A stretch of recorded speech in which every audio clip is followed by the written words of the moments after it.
Yo, yo, yo, yo, yo, yo, yo. Oh shit, where's my camera? So to everybody on a Monday. Today we're gonna do a different kind of show. Let me see. And we got two people in the back already. Pause. Let me bring them up. We got Unc B streaming, and we got Auntie.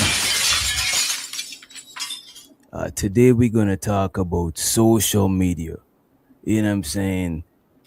You got social media fatigue. You know what I mean? It's just stressing you out. You know what I'm saying? Is social media doing too much?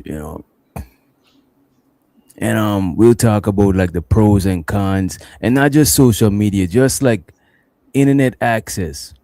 Because now it's not just social media; it's Chat GPT, is Gemini, is it's mad shit we use it on the regular, like everyday type shit. You know what I mean? What say y'all?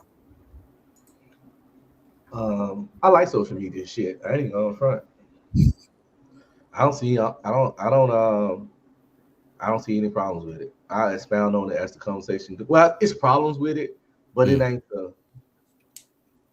the demon that people try to portray it as. But I expound on it as the conversation progresses. What say you, Ant? Yeah, I mean, look, um, I've talked about, I've delved pretty deep into it. When you say social media fatigue, um,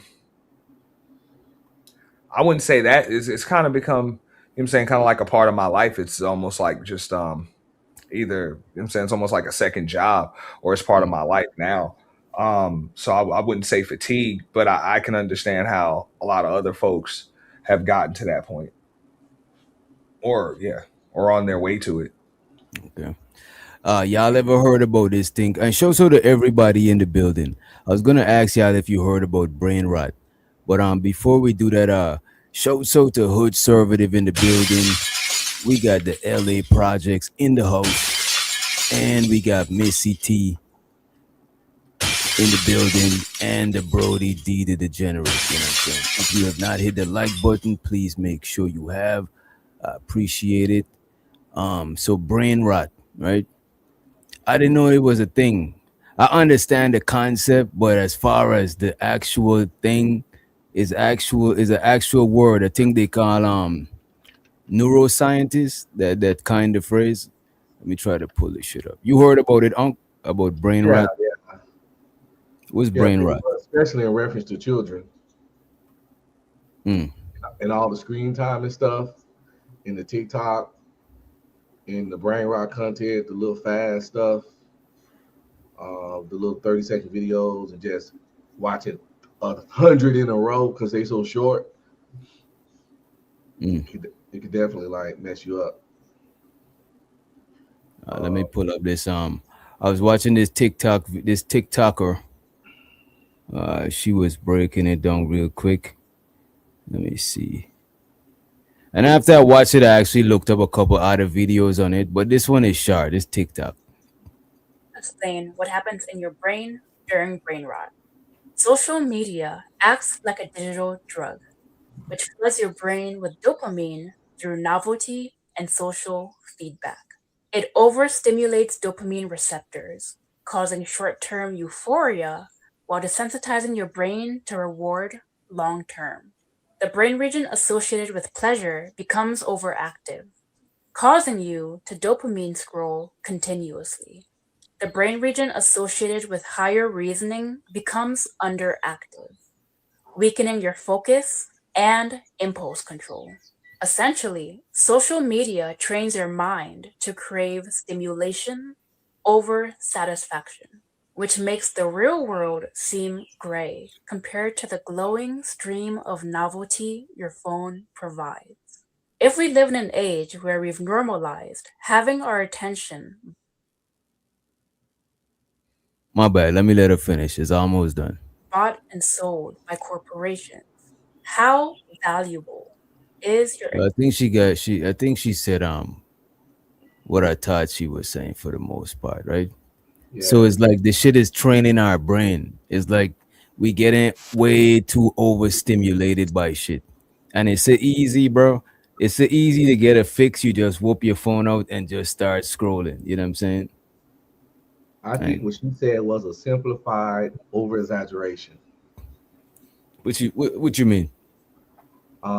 She explained it in the most simple way ever, but I get it because it's TikTok, but also over exaggerated.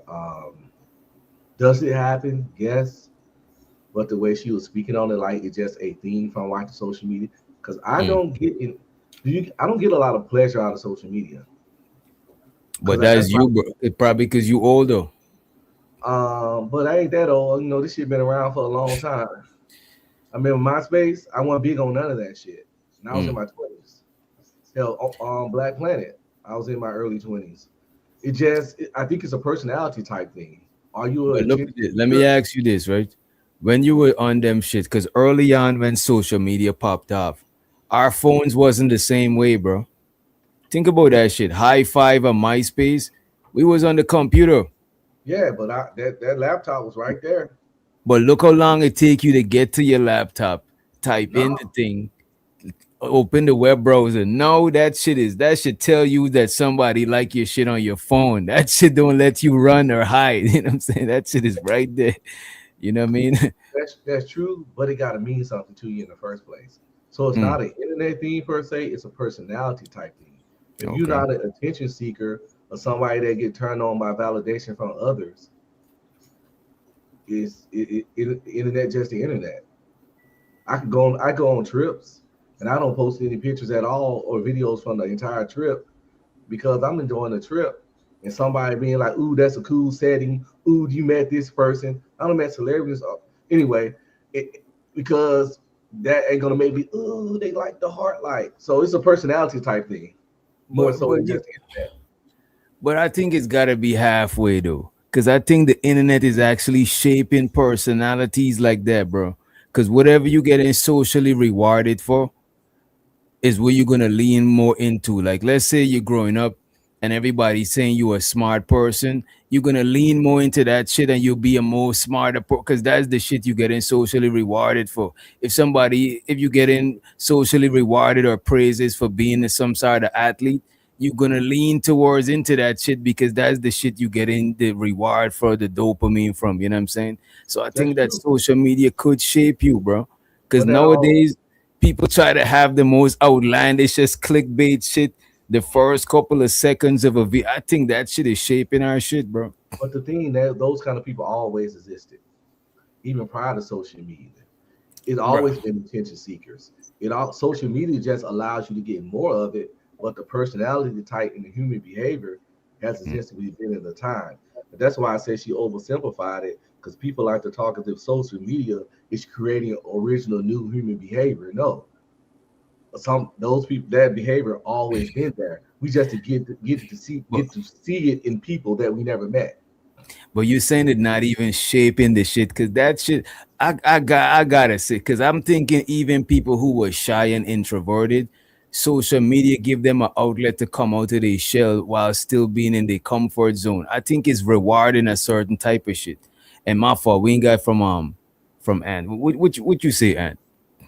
Yeah, I mean, just like you said, it's pros and cons. So just like what you said, it allows a lot of people that might have either been socially awkward or have had a tough time adjusting. Like I was watching some stuff the other day um, about the zillennials, or you know what I'm saying, the older millennials, and how it's kind of tough to transition into this modern world because you kind of grew up, lived your teenage life in a world where the internet either wasn't there or was a luxury, and now that it's a necessity, it's kind of like a rough transition for a lot of us because you weren't raised in a world with it to actually have to rely on it, and now there is no world without it. So yeah, social media does kind of help folks to be able to adapt and adjust to it. But to go to what Unc was just saying a moment ago, um, a lot of people would say that social media is kind of shaping the fact that folks are getting like shorter attention spans and short form content and just kind of consuming some of the most ridiculous things, not really doing many things to stimulate their brain. What I would say just like you always say, Doc, two things can be true at the same time. Mm. So it's kind of like social media. I think social media is a reflection of us instead of us kind Mhm. of being a reflection of what social media That's is my Mm. making point. us. I Yeah, think it's just a reflection of what we've become. You know, Okay. and what we so I think already we have were. more control Like over people this than we always think. love attention. The algorithm is just telling us about ourselves. Yeah. Yo, Facts. is it me or is it Ongbe streaming? I don't know if your mic is coming through your mic that you think this like this one right here, but it sounds like it's coming through another mic, It could be coming through the. like the computer You're mic. right. You're right. Yeah, but I do think A I camera do think mic. it or the camera. I do think is a reflection of us, but I think it's amplifying a certain part of us type shit. Like it's really, I still think it's shaping the shit because it's amplifying a certain type of shit, and I think a lot of other people trying to conform to that shit that's being amplified. You know what I'm saying?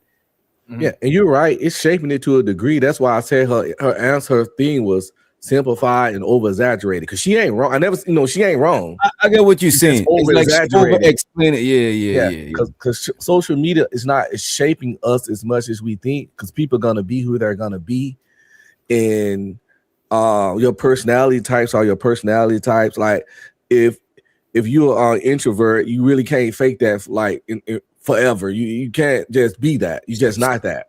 Like I don't like humankind a lot. It ain't not social media to make me just want to be physically around a bunch of humans. yeah. Right. And That be happening to me. I don't even be wanting to be wrong that much humans. That's why it's not for humans. You know what I'm saying? exactly. Kind of like how people like to say social media got women seeking attention, but women have always sought attention. They Mm. always have. It just was in their neighborhood. A chick that was the baddest chick in her neighborhood got a bunch of attention, and she had a big head because of it. Just like bad chicks on the internet get a bunch of attention and get the big head. The only difference is that it gives you access to more people, and it gives you access to people you might not have had access to. Like when I was growing up, a big rapper like Drake couldn't message Keisha from my city, but these Okay. days he can. But the point is that the behaviors are basic human behaviors, and it's crazy that people think social media is turning humans into something that they already was. Like we ain't changing as much as motherfuckers think. You get to see it. You get What to do you see the arrogance, the narcissism, the attention-seeking behavior, but the shit was just always about there. I was just about to ask you that. What do you think about that one word that keep being thrown out there, the narcissist word? You think that social media is breeding more narcissists or rewarding us for being narcissists? They always existed. Mm. Always. They So you always. so social media highlighting the narcissist that already was there, or is shaping more people to be narcissists? So No, it's no, it just inflating the allows us to see them. It ain't okay. shaping them. That shit a mental disorder. That shit just you don't just form into one. It's just it's giving them the opportunity to get more victims and validation, Mm. and it gives them it gives us an opportunity to see them at work more. Mm. But before social media, it was narcissists within people, individual lives, causing chaos since biblical times. For some reason I think social media is like I still think it's shaping us to be more of that type of shit. I still because certain people social media not change them, but I just think it shape a certain type of behavior, bro.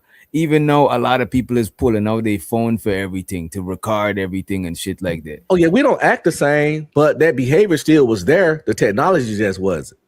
Mm. Well, okay, so here's what I would say. Like most people are gonna have some level of narcissism, you know what I'm saying, in them regardless. Mm. That's just the need for self-preservation. It's just, of course, an overt narcissist, like it can be really, really amplified and it can be, borderline sociopathic, psychopathic, you know what I'm saying, Mm. at times. So I would agree. I don't know if it was Doc that said it just a moment ago, but I would have to say I believe that level of narcissism that was in most people, yes, it is greater on social media. And that was a good example of there was a time when people would see messed up things going on or something bad happening to somebody in the street, and you would have instincts that would tell you to go help, go do something, dial 911, whatever the case may be. And now the instinct is get on your phone and Yep. stream it to social media. You know what I'm saying? Rather than, and nobody has the will to act. You know what I'm saying? It's just, it's like that fighter, like it used to be fight or flight, and now it's an option C. There's fight, flight, Right, right, you right. know, fight, flight. Everybody or going to freeze. report to everybody going to reporter mode. You know what I'm saying? Like they're trying to catch the scoop. That's true. The options there, but it always been people that just gonna watch you fucking bleed on the ground. What I'm saying, the behavior, the human behavior ain't changed. They just didn't have the option. You think everybody was assisting niggas? No. People watch people get stumped out, jump, ass beat, chicks get kicked in the ditch way before cell phones could record. You know what I'm saying? Think about back, especially an old cat like me, because I know, and I know you know, Aunt too, because we ain't that far apart in age. So we like to use social media as a scapegoat to justify the fucking terrible behavior of humans. But social media is just a tool. It's an inanimate object. A hammer can be used to build a beautiful house or to bash a skull in. The hammer ain't the problem. A gun can be used to protect just as easy as it can be used to delete. The gun ain't the problem. We the problem. And humans just don't want to accept that, so they use social media as a scapegoat for our fucked up behavior and mental processes. Mm. And that's all it is. Social media don't have no mutant magical technological powers to get in your mind and make you be a dickhead. I think you underestimating social media, But I get what you're saying though. Them people already existed and now they got an outlet to do that shit. They do But the other shit. Yeah, now they can record it. But trust me, before recorded, they just walked off. Not my business that nigga get kicked. They five dudes kicking this hobo in the kidneys. But I do think if there's something that rewards behavior, right, it could shape behavior. Like if you could reward behavior, you could shape behavior because we're gonna more lean into the reward than the punishment. So I agree with that. think in some way it's shaping people to be more of a certain way than as a matter of fact, it's shaping a lot of us to be similar. Because if you look at the looks, every chick got the baby hair thing. You know what I'm saying? Like every But that was they in say the hood, YN though. wear Nike Tech and Pooh Shiesty, like everything having a general broad dress code because of the internet. You know what I mean? But they always existed though. The internet just make a bigger community. In the neighborhood, the style that was more fashionable, everybody did it. Mm. Right? If all the girls in the hood was wearing a certain hairstyle, the other chicks went and got it. That again, all that already exists. We always mirror ourselves around the people we see. It's just that on social media we get to see people we don't know. So again, all that stuff is still basic human behavior. Mm. All social media do is just let you interact with people that's not in your physical area. Oh, I mean, I know, growing up, like most of the time, like we understood that there were certain people that got to live the lifestyle the rock star lifestyle. You know what I'm saying? The celebrity lifestyle. What you mean, like cocaine and prostitutes? Yeah, that, but plus, all of the fame, you know what I'm saying? All of the fame, all of the attention, things like that. Now anybody can do it. You know what I'm saying? It was something that was reserved for a select few, the uber talented, the lucky, the gifted, whatever. And now that anybody can do it, anybody with a YouTube channel, anybody with a following, anybody that does all of those things, I think that can be both good and it can be bad. You know what I'm saying? At the same time. But is that only social media? And is that only sorry? social media? Because an average person could buy a section in the club. You could work at McDonald's and you could still go and buy a section in the weekend. You know what I'm saying? So I wonder if that's only social media, because you know what I'm saying? No, hey, you can do that, but you're still limited to just that McDonald's. It's like, okay, so people can be lured into just a false sense of reality. Like, for example, I can sit in my crib, put on an ill-ass stream, video, whatever, and I got 2,000 people watching me. So sometimes in your mind, you're like, wow, I got all these people around me. This is great. You know what I'm saying? I'm around a bunch of people. But in actuality, you're sitting in a room by yourself. Like you're legit sitting in a room by yourself. You know, So Well, if people you aren't. think you're around a lot of people, you're on social media, you got bigger fish to fry and bigger problems. I got a That's what therapist God named do. Dr. Black. That's his real name that I recommend you to.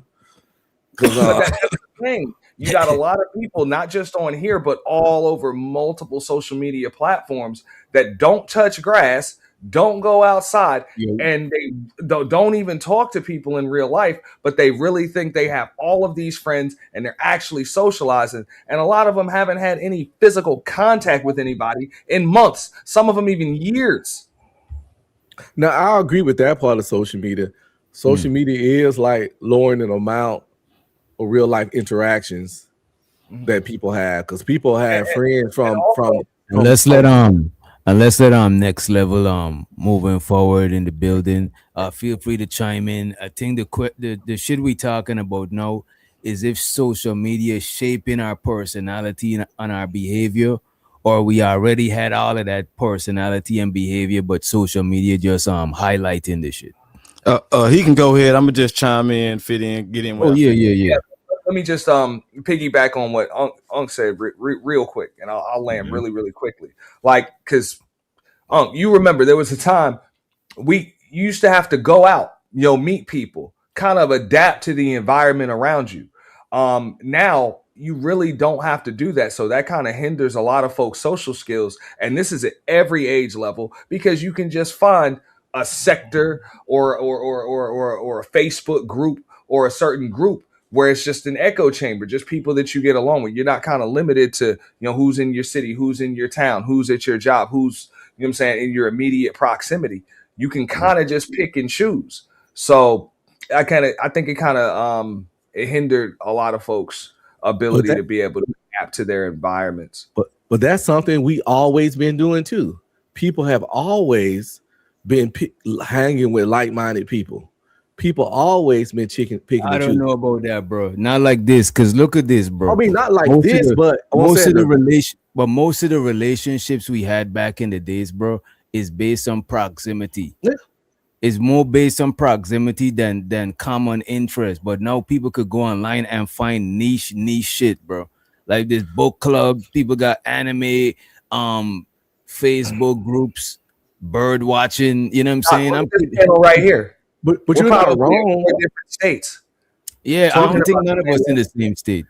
Y'all Huh? not wrong, but even within that close proximity, you still find it like-minded people. I'm not saying you can do. The internet allows you to do all the things we talking about better and bigger. But what I'm saying is that on a psychological level, we always been like that. We always, even in our neighborhood, even I grew up in the hood. There's my proximity. But I remember being a kid, I ended up finding a little group of friends that like comic books too, even within that small area. So we always, as humans, gonna find people that we got the most in common with to bring closest to us. Social media can exist to that. Now the internet just allows us to do that while you stay in Oklahoma and I stay in Nebraska. But the desire to do that has always existed in mankind. But The desire to be around people that have as much as common with you as possible. but Now we can just outsource. could that desire grow? My bad for cutting you off, but could that It's good. desire grow due to the fact of like stuff like clout? Like Cloud always been around too. no, I'm talking about But like not like the global clout. internet. We talking about No, global not the clout, same, but worldwide we clout. we still wanted it. But Are we look at talking this, about like internet or just human behavior? bro. Okay, You talking because about Human stuff behavior. that talking about Yeah. you human saying behavior. he's saying that a lot of this stuff is dormant in us, and the social media bring that shit out. Like like let's say you always was a good athlete, but you just didn't had a coach, or you didn't had a basketball, or you didn't had some shit. You know what I'm saying? He's saying that social media bring it out of you, but I'm still saying that social media is shaping a lot of shit that That's true too. I think that's true. I don't disagree. I I would don't think say nobody said nothing I disagree with. Because, like Auntie said, two things can exist at once. Because social media definitely amplifies shit, and it does make shit. It make a small thing a bigger thing. But my whole thing is that it didn't create the thing. Social media didn't create this behavior. It's already was in us. It just made it like it might I could say evolved some of it, made it bigger, made it more easy, accessible, but it didn't create it. Because humans have been humaning for a very long I time. see what you're saying. I see what you're saying. Because I can't. I was trying to think of something that social media exclusively created, like some sort of behavior.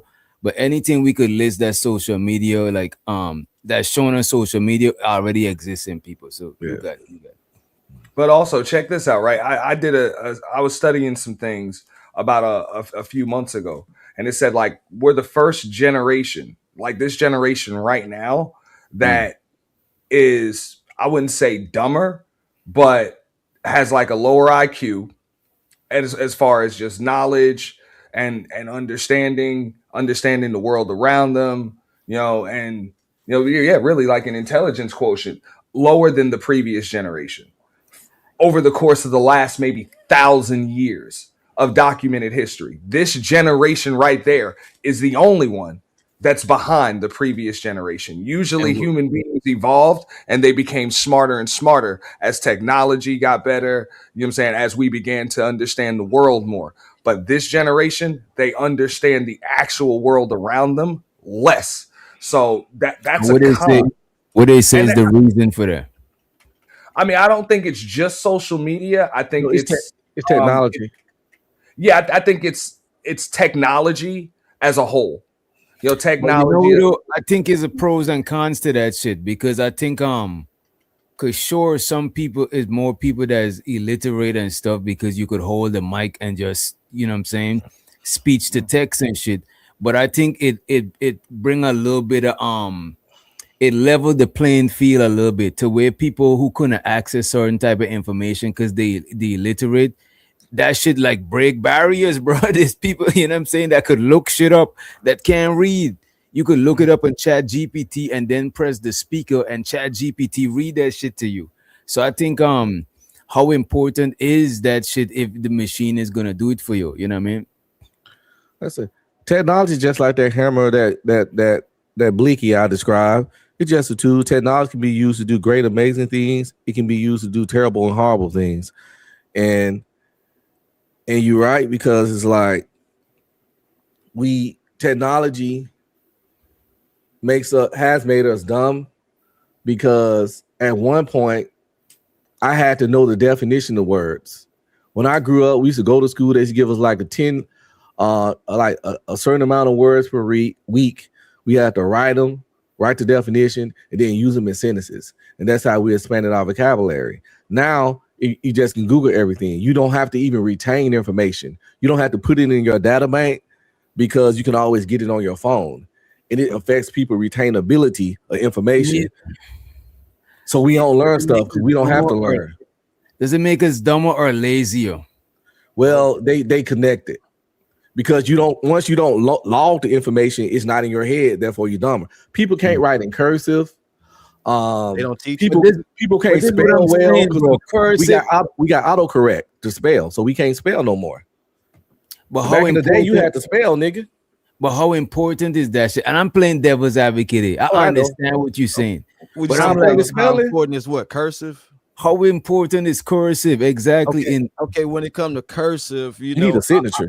All America's founding documents is in cursive, right? You don't My nigga. Cursive, how you gonna understand? You ain't gonna be to read it.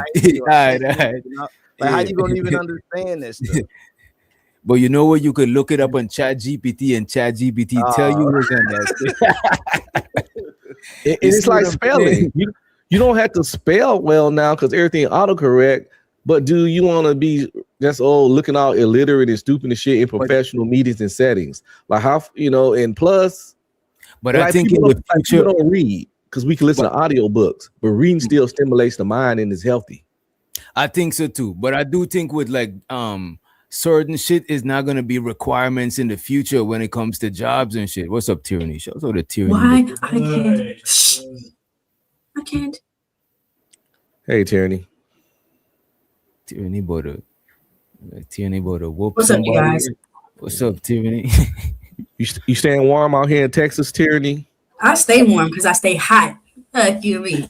Oh, okay. It been cold the last couple of days out here. I just was wondering because I'm out here too. Oh, okay. I didn't feel good. Nothing. She said she a hot girl, y'all. What you think about social media hot girl tyranny? You think social media is shaping our behaviors, or you think we already had all of these behaviors, social media just highlighting the crazy shit? Social media is highlighting it.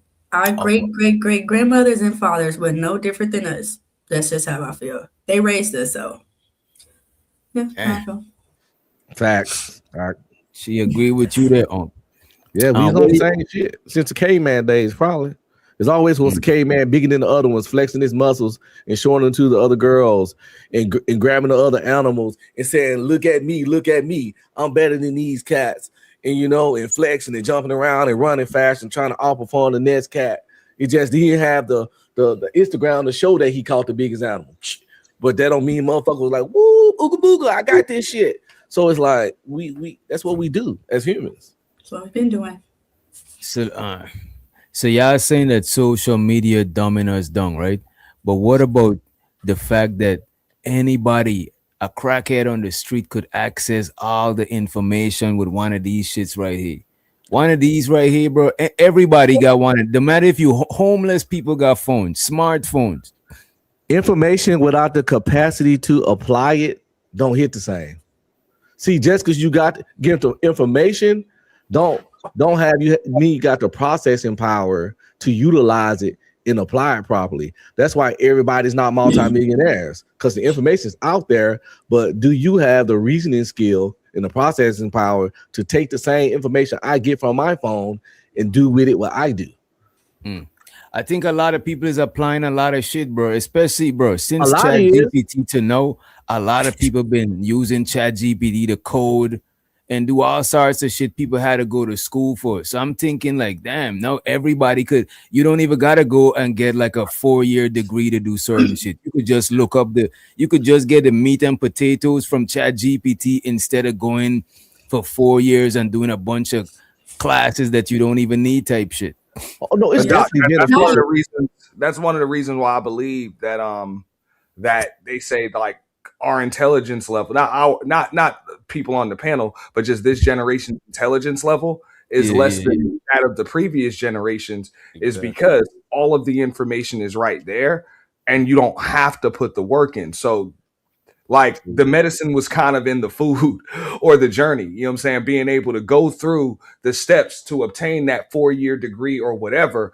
There were little things, built in to the process that helped you to gain even more intelligence when it came to problem solving and everything else. So now it's so quick that not only do we take it for granted, it also helps to just what Unc said. There's no application for the knowledge. You can't even, you just take it and it's useless because you really don't have to go through much to obtain it. Yeah, me and somebody can watch the same video. Appreciate it or don't know how to utilize it because it doesn't take much to obtain it. See, and that's what like DJ was saying. I've literally, so y'all see this? This is my invention.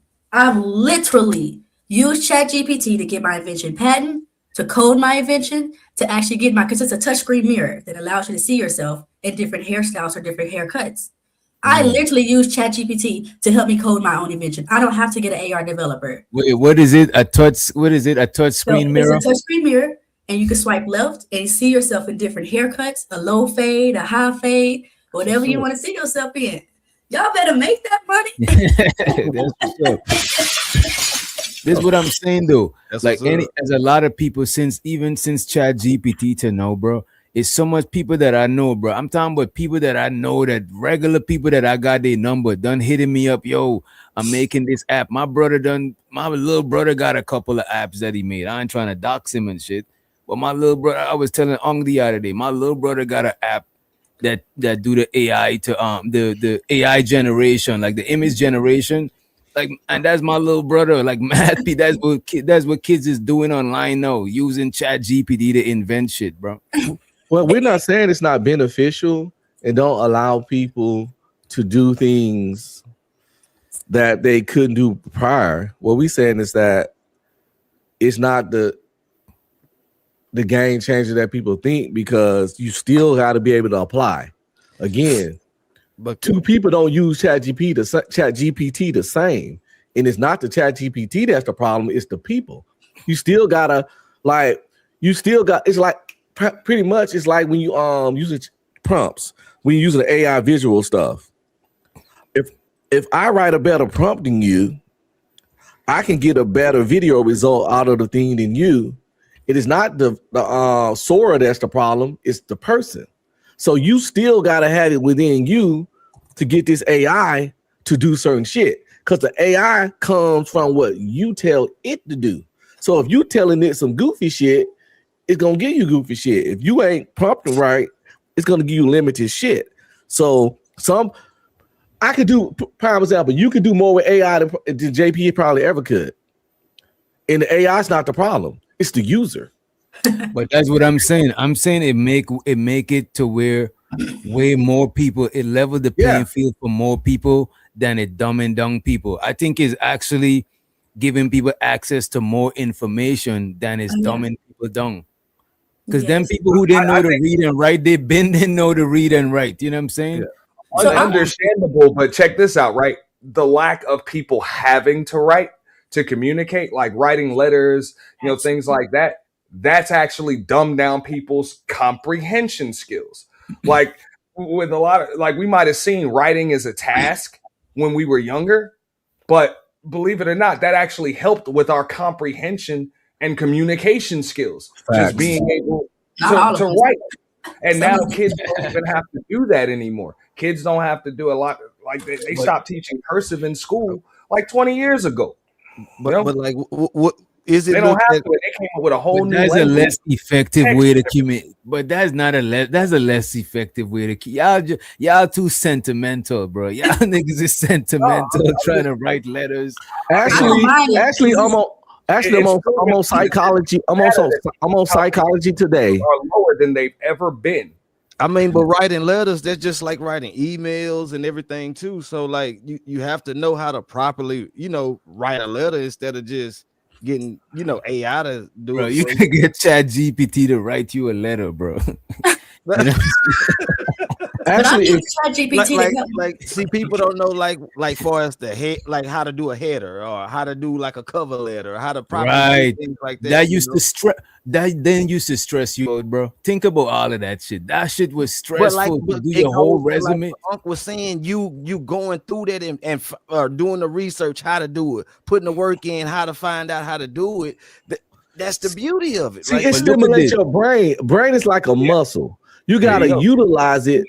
That's why I think in the future we use our brain so little there's gonna be a bunch of all-timers, forgetful motherfuckers walking around. I think we're gonna use our brain for other shit, bro. I think we could, because look at this. Other than thinking. DJ, people let the Chat GPT be their brain. It spells for us, it codes for us, it writes for us, it critically thinks for us. The Chat GPT is becoming our brain. Any muscle you don't use start to shrink up. Even with the cursive handwriting, the psychologist said it fucking helps you remember things better. It affects certain parts of your brain for learning and synchronizing brain waves with the theta rhythm, all that blah blah blah science stuff. But the point it just was like simple and cursive writing to us, but it's actually helps and works and builds and develops things. I want to say this. So I'll ask something on ChatGPT. I'll get that answer and I'll keep it pushing. I don't really learn. I just want the answer. It's really like a cheat book. I'm gonna be honest. I'm not sitting on ChatGPT and reading to learn. The only thing that I've learned from ChatGPT, thank you, Tyranny, is COINTELPRO. COINTELPRO is something that the government created to put agents inside of the Black community. Literally. The stuff is for real. So when you hear somebody sound a little bit crazy, it's because they could possibly be an agent. But everything else from ChatGPT, I don't remember.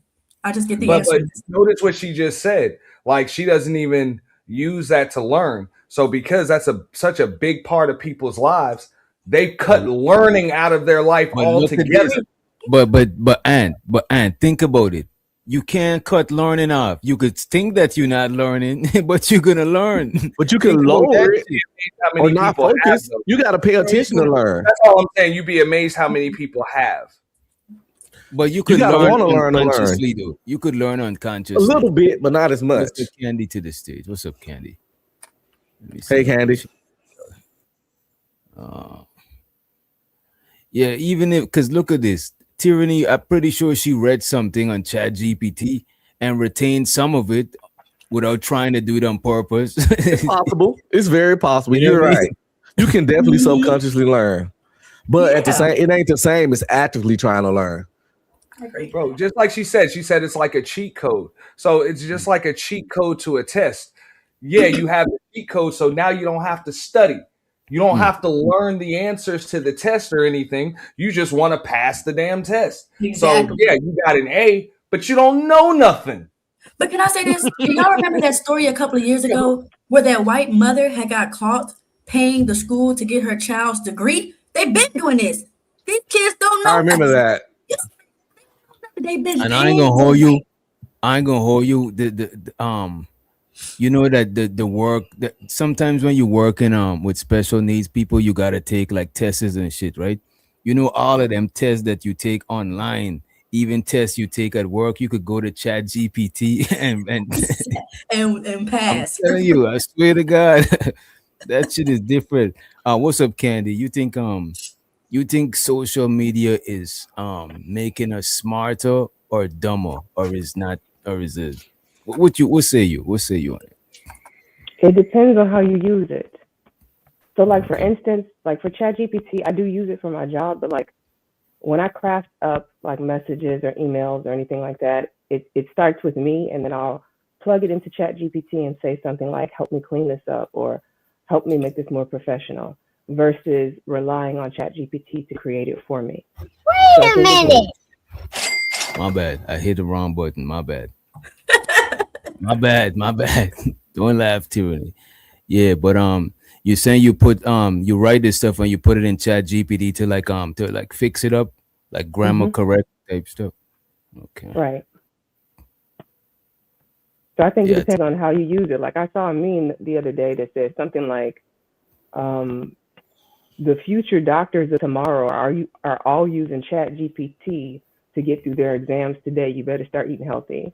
And I thought it made me laugh a little bit. I was like, "Oh, Damn, I didn't even think about that shit. That is crazy though. You know We what? gonna have, we gonna have GPT lawyers. Yeah, it's gonna be Yeah, locked that up. is. Uh, I plead that the is. fifth. I FIFF. take I that. mean, I your take that honor. back earlier because you know what? It will lower the bar for certain shit that we really need specialized people in. Because a doctor, you don't want your doctor to graduate using Chat GPT. That is crazy. You know what I mean? right." Prime example, look at Tyranny. She said she wrote code. We know Tyranny don't know how to write no code, but she got the app. But if something go bad with it, she'll have to figure out another way to fix it. Cause you know, code sometimes be But slightly fall and you gotta update it and shit. She ain't finna do it.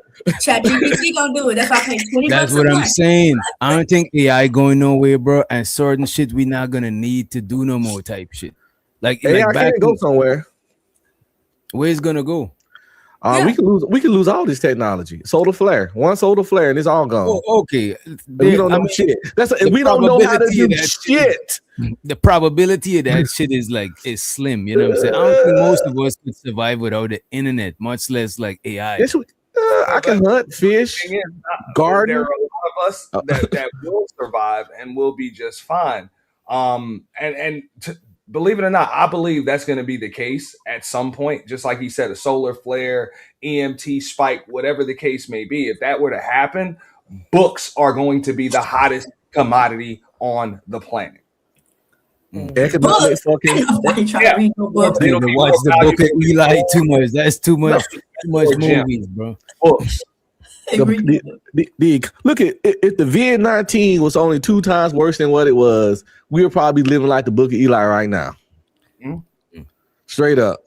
It don't take much for this infrastructure to crumble. We're not as stable as we like to think.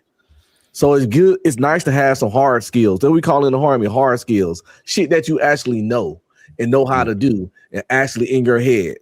Hard skills. But A lot of people just got a bunch of soft skills, and that's cool. Have those too, but you gotta have some real shit that you know how to do with your mind, with your body, with your hands.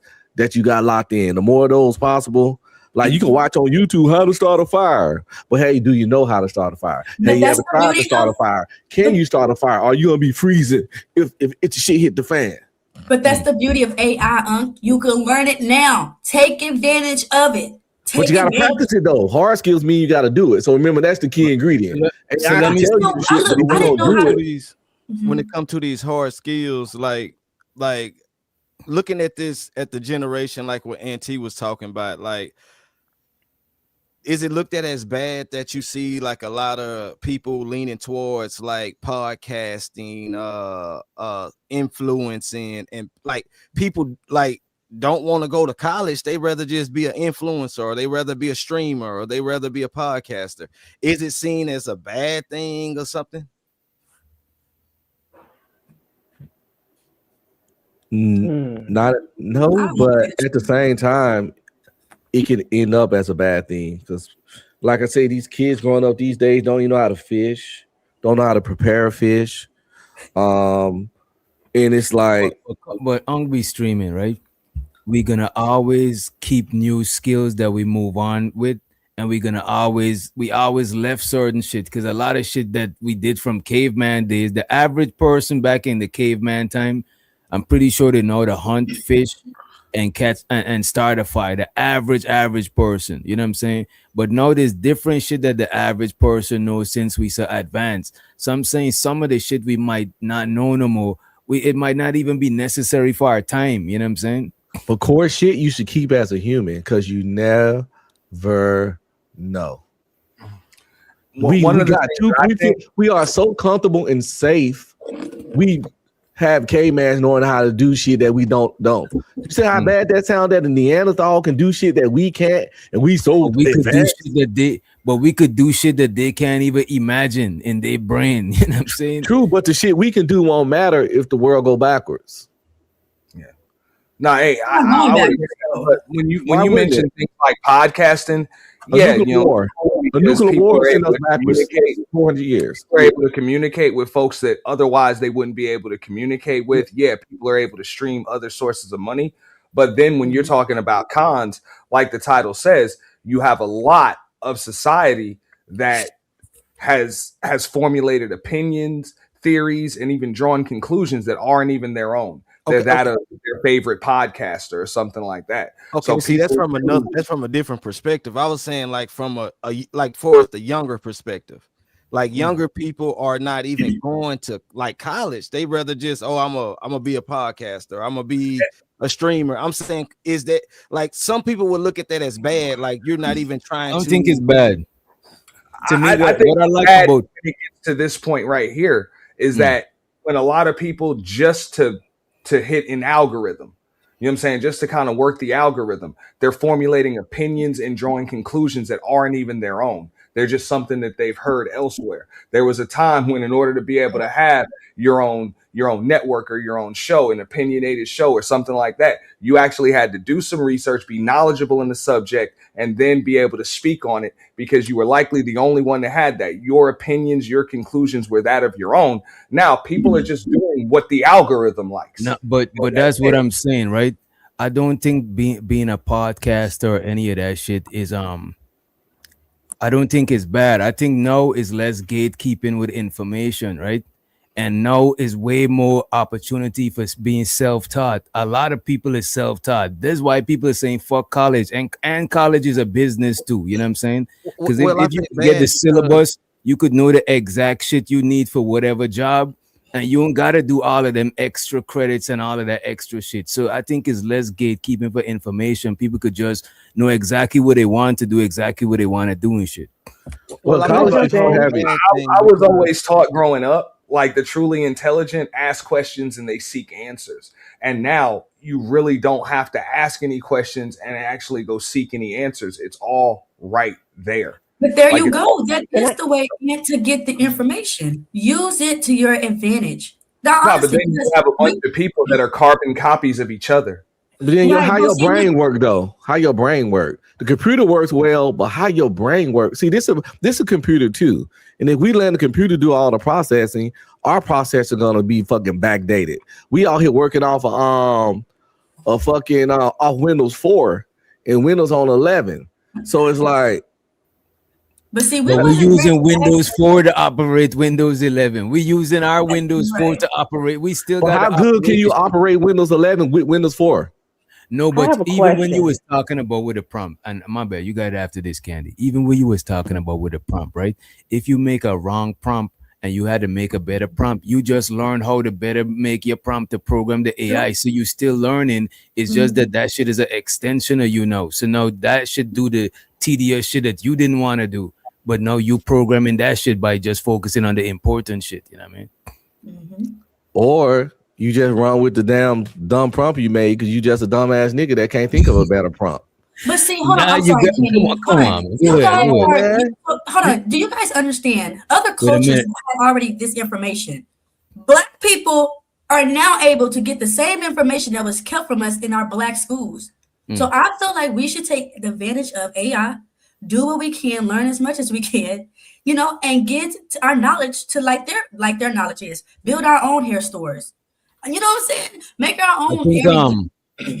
I think that's where it's going to most younger people is fucking with the AI. But Yeah. before you so you don't forget your thought, what was you about to say, Candy?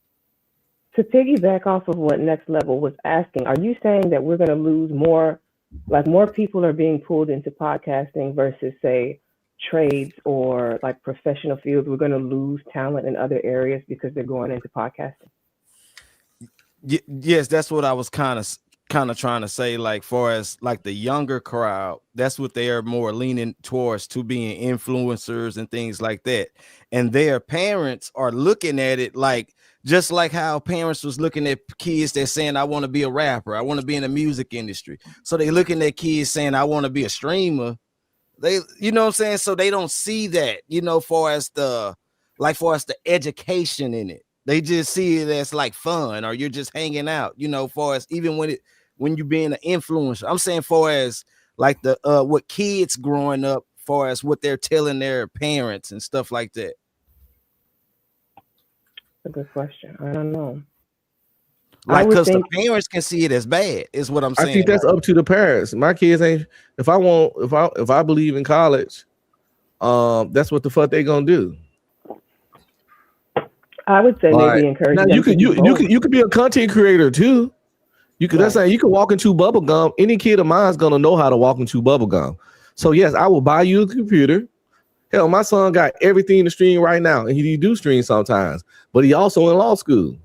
So it's like, well, okay, both. okay, I was saying that to say, like, should parents be like influencing their kids to take advantage of technology and AI more? Yeah. But at the Yeah. I same think time, so. make them read. I make them read. I buy hard copy books for my reading children, and That's why I would say, yeah. But influence them to take advantage of AI. Don't let AI take advantage of you.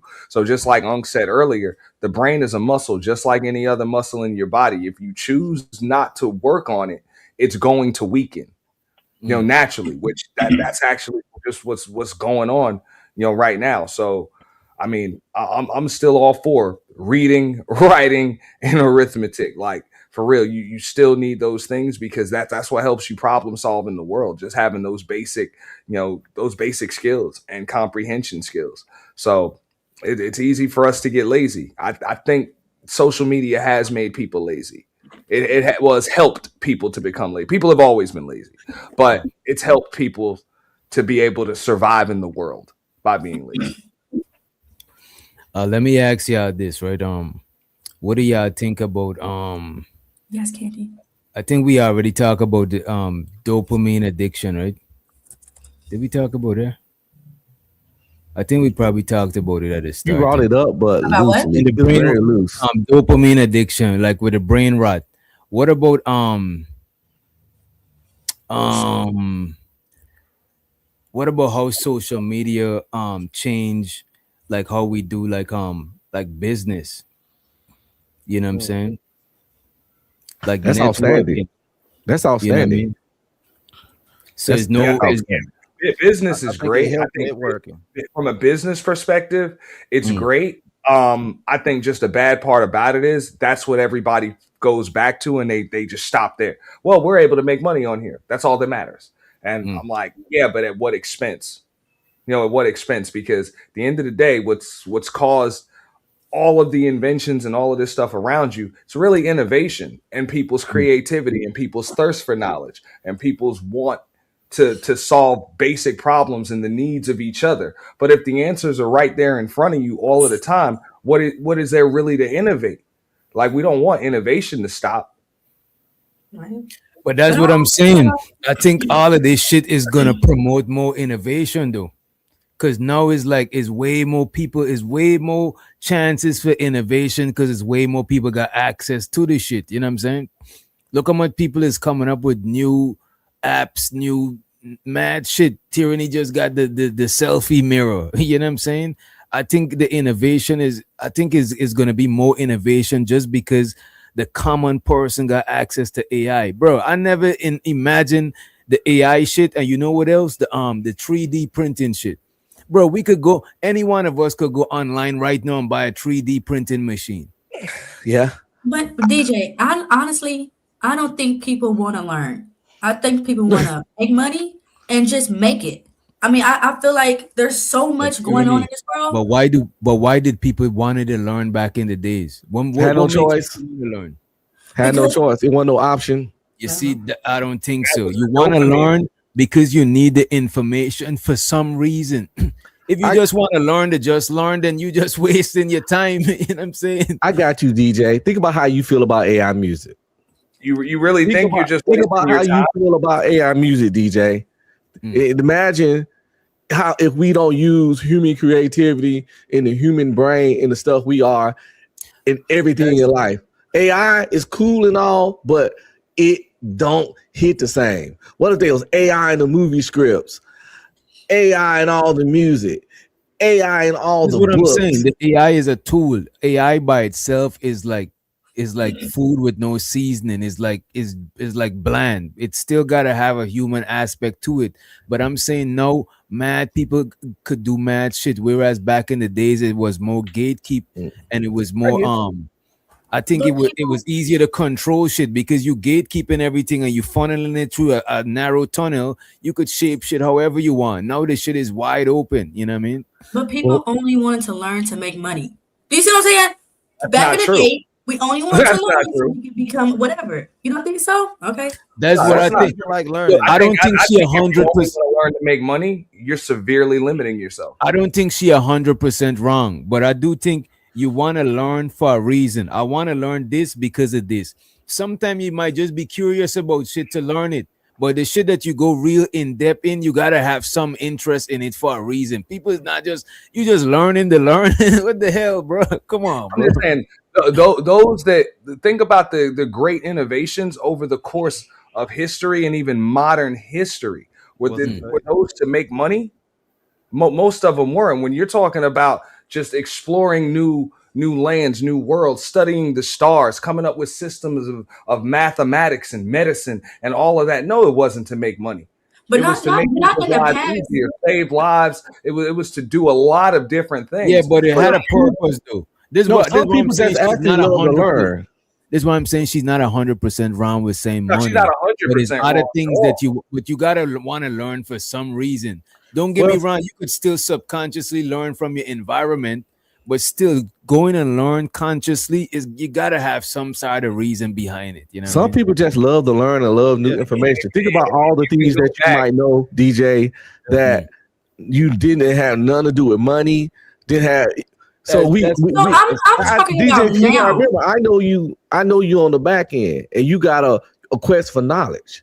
Some people just have a quest for knowledge and information, and they ain't gonna even get none out of said knowledge. It's not gonna utilize said knowledge in real life. Shit just interesting. And those people exist. And those are the people that we talking about. It's some people that Right. don't want to learn shit unless they can use it right now. But some people just like that's why I That's know so but that much is but random look at shit. this, bro. But you gotta think some people is in survival mode and they want to learn with it what they want to learn something that's gonna pertain to their survival. But if you got a luxury to not be in survival mode, then you could just learn anything that pique your interest. And that's why I think a lot of people, the majority of people who don't want to learn shit, you know what I'm saying, is because that shit, whatever you talking about learning, that don't got to do with them getting paid at the end of the week. You know what I mean? But I was like that poor and broke. Literally got people that Broke as fuck in Louisiana. You know, astronomers. You know, there have been all types of things. Like you go back over the course of history, you think Galileo came up with all of the things that he did to make money.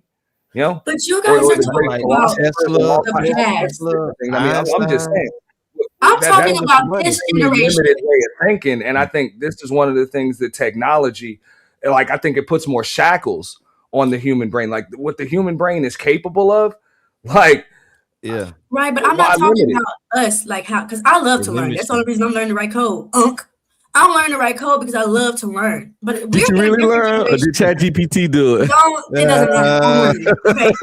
Write some code right now. Pull up on screen. I want to see you write some code. Put her on the spot. She's still learning. Like 010110101011. Whatever. I'm talking about it though. This generation where they grew up with technology. I don't feel like they're trying to learn. I feel like they're just trying to get their money and just chill for the rest of their life.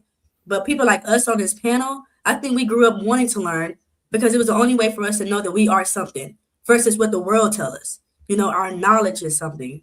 But I'm talking about this generation. But I could be wrong. I just think learning is fun. So if I had to go back to my generation, like learning was a way to pass time by because there was no damn device I could just scroll through. It was only so many channels on the television. And what was ways that you learned? And what was ways that you learned back then? And what was the ways you learned back then? No, there was a bookshelf. I had my library card. You know what I'm saying? It was so many different things that I could do. You know what I'm saying? Not only did I have, you know what I'm saying, math books and all types of stuff. That's the thing. But look at this. A lot of younger medicine and stuff like that. So they would have physiology books in the house, all types of how much younger people gotta go to the library? Think about that shit, bro. They don't have to. Wikipedia, Google. Bro, you know what I'm saying? Bro, the library looks like a thrift store now. But the thing is, just think about. I went to a library a few months ago, bro. It don't people look go like to the library for internet access nowadays, or just to have an environment to learn, for force them to learn. But it's not like a necessity no more, bro. But that's why the reading level so low.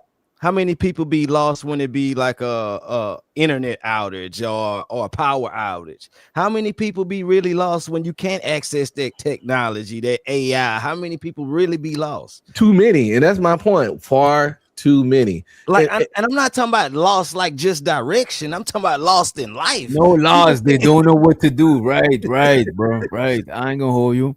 Far too many. If your internet access, how long you think everybody, right? As a matter of fact, we'll go wrong. What is the longest you think you could go without internet access before you start feeling funny? What's the longest?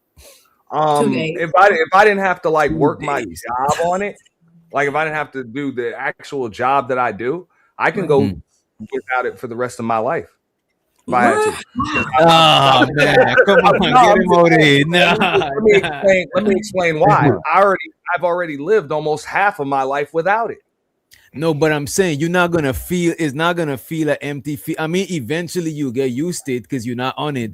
But I know you get withdrawal symptoms. Ain't no way. Bro. Yeah, I'm gonna go through some withdrawal symptoms, but I'm gonna detox it and I'll be straight. Yeah, I'll be sure. I'm just saying I've lived, almost half of my life without it. But when we're saying no internet, you gotta we talking about auto pay, everything. You gotta go pay your bills. You gotta go you know what I'm saying? It's no auto pay no more. It's no. You can't DoorDash. You can't Instacart. I would just go. I would just take my ass down to the bank, get a check. Nah, bro. I used to. Hey, like I used to. Okay, I'm gonna go get some envelopes and some stamps. Okay, and some when stamps. Is the last day? Bro, you tripping? I had to stand in a bank line. Look, I stood in a bank line the other day, bro. Bro, you want to do that shit, bro? That shit is a thing of the past, bro. You I want hate to it. stand on It's that. slow, but you Because know, the ATM outside wasn't working. You know what I'm saying? The drive when you drive through the ATM, you could drive through and you could get money from that thing that the thing that come down with the cup and all of that good shit.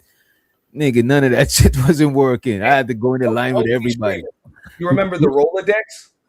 Remember the Rolodex? Heard You of it. remember the Rolodex? I What do. was the roll of that? The little That car, shit. the cars in it, you flip it. You got all the different. Mhm. They had them at the Phone library too. numbers, business cards, whatever you needed in the Rolodex, nice in alphabetical Oh, order. I ain't gonna The hold you, little bro. black book, all that stuff is in your phone now. But I can remember that stuff, and I can just remember taking those trips to the library when I was a kid. That was the cool thing about it. It wasn't even just getting the books, but then going and just searching through all of this stuff and finding just what I was looking for. Even if I didn't know what I was looking for, just going through everything there and finding just the right thing. Like But it you was know just what? a quest for it. We underestimating all of this shit that we need the internet for, bro. It's way more shit that we need the internet for than Googling it. Almost everything you gotta pay, you need the internet for that shit, bro. But we was doing it without it, so it will be all right. no. Yeah, okay. Oh, trust, Nah, trust. I think that I wouldn't want to They'll go still back to take, that I'm, time, they'll bro. still take your payments. I'm 47 years old, and I was born in 1978. And Nah, I best believe I lived a lot of my life with no goddamn internet, and my mom them sure didn't. And we was eating, lights was on, water was on, shit was getting paid, and shit was moving and shaking. Stuff that we said we need. Matter of fact, that's why Americans need to travel, because it's people right now in 2026 happy, loving, kids healthy, and they don't even have electricity. What? I ain't gonna hold you. Wait. I know, but not no electricity, right? But one thing I would say, right? Without that. Go to Iraq, One thing I would say, Afghanistan. I see this happen to kids before, right? I seen my little cousin them with no PlayStation. And then that PlayStation introduced to them, and now taking it away could be used as punishment. But before they didn't even had one in the first place. You know what I'm saying? So I could see how having internet access is spoiling us. To where if that shit go, we would go. That shit would fuck us up, bro. It's countries in 2026 where people don't have none of that stuff, and those people are actually arguably could be more happier and have less mental health issues than our goofy asses got. So I just ChatGPT'd it. Lower self-deletion rates. I just ChatGPT drug what you abuse. said, and it's not true. ChatGPT just said why? Because ChatGPT said it. It can't be because ChatGPT said it. There's people that don't have none of that stuff, got lower self-deletion rates, lower drug abuse, lower mental health issues, lower violence, lower sex crimes, sex crimes, and just all that stuff, all the deviant stuff we on. They don't even have none of that, and a lot of them even living longer. And I ain't talking no caveman primitive shit. It's just like it's just the truth. With the stuff, anyway that don't get electricity. These called first world problems. Let And the me ask internet y'all, is a first world ChatGPT, problem. We does spoiled that over here. fall into the category of social media though? Not really. That's No, just the another internet. That's why we said internet. That's why we put an internet access to, because we don't use it for your social media, even though that shit is like one of the major things we do use it for. You know what I mean? But how long you think you could do without the internet, Candy?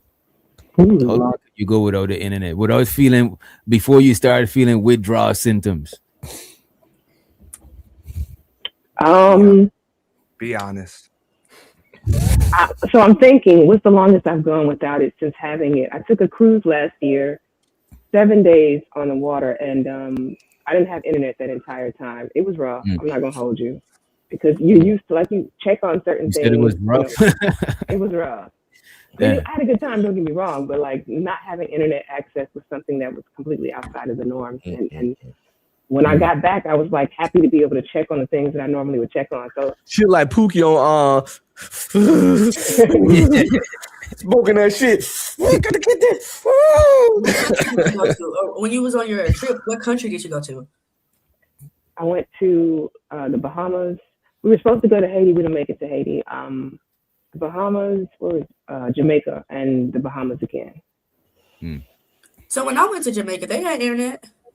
I went to the So lowest of Jamaica to It's the on. highest. Yeah, I'm sure. Yeah, they still have it there. Look, I can say with me and even like some of the people, I was extremely resist. I didn't start using the internet on a consistent basis until it was a last resort. I ain't had no damn choice. So as far as it becoming like a big staple, in my life, I'm probably about maybe 15 years deep in there. Now, Like I still had a flip phone, all of that, bro. I didn't even set up my first Facebook account until like damn 2010 or something like that, bro. I didn't even bother, and that was just because I heard I had missed my damn class reunion. You know what I'm saying? I missed my 10-year class reunion. They're like, yeah, man, we got up on Facebook. I was like, damn, I guess I got to set up a Facebook account. Like I was just extremely resistant to it, so maybe that's one of the reasons why I'm like, cool, I'll be all right without it.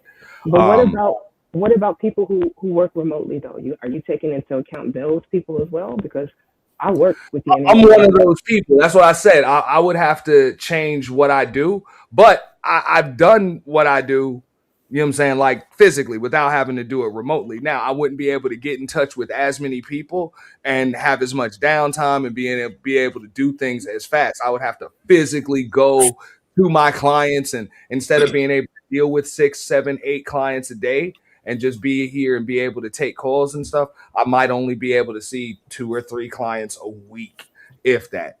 So yeah, the internet did help with condensing, the workload a lot. I'm not gonna lie. But I would be able to adapt again.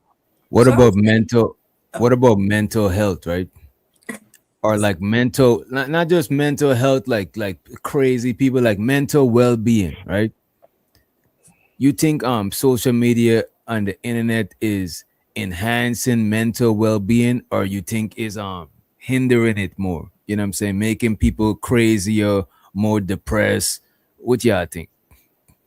So I was going to say, one of the first things that I researched on the internet was Chris Brown's penis size.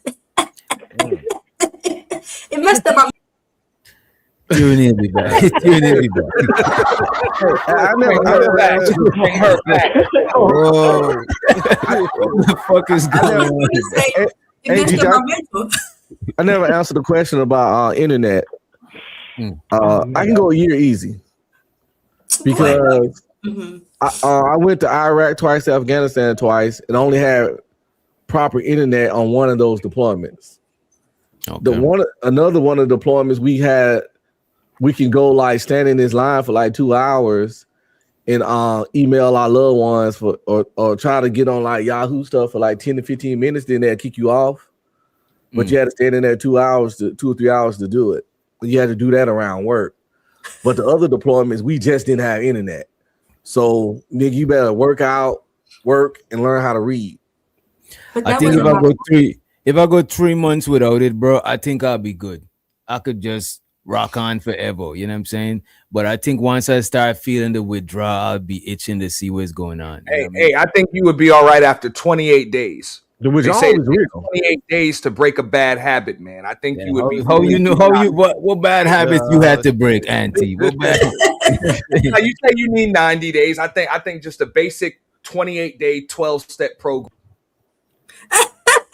So I had to withdraw. Oh, that's Auntie now. Auntie dropped. Oh, that was it. Okay. I had to withdraw, but once it went over, I had to withdraw because I had no choice. But it wasn't as bad as people might think. My internet just took a shit, and I'm like, you just finally just doing it in like you didn't choose to. He said if you had to, you guys were put in a situation where you had no choice. So like you're up on here, communicating with us, whatever, on YouTube, you like your buddies, whatever. Could you see yourself seeing a good conversation on YouTube and being like, I'm just not even gonna entertain it? I do it every day. Every day. Sometimes, we got live shit. We got these kids and spouses. Yeah. Every time I be want to talk about shit, but I just, what I'm saying? Can't get on because the kids loud in the background. Oh yeah. That part. Life needs attention. Working out. It's all about hobbies, man. People need to get more. That's what's wrong with social media. Social media has become people's hobby, and niggas don't have hobbies no more. Learn how to play the guitar. Work the fuck out. draw, journal, learn how to play the piano, fucking collect stamps, read. Niggas don't have hobby. YouTube has become internet. This man trying to But to that point, take y'all back in time. Why they can't have new, updated 2025 type hobbies? Why they gotta go and collect stamps? They can, but they can't make it all consuming. People need they need to learn how to diversify they fucking portfolios. Diversify. Everything that you mentioned, though, it's still an option. Those options aren't off the table. You can still do those. Yeah, that's my point. It's not. Niggas just social media. If it ain't IG, it's TikTok, it's YouTube, sometimes Snapchat, or streaming shows. And all that shit I put in this kind of similar realm. And that's all a lot of motherfuckers do. Go hiking, your lazy leg motherfucker. I ain't gonna hold you. People do not do a lot of outdoor activities like walking and shit. You know what I'm saying? That's why now they sell some shit I've been selling a lot on Amazon. I even got one of them.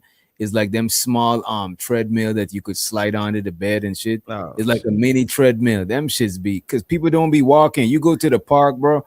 I went to the park to walk my dog the other day, bro. That shit is skimpy. You know what I'm saying? Down. Yeah. But to that point, do y'all think people are more tapped into like virtual reality than actual reality?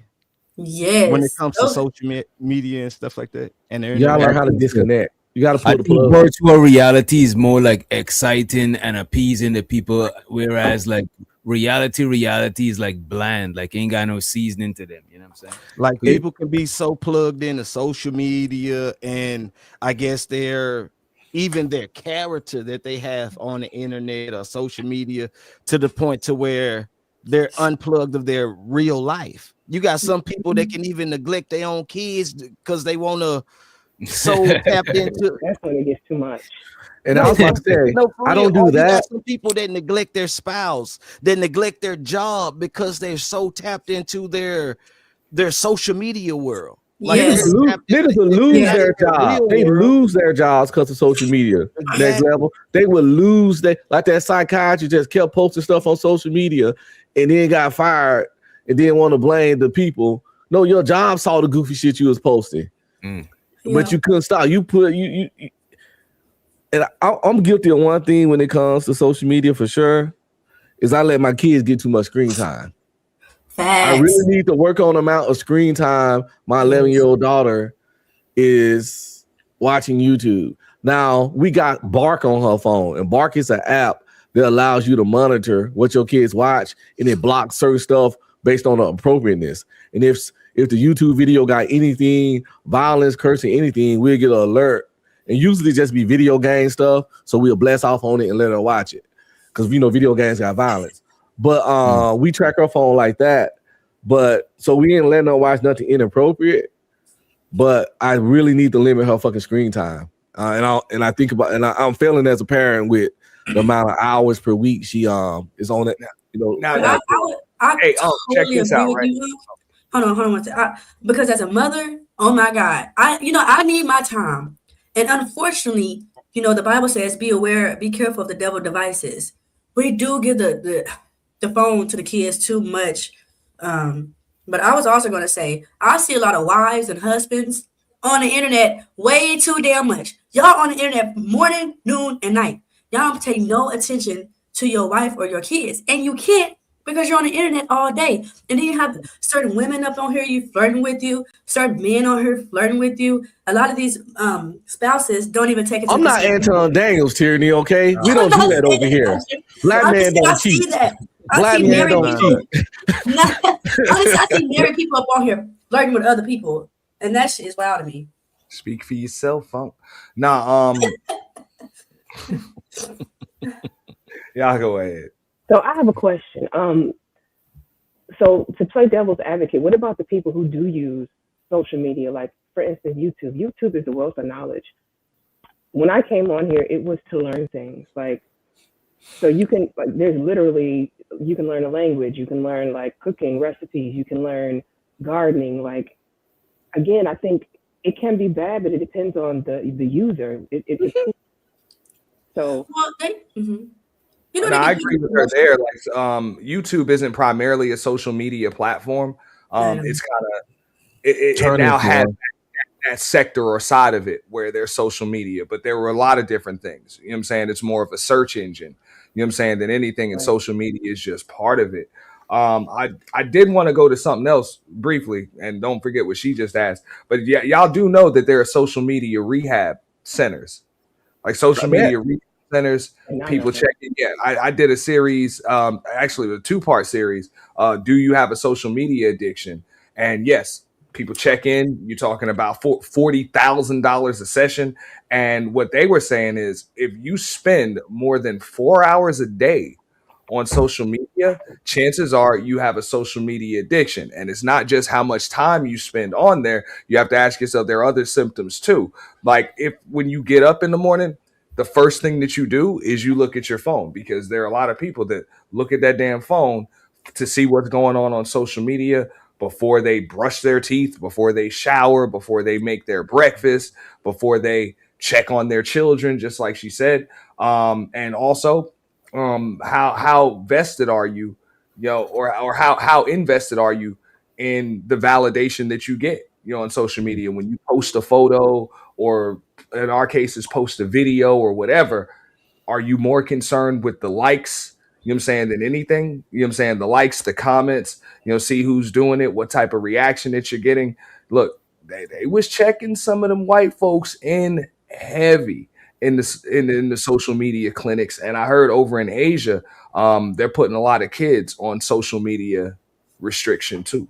You know what I'm saying? Do you know? No, Do in you know China, how many of those people who checked into those rehab centers had other addictions? I'm sorry, Like, other addictions? Very few. whatever. Very, very few. I didn't hear about anything as far as like drugs or alcohol or anything like that. They were able to explain exactly what was going on. Some of them were just they were so caught up in the validation. So some, it was just like the dopamine rush from when they see that like on a video that they post, and then what it evolves into is them having like a pseudo life that they're living on the internet that's not real. I just looked it up too, right? I looked ChatGPT. up no this time Google. You know what I'm saying? I Okay. should have Chat GPT, but I'm on Chat GPT for the show because I don't want to mess it up, right? It said social media addiction is strongly linked to other behavioral and substance addiction, Agree. right? Due to sheer brain reward mechanism. So it's saying that it probably didn't say that in the study that you looked up, and but it is saying that people who's addicted to social media, a lot of them is prone to addicted to other shit. And that's with anything. Anybody that's addicted to anything, they prone to just Now being you have an addicted to addictive shit. personality. She asked yeah. about the people that were That's what, checked into that's what those I was rehab asking. clinics. Did they have it? Yeah. Mm. I didn't see many that talked about having other addictions. But It yeah, no, says I would agree with that. If you got an I'm addictive personality, you're probably addicted to other it things says too. like a lot of people who are addicted to social media, it'll have like the top ones they say is like gambling addiction and other behavioral addiction. Behavioral addiction is associated with, I don't know what behavioral addiction is. It Maybe is. I don't, like you got a fixation for doing some shit. What's behavioral addiction? Maybe it's like jacking gooning. Maybe you addicted to gooning. No, it's when you end up in somebody's hotel room and then get on the live. Yeah, or Mm. jacking your shit. Porn Yeah. You know, addiction. like acting out and things like that. But tyranny, why? Tyranny is wild. Tyranny, That's why? wild. Hey, And it says substance abuse too, but most of the shit is gonna have substance abuse. An You addictive gotta follow personality like is an addictive personality. You can get, too much of anything is a bad thing, but the people in those clinics, that's what I saw. It was more of an addiction to just, the dopamine rush that comes from, the reactions, not even just socializing. And what would happen is people would neglect their real life for the life that they're living on the internet. Most And of of our course, kids would have to go to that. Most of our kids probably need to go to that clinic, or would have to go if we were to take their phone, take their tablet, or just turn the internet off. they We would go probably crazy. have to send our kids to that goddamn clinic. Okay. Goddamn, What about the factor of how people chase clout or chase going viral? Would that be like another level of that? I believe so. Yeah, I think that's it on steroids because you literally chasing a viral moment because you want viral validation. Like 4 people is not enough. Like you need you know what I'm saying? You need 100,000s of people.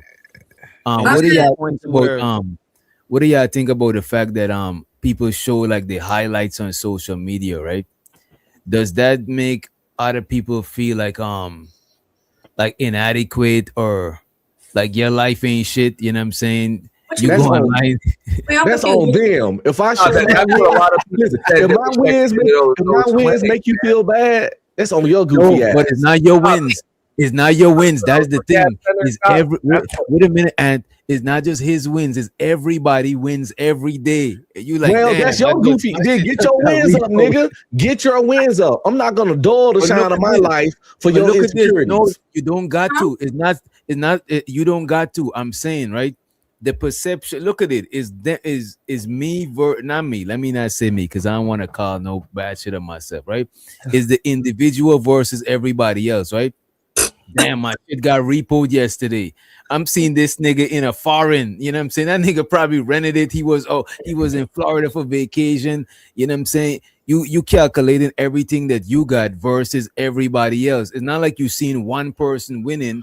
You might see that person today, then the next day. Because look at this, right?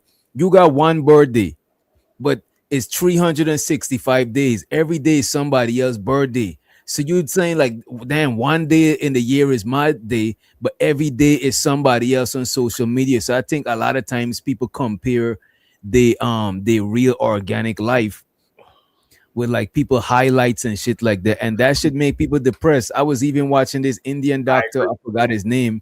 He was talking about that shit. People is really comparing their life to people highlights and getting depressed, bro. But that's Hey, I'll that's give it still that. on the internet. People are getting caught up in the competitive aspect of these things that people are posting, when in actuality, a lot of it is fake. A lot of it is fake.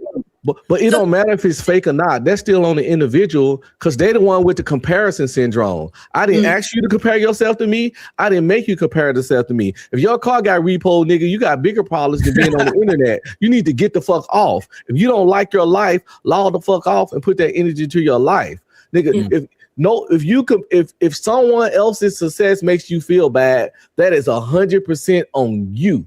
So I've You had ain't them and they ain't you. So why you even compare? You might not have the abilities. I always wanted to dunk a No, basketball. You it's think not. I'm But mad look or at sad this. because LeBron But, I'm James not, is but, I'm but, not going Unc, to but Unc disagree is with you, even bro. unrealistic. Is even unrealistic comparison, because if you come and not to say you should, right? But yeah, I am comparing is 5'7". but comparing is a natural thing. That's how comparing is natural. We can't stop you from comparing.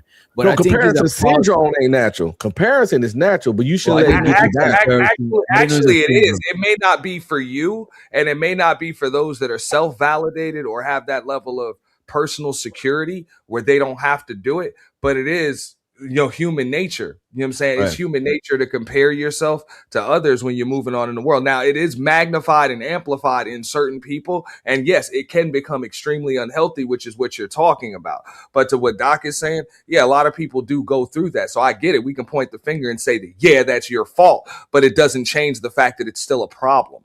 so I Well, want to say And I again, don't if think I go and through I that don't a think lot they on this I don't space. think they I got you, Tierney. I don't think they're making a fair comparison because to compare your life with somebody highlights, they're thinking what they posting before. So you comparing everybody got their own shit going on, but most people is not gonna post their problems on the internet. So it's a false comparison. You know what I'm saying?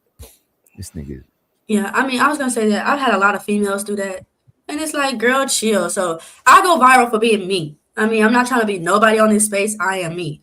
But I've had a lot of women come on these spaces when I'm up there trying to get a viral moment. Tyranny, you got mixed kids. Blah, blah, blah. Why do you care? Why do you care what I got? Like, I don't understand it. But everybody, sometimes a lot of females try to compare themselves to me, and it's like, for What's what? going I on? mean, I understand I'm great, I'm awesome, I get that.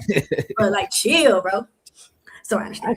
I think part of the issue is you have to have something going on in your own actual real life and remember to like tap out of the internet because like you said, everybody's posting the best parts, the highlighted version, the things that's going to make them look the best. And you have to remember that's not reality. If you live if you breathe, you know that everybody has good days, everybody has bad days, and you're comparing yourself to somebody's full version of themselves. Like the worst thing you could, if you get to the point where you're doing that, it's probably that's when you know to tap out.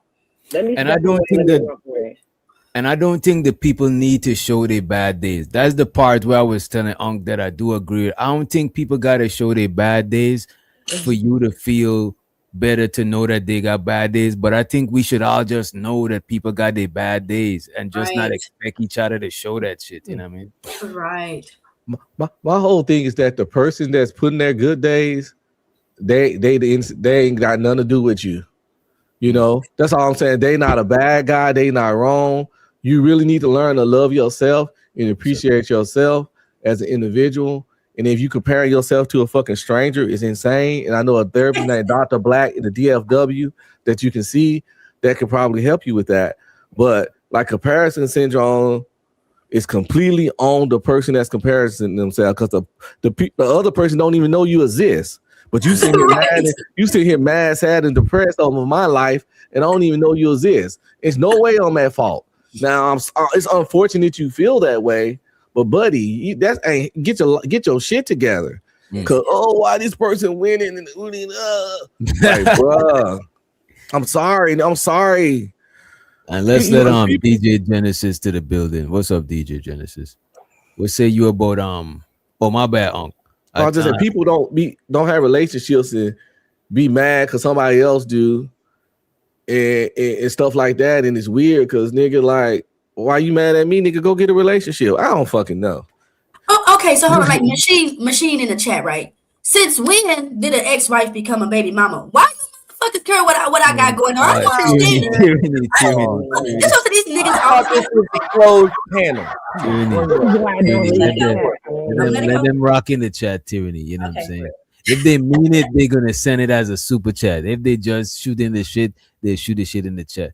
What say you are, DJ Genesis? We're talking about how social media is affecting us. You know what I mean? I think we covered a couple of things, but I know you had known the topic before. So anything you want to say, go right ahead. And you're muted. Not in StreamYard. Check your laptop. Nope. No, we can't hear. Technology kicking her butt. See? Can you hear me now? Yeah, we hear you. All right, here we go. Check. Can you hear me now? Yes, ma'am. Okay. No, so I was saying is that I think it can be kind of toxic, doom scrolling endlessly. And then it seems very negative.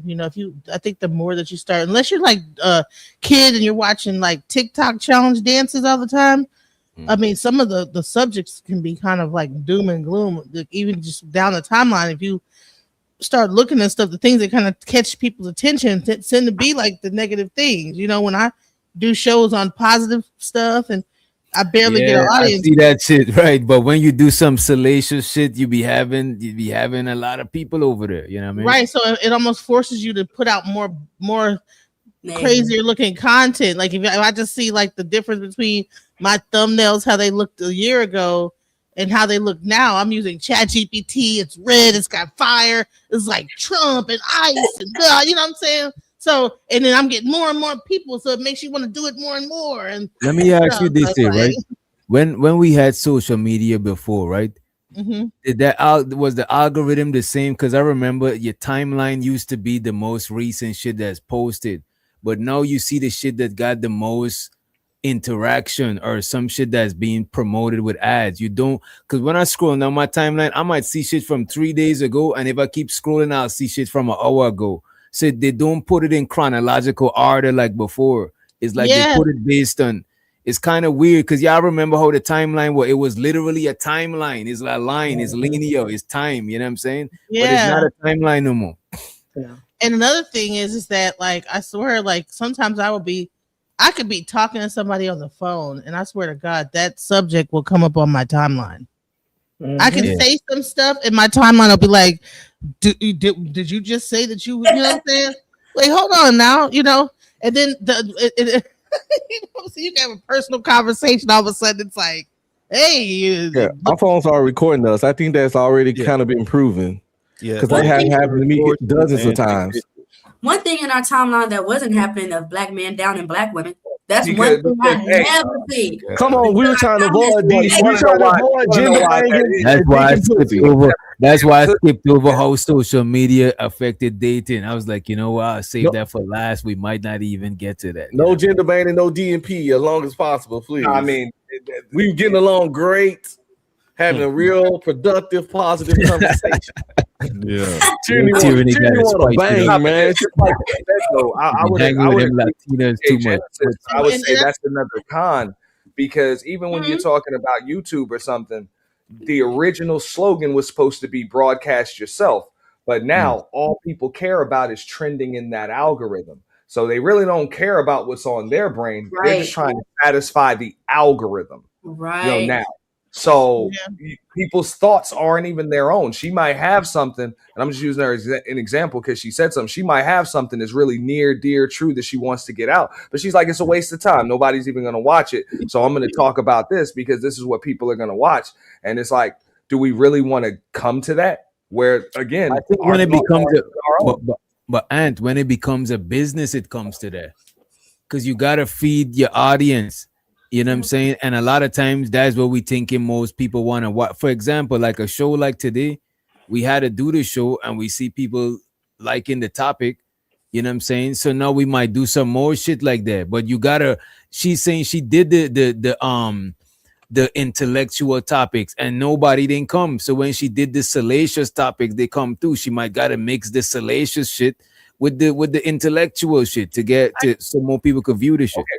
I got 400,000 people when I did Corey Holcomb and Anton Daniels when that first thing popped out.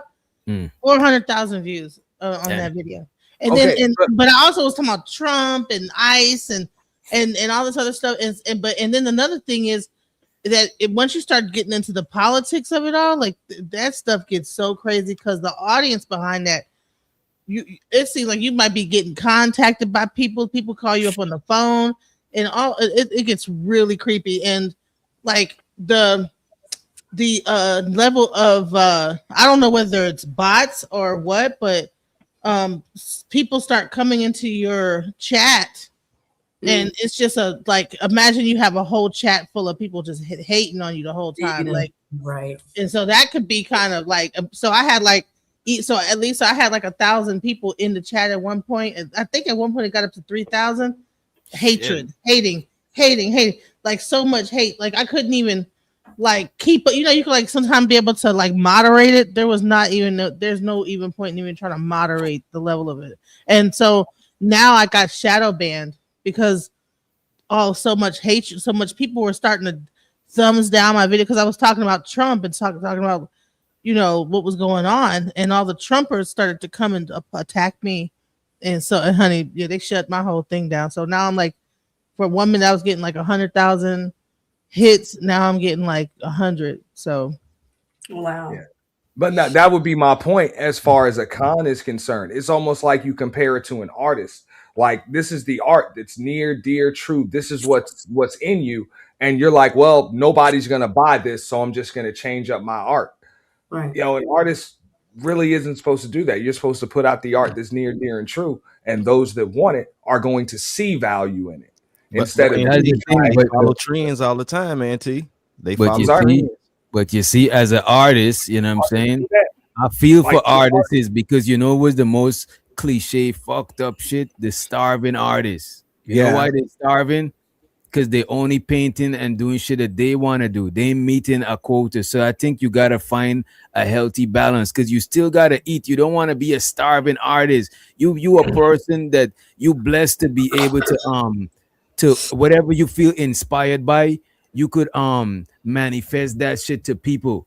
And now you're going to just live in destitute and you got that ability. You better find a way how to capitalize off of that shit too. You know what I mean? Like how many of the most famous artists whose paintings go, some of them for millions of dollars now, hundreds of thousands and after millions they died. When you died, they died. Yeah. They were starving all through life. but now people see the value in their art. So should they have just changed up their style because nobody was buying it while they were alive? Yeah, I mean, yeah, honesty is still there. So yeah. They should have. maybe they wouldn't have They died should have. of 'Cause starvation. who's enjoying their money? Who's enjoying their paper? The business orientated person is enjoying the fruits of that artist's labor and that artist's inspiration.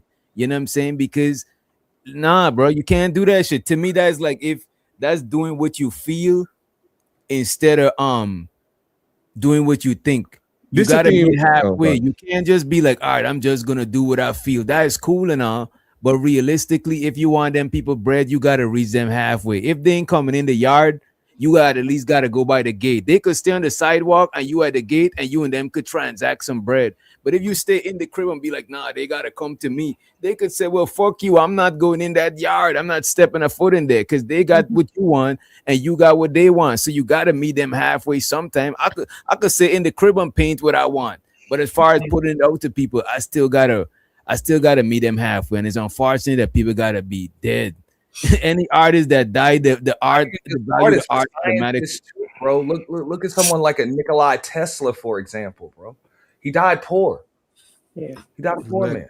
And it's the thing, like, yeah, I'm doing this right now on YouTube. Actually, it's like I know what the people want to watch, and I know the kind of stuff they want to see, but a lot of that shit don't interest me. And I'll have the liberty to talk about what I want to, because I accidentally deleted my videos, so I ain't even monetized no more. Plus, even if I was, I don't like doing shit that don't interest me. And I get it. I got the liberty to do that because it's just a hobby to me. But if I was like trying to get bread off this and wanted the money, I'll take the money. But it's like that's a way down the list. I'm more for. I'd rather talk to one person about what I want to talk about and something that I actually find funny, engaging, than talk to 500 people about some shit I had no interest in. But that's just me. I'd rather the opposite. I'd rather go and if there's 500 people that want me to talk about something, I'd rather go and research that thing and present it to them in my flavor. You know what I'm saying? Than me talking to 3 people about something, because to be honest with you, I fuck with y'all, but I don't care to talk to 3 people for like 8 hours. I just don't want to. Oh yeah, I couldn't do that either. I have conversations in my brain while I'm walking my dog. I don't want to do that shit. You know what I'm saying? Okay, I'm just keeping it a buck with y'all. And if I do that shit, I won't be able to pay my StreamYard or do nothing. I'll literally really be talking to 0 people at the end of the day. So I can't do it like that. I wanted to back whatever y'all be saying. What Miss DJ Genesis was saying. When it comes to like you were scrolling and you see, some dances to certain songs or whatever. That's also a con, because a lot of these artists done sold their soul to the devil. We know that. They have all that black, red, and white. They have all that demon face and stuff. And when we are scrolling on it and we're listening to that music, it's also affecting us too. And like Unk was saying, we give our kids the phone and stuff. They're listening to that. They have no idea what they're listening to. We do, but because we're busy, we just give them the phone. So I'll just say that's one of the negative things is the music. Just saying as far as the and I get what you're saying with the music, but as far as what you were saying earlier, Genesis, about sometimes you do some shit and a few people watch it. You gotta mix the two, because at the end of the day, the people, I'm telling you, for a person, when I do content, a lot of people tell me to do certain type of shit, but they don't support that shit. And when I do the salacious shit, that keep my shit afloat so I could provide other shit to the other people. You know what I'm saying? Right. That's a fact. My biggest video about JP. My biggest, most seen video is about JP and his EBT shit. You see? But this is what I'm saying. You still got to keep your channel up. Probably care the least about that. Like, just so you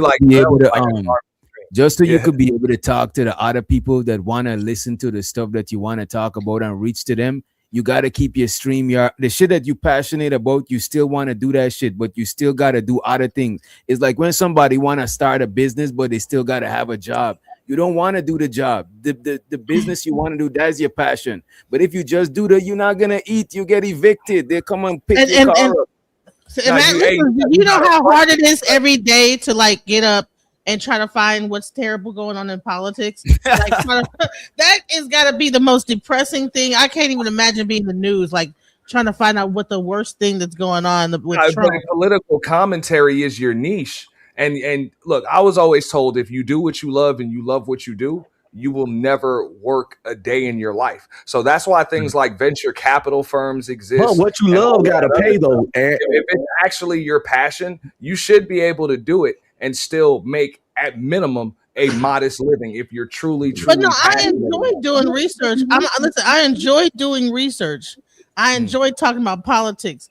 But how social media, like in the news, it used to be when the news was around, you know, there was different stories. It wasn't just all just negative. Like the way it is now, then what happened is then you had for some reason, even though my channel focused more on the leftist stories, all the Republicans came to my channel to complain about the fact that I was a leftist and I'm promoting only leftist ideas, and then they started to send me like all this Republican, like you need to be going to Fox News, instead of looking at this. This is all leftist propaganda.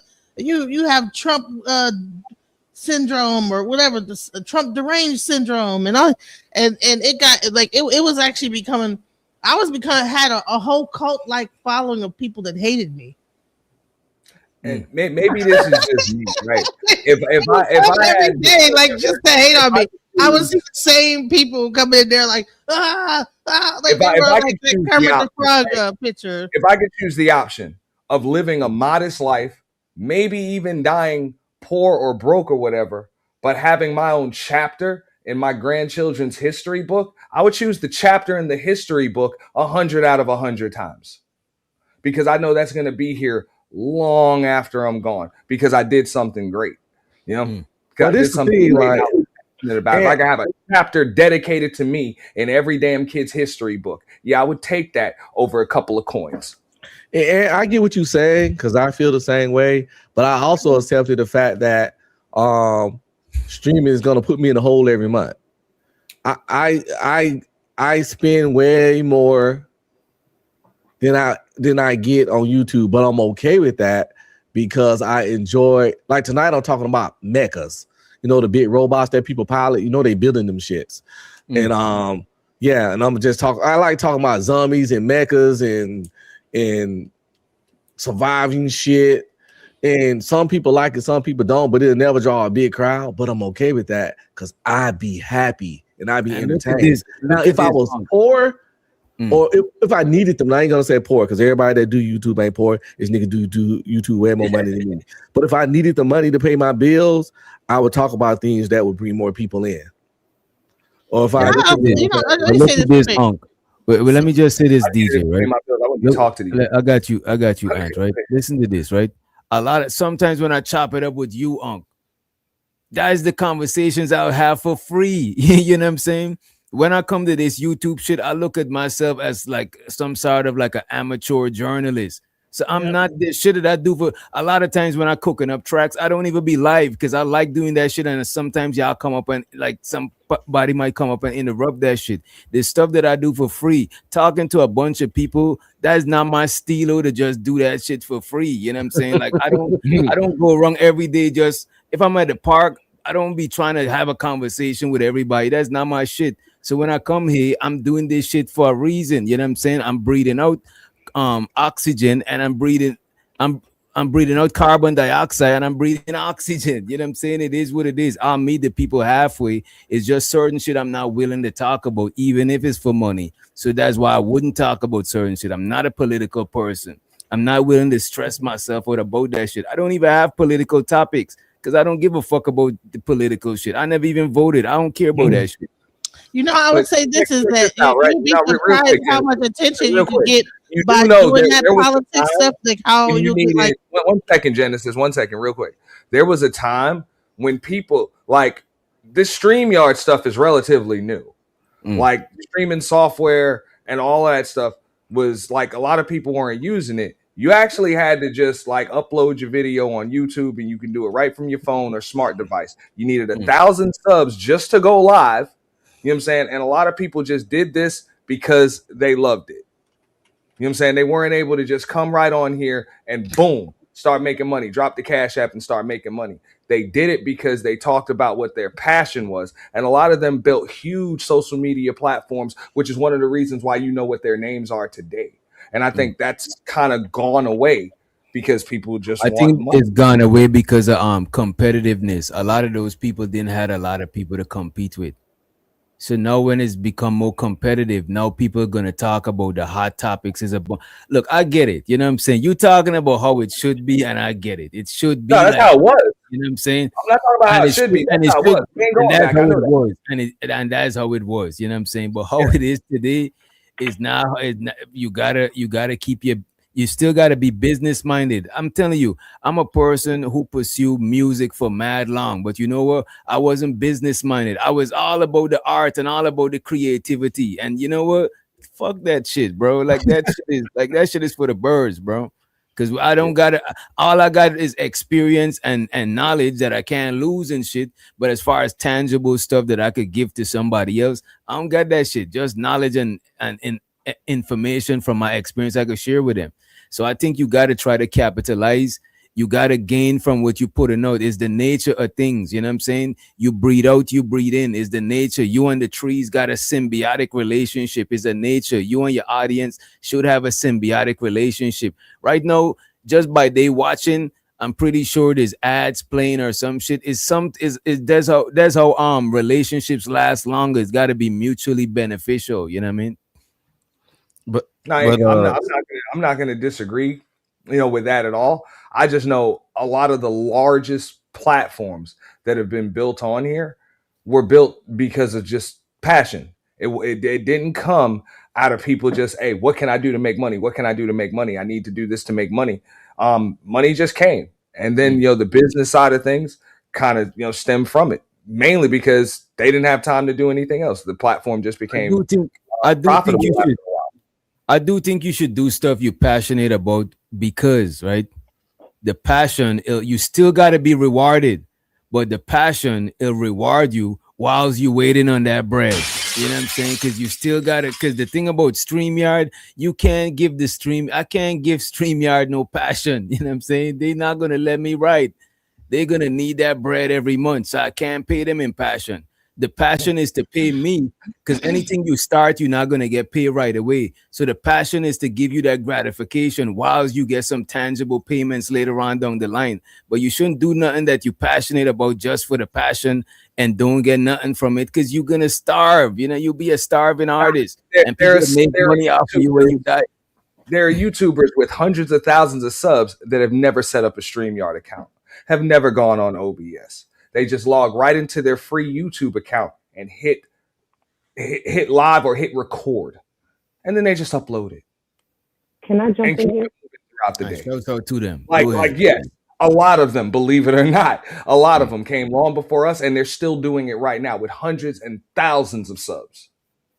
Well, I'm not one. I'm been here He's a since live then. streamer. He's not a video No, caster. I'm just saying. I mean, I get what he's saying because I use StreamYard too, but it's not the only way to do things. And a lot of platforms have grown ridiculously huge without StreamYard, without OBS, without opening panels. People just came on here, just talked about what the hell they felt like talking about, and their audience found them. And then they got a But profitable there's two business. different types of people called live streamer versus video creator. So if one people like live streaming, some people like just doing videos and edit content. So just because certain people do that, like I would say this, like overdoing anything that even if you're passionate about it, you're gonna burn yourself out. You're not gonna. No, I don't care if you're passionate about playing the guitar and you keep playing the guitar all day, every day, 7 days a week. You're gonna get tired of playing the damn guitar. I'm sorry, your finger's gonna start hurting or something like that. So overdoing anything is gonna burn you out, no matter what it is. The thing about it, Genesis, is different types of people. Some people come on here and it's a hobby for them, and they actually lose more money than they gain from this. Like everybody ain't afforded that shit. I'm not living like that to where I could just come up here for 8 hours. Like even this stream I'm doing because I just wanted to switch it up from the doing all the extra shit. But shows like these don't really like that shit don't really translate into that much bread. It is what it is. And I'll not still, profitable. yeah, it's not profitable. And at the end of the day, I don't feel bad about making a profit at all. You know what I'm saying? Because you know what make me feel bad? If I can't pay my StreamYard and I can't even do shows to the people. That shit is even like, so even the people, a lot of people be thinking they know what they want, right? They be like, oh, we want this here. But when you're doing that, they want this instead of that. But when you're doing that, is way more of them show up than when you're doing this. You know what I'm saying? So it's like Yeah. it sounds good and it sounds noble and it should be, you know what I'm saying? But look, man, that's not how it is, you know what I mean? Like how the people be like, I'm tired of Anton Daniels reviews, but when you do an Anton Daniels review, this shit be popping. They be in there talking, they be watching, they be super chatting, they be laughing, they be pulling up, but then they be in the chat, oh, this again, this been going on for months, but you love it. But Yeah, you it's because motherfucking love it. politically correct thing to say is no, we don't want drama. No, we don't bad. We don't want no drama. We don't want no salacious shit. That's but look at this. If I say put one in the chat for drama and put two in the chat for something else, they're gonna put two in the chat. But if I hold a poll anonymously, you're gonna see the drama is gonna outweigh the other shit. It just is what it is, bro. Or if you did a real sappy show, you're gonna see people come in and click on it and click right the hell back out. People love that shit, bro. I was over there solving mysteries to 5 people before, but we had fun. We watching YouTube videos. They show the mystery. You pause it, and then you gotta try to crack the case. Shit was enjoyable to me. No, I know what he's saying. Look, there were streams that I did years ago, like the Do You Have a Social Media Addiction? I did stuff on BizQuest where I showed people how to purchase businesses that were already running with seller finances, no money down. Yeah, a lot of those videos had the least amount of views, but those are the ones that people hit me up and they tell me, I remember that stream years later and I appreciate it and things like that. Now, me personally, yeah, I didn't make a bunch of money on it. No, I didn't get a bunch of views, but I'm like, that made more of a difference. And I'm just a lot How more. did it? A lot of times it don't. A lot. What you said make more of a difference? That's more fulfilling than to you. That's more fulfilling to you. Or like let's say I do the purge or some shit like that, and a bunch of people send me that just to get rid of people. That's something like the BizQuest where I'm showing people how to purchase their own businesses, even if that only hits one person or 3 people, and they go purchase a business or they learn something new. Like that's more fulfilling for me than a stream that makes $500 because some people just paid me to get rid of some people, or they just love all of the damn scratching and yelling. Now, granted, yeah, it was a little more profitable, but I'm just saying that's just more fulfilling. You're looking at it from one perspective. That was fulfilling to you, but there's different forms of fulfillment because there's different there's different places that need to be filled. So that you got a gratification from doing that shit. That filled your gratification bowl up. But there's different bowls to fill. There's the bowl of this shit gotta get paid. You know what I'm saying? There's the bowl of these people gotta get satisfied because they might want it's different bowls to fill. So while you might personally feel gratified by that shit within you, there's other people that participate in, other viewers, the host, there's other people that want to be gratified too, and different people feel gratified in different ways. You know what I mean? No, I would respect that, and I understand that, but I would say that's why there are so many other channels. You go elsewhere for that, but this is what I can add. You know what I'm saying? This is what I can add. So I'm more fulfilled by doing what I love, loving what I do, and if that reaches X amount of people, then I'm happy about that. So to kind of go to like what we were talking about earlier, because I don't want to veer too much off of the topic. That's what I mean. The difference between, allowing your audience to find you and doing what you love, loving what you do, and allowing that rather than chasing the audience and just trying to satisfy them. That's one of the cons I think there is to social media. People are more so trying to satisfy the crowd rather than doing what's actually in them. Overall, as a whole. Go ahead, Candy. Okay, so I think I would be the person in the middle between the two of you, because DJ is saying that this is what I do. I have to make money off of this because I have to feed StreamYard.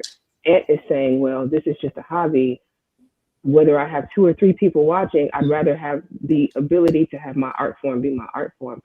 Somebody like myself who this is not my main source of income. In fact, right now it's currently a hobby, but I would like to grow it to the point where it's actually monetized and could, you know, make money off of it. I get what both of you are saying. I think the issue though comes into play Can I just where say, I just want to interject with one thing. I'm not saying that I'm gonna only do. There's a lot. I'm not even willing to just research some political shit to talk about it for money, even though it brings a lot of crowd. I'm not willing to do everything for bread. I just want to be up here and talk about shit that is fun to me, but I still want to make bread. That's why a lot of the serious conversations I don't veer into that much because it's not fun being up here talking about that shit with people who's not experts. We just giving opinions for that long. So I'm not gonna just do shit because it's bread, but I'm not gonna feel shy about wanting to be paid for what I'm doing. You know what I'm saying? I'm not with that shit. I'm not letting nobody make me feel like no type of way about that shit. You know. Well, you know, I for one, I chose political commentary because I'm very interested in politics, and I'm also very like interested in like when I see something happening in the world, I feel like, you know, I was one of the community activist type of people.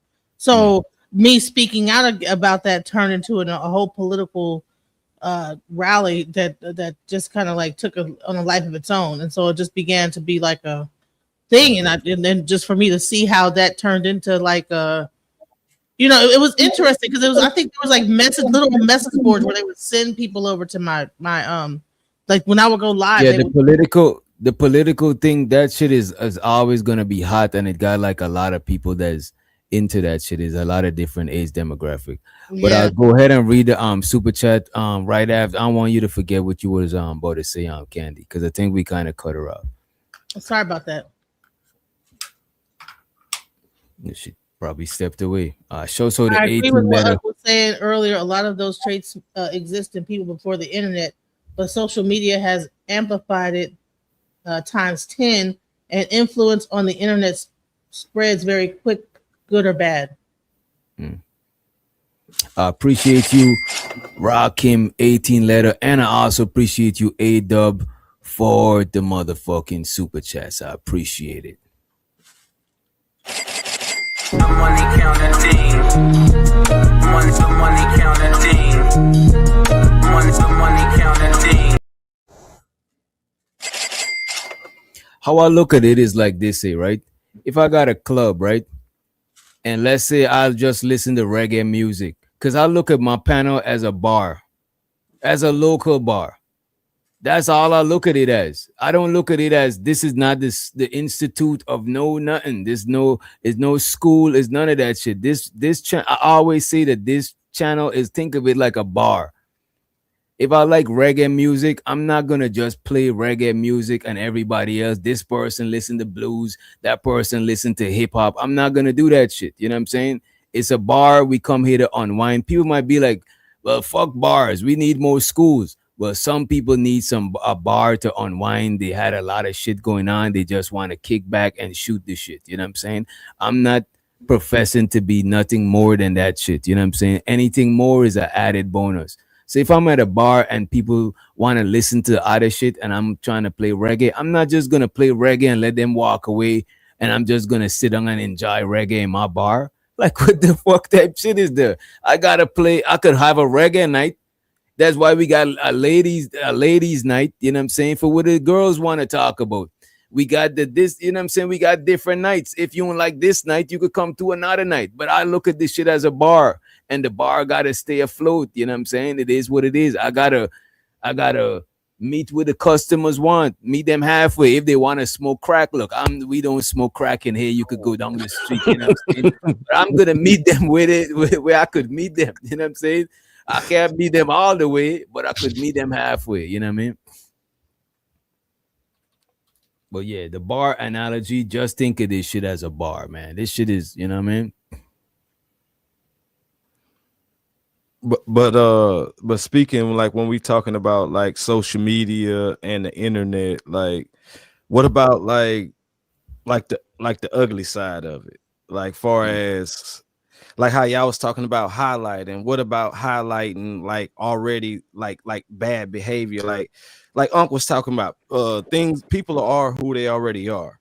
Like, what about criminals that's already criminals, but it can be highlighted more due to social media or the internet, like far as like child predators, like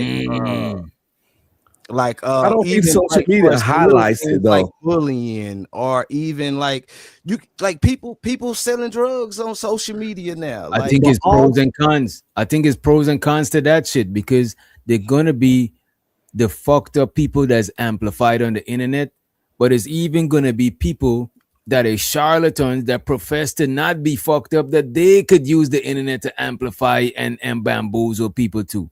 You know what I'm saying? So I all the don't think oh, it. sorry. Yeah, and even and my fault, even like social media could highlight the negative aspects, but I still think it's pros and cons to that shit. It's heads and tails to that shit because it could highlight it to where like, look, man, we seen this issue and we got to do something about it, or it could highlight it in a way that we saying this shit is cool and this is what we should do and this is how we should move. You know what I'm saying? So I think it depends on how it's being highlighted.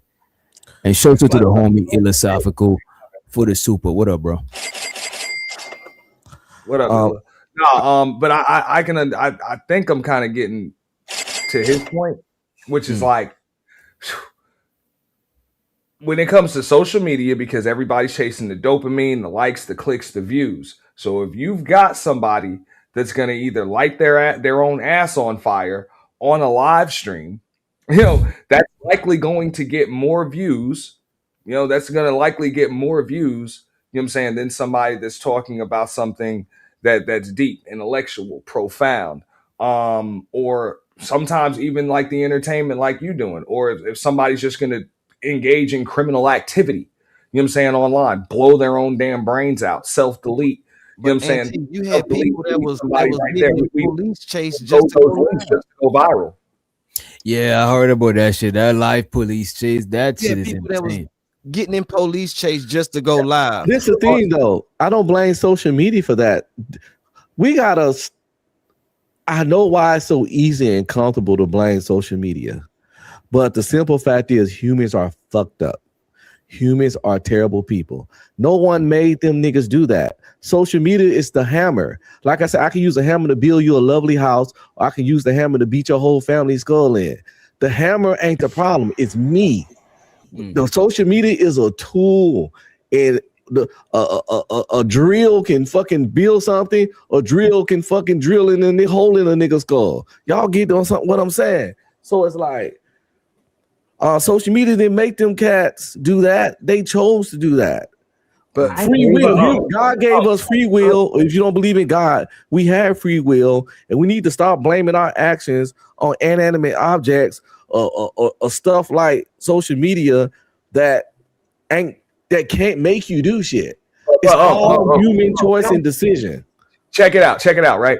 We're not like nobody up here is blaming social media for that. We're doing just what the banner says. We're discussing it. It's a discussion. Well, you Nobody get what here I'm saying by saying like so, and when we're talking about it. But I agree with you. Like just like you say, guns don't kill people. People kill people. The difference though with social media is there is a reward system that comes with it. There's clout, there's validation, there's money. People get monetized. So while guns, you're not going to get paid for shooting somebody unless you're an assassin. Versus being on social media where you can use this tool for nefarious means. It's just like the whole all press is good press. It doesn't matter whether it's bad press or not. I mean, you have people like, I don't want to say names, but you have people that are very well known in certain spaces that think they're local celebrities and would never be a celebrity in regular everyday life. That's the negative side that rewards you from social media. So that's where I would push back a bit on you, Unc, because I feel like I hear what you're saying, but I think you're not taking into account the reward system that comes from social media. And that's what I was saying earlier. That's what I was saying earlier. The reward, whatever you're being rewarded for, you're gonna lean more into that shit. And whatever, and it's natural for us to lean into reward and lean away from punishment. So and anything that giving you rewards and punishment, it could shape your behavior. Because that's how you teach your dog to behave. Reward and punishment. That's how kids learn to behave. That's how we learn to behave with the law, reward and punishment. So I think That's true. that should do shape our behavior a lot. Cause like any device you got, bro, that shit got at least 2, 3 social media app already installed in that shit. You know what I mean? But again, it's not on social media that you're a person that's willing to do fucked up things to get a reward or validation. Again, that's all on the human. It's not on social media that you such a goofy motherfucker that you willing to set yourself on fire to get a bunch of views. That's all on you. I believe in humans. I believe in mankind, and I believe in free will. And the reason why this stuff keep happening is because people got so many scapegoats and cop-outs. And social media is always used as a cop-out for personal, individual choices. No, nigga, you did that. You woke your goofy ass up. You made the conscious decision to do whatever goofy shit you did. You picked up that weapon, you got in that car, you fought that person, you slapped that old man. Remember when people was punching old people for no reason? Social media didn't make them punch old people for no reason. They punched them old people for no reason. Yes, the shit went viral. But look at this, but they being socially incentivized, bro. If 5 people was doing it off of the strength, the incentives gonna turn that 5 into 15. I'm just, bro. There's jobs that people won't do for free. I don't disagree. I don't disagree with what you're saying. It's just the free will is still the main key component. But could views and support because without them choosing to do it, it wouldn't happen. But you know what's the thought on like serial killers? You know why they don't? I don't know if I can say that. I'm sorry if I can't. No, it's all good. It's not like we're saying it repetitively. They don't. So the news doesn't like to really identify people as that, because what I've seen is that it inspires more people to come out and try and get notoriety for themselves doing that act. So if you ever notice, they try to minimalize a lot of times if it's connected drillings and not really label it a serial driller for a while until the news has picked up on it and they have no other choice. And that was all because it was said that it inspires, not necessarily like it's going to make people do it, but no, I've seen a movie when there was a whole serial deleter convention, and it's actually on Netflix, and it's probably a series too. I don't even think it's a movie, and they bigging up the guy who was the top deleter. As a matter of fact, it was Sandman. It was that Sandman show. Yeah, and part of the show. Yeah. They had a whole convention with serial killers, and a lot of people is copycat killers. So they following in the footsteps of their hero serial deleter. You know what I'm saying? So that shit is a thing. But you still got to be a psycho, though. You still got to be psychotic. Social media don't make you psychotic. With the softer side of it, right? Like, let's say a sports game on the field, on the basketball court, whatever. If somebody runs out onto the court or the field, somebody wants to run out on the court butt naked, whatever. Like, they have a rule saying you can't put them on camera. They will not go on television no matter what because they don't want to incentivize. I see what you're saying. Yeah. You know what I'm saying? It's the same thing, just like Candy is talking about. Yeah. You don't want to give it any, you don't want it because people will do that just to get on TV. And I don't think that means they're psychotic. I just think a lot of people look as a social serial killers. To kill somebody, you have to be a psychopath. To be a serial killer, you got to be a psychopath. I don't care how many serial killers you watch. You become a serial killer. Your shit's already in you, broski. Well, what about the military? Don't they have? I mean, because you have to kill a lot of different people. I said be a serial killer. See, the difference between serial killer is you killing people that you don't know or you do know, and you don't have no. You're not defending your Go ahead, Genesis. What is a sniper in the military? What is a sniper? Is it not a serial killer? Nope, not at all. That's a serial killer. They actually, you know that a lot of them get out the military. You know what? This is where ChatGPT comes in handy.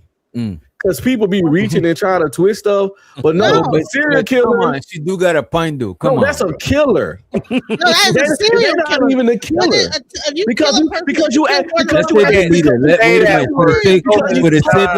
sake of the argument. You at war with the other country. They would kill you. Wait a minute. No, they will not. You at war with them. Genesis. For the sake of the argument, since we saying it's so repetitive, let's use deleter. Because we Okay. use, you know what I'm Okay. saying? That shit is crazy right now. You know what I mean? I mean, I tried 'cause I saw where it was going. In war you at war with these people. They are your enemy and you their enemy. Serial deleters delete people they don't even know that But what didn't if do they a see damn them thing people to as them. the enemy? Bro, And bro, snipers they will lead a evaluate war. they evaluate serial deleters, and a lot of these people they got some sort of justification behind why they was No, deleting them. sometimes it be just because she was blind. But I what I'm watched all the but what you're documentaries. saying, Jeffrey like, Dahmer wasn't eating people because they was doing nothing to him. the definition people- of serial deleter doesn't mean depending on the who you deleted. No, it doesn't.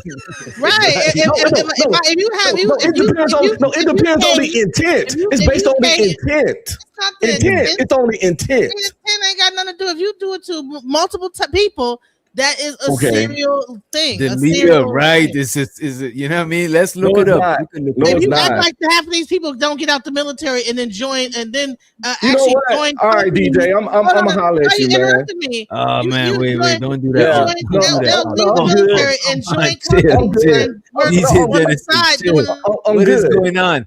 Why you dipping? What's going on? I don't talk to people that disrespect veterans, She's a disrespect military. veteran. She's a veteran, bro. But it don't matter for me. You know what I'm saying? Cause Oh man, because come on. because these same people she's talking about, Oh man, these same people she's talking about is the reason why she's able to be on YouTube and have this conversation. No, But it she's ain't. You can't do she's this- a vet can't too. do That's this in like a Russia or black China. person saying making black jokes, bro. She's the veteran too, No, bro. she got no. Actually, we know her service was. You know what happened with her service. What about my Let's not service, go there, bro? bro. Like, now you about Nah, to you disrespect a veteran. Now, you, like, get off your high horse. Come on. All right, serial killer, a person who commits a series of murders, often with no apparent motive, and typically following a characteristic, predictable behavior pattern. Okay. A person who commits a series of murders, often with no apparent motive, and typically following a characteristic, predictable behavior pattern. That ain't the same as a sniper who gets a mission to take out a high value target of the enemy. Because that person probably only does that when he get a specified mission for a high value target. Serial killers kill for pleasure and joy and shit like that. They get hard off killing. They kill for their own neurotic psychopathic things. Am I lying?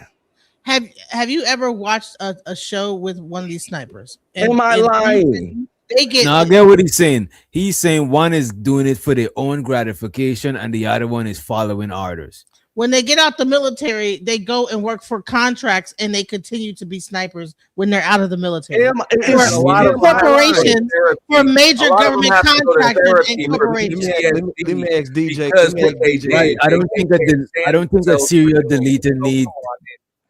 How do we change? A lot of them put themselves into therapy. I don't think a serial. Wait a minute, Genesis. I don't think a serial deleter is gonna put themselves through therapy. You know what I'm saying? That's like some forced shit. But a person who's like this fucked up, I need some help. I don't think that's the same. You know what I'm saying? And the sniper not even a murderer.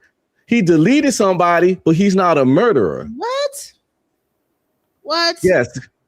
Oh, okay. Let's change the subject. It's a Okay. different. You All right, can let's go to Let's go to the super Uh, chat. So the L Nix, he said, if a content creator do content on dating and relationship and people engage in the talking points that trigger and promote tension, you become part of the 6th degree of separation to online influence. I appreciate you, L Nix, for the motherfucking super. Appreciate it. Money counting thing. Money counting thing. Money counting thing. I just want to say real quick, DJ. People do know that homicide and murder are not the same two things. You determined, ain't you? You're determined. Yeah, let's not use them words because you know them my words. bad. Kinda crazy. Yeah, you're right. I was going to change it. So I was going to say, you know what? The reason why we're all attracted to all of this type of stuff. Remember World Star Hip Hop? How did they become big? Was it not because they were showing people fighting each other left and right? That was like the fight channel, media takeout, all of it, and then they were the celebrity gossip. Most of our black media is based around gossip and fighting. If you actually look at it, like all these, it's either hip hop, gossip. I don't think so. Well, you know what? I don't think it's just mostly black media. I think mostly popular culture and most highlighted shit is what's gonna be showed on the internet. Like when we were, you I don't remember think it's things. just I a remember black there was thing. a DVD, the bum fights. You remember shows like damn ridiculousness, jackass, whatever. People just doing Yeah. crazy stuff for attention just to get on TV. A majority of them folks was white folks. So this is not race specific. This is not gender specific. People of all races, all genders, all over the world are doing crazy, wild shit for attention. Right. I'm talking about black media though. I'm talking about when you Yeah. Wendy Williams. I'm talking about Media Takeout. I'm talking about World Star Hip Hop. All of your major What black about news Jerry outlets Springer are and based in gossip and fighting and that type of news. I think that's the popular one. I think you're talking about popular media. Because look Black at media. Jerry Springer. Look at Jerry Springer. Jerry Springer ain't just only had black people. Maury, you know what I'm saying? I just think that's just But popular media.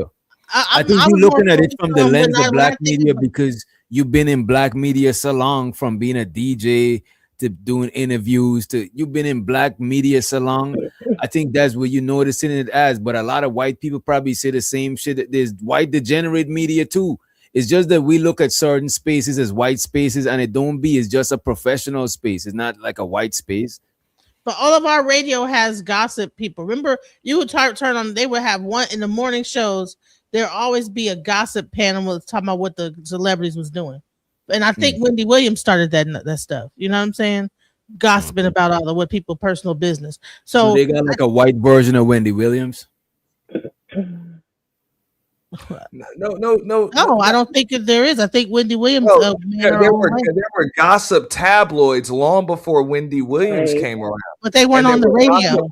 radio shows long before Wendy Williams came around. What? What were the? I mean, what is it? Howard Stern? You mean? Well, that was a different type of like talk radio, but I'm just saying they existed. They existed both locally, yeah, mainly locally. But Now you have who was at the level of Wendy Williams though? Wendy Williams is at she yeah, but no, she didn't the first start gossip. gossip television. She didn't start She that. no, I You know said what? You can look it gossip up. radio. I said gossip radio. She was one of the biggest gossip radios in New York that actually got syndicated. Mm. And then she moved from that to actual television. So because she was so big in television and radio that she ended up getting syndicated, get her own TV show. So she was at the top of the game when it came to the gossip arena. If you can't tell me who actually was bigger than her that was white, I'm all ears. I I don't mean, think, I Geraldo think she's the Rivera biggest. ran a Joan gossip. Rivers, He ran Joan a Rivers, gossip maybe. talk show. What are you talking about? Who? Geraldo Rivera, that is. Oh, That's not a gossip. That was like a What are talk you show talking of about? like that's a Geraldo Rivera wouldn't stop talking about OJ. TMZ and Entertainment Tonight been doing that shit for the longest. yeah, That's what TMZ I'm kind of saying. like gossip. Come on, you see, TMZ is wait a- later than Wendy Williams. TMZ was not around before Wendy Williams. okay, but you consider it the same type of content though. TMZ, Wendy Williams, right? Yeah, I would say that. Yeah, similar. Okay. I think it's just that a lot of black media is rooted in entertainment because if you notice, like black people always dominate entertainment. Think of every genre of music. It gotta be a black person gotta be in the top 10 or something. You know what I'm saying? Every genre. So I just think that's why it look like black media is just about entertainment because black people dominate entertainment. It's like sports. There's gonna have a lot of. I'm pretty sure there's a lot of black sports channel because why black people dominate in sports? A lot of sports. You know what I mean?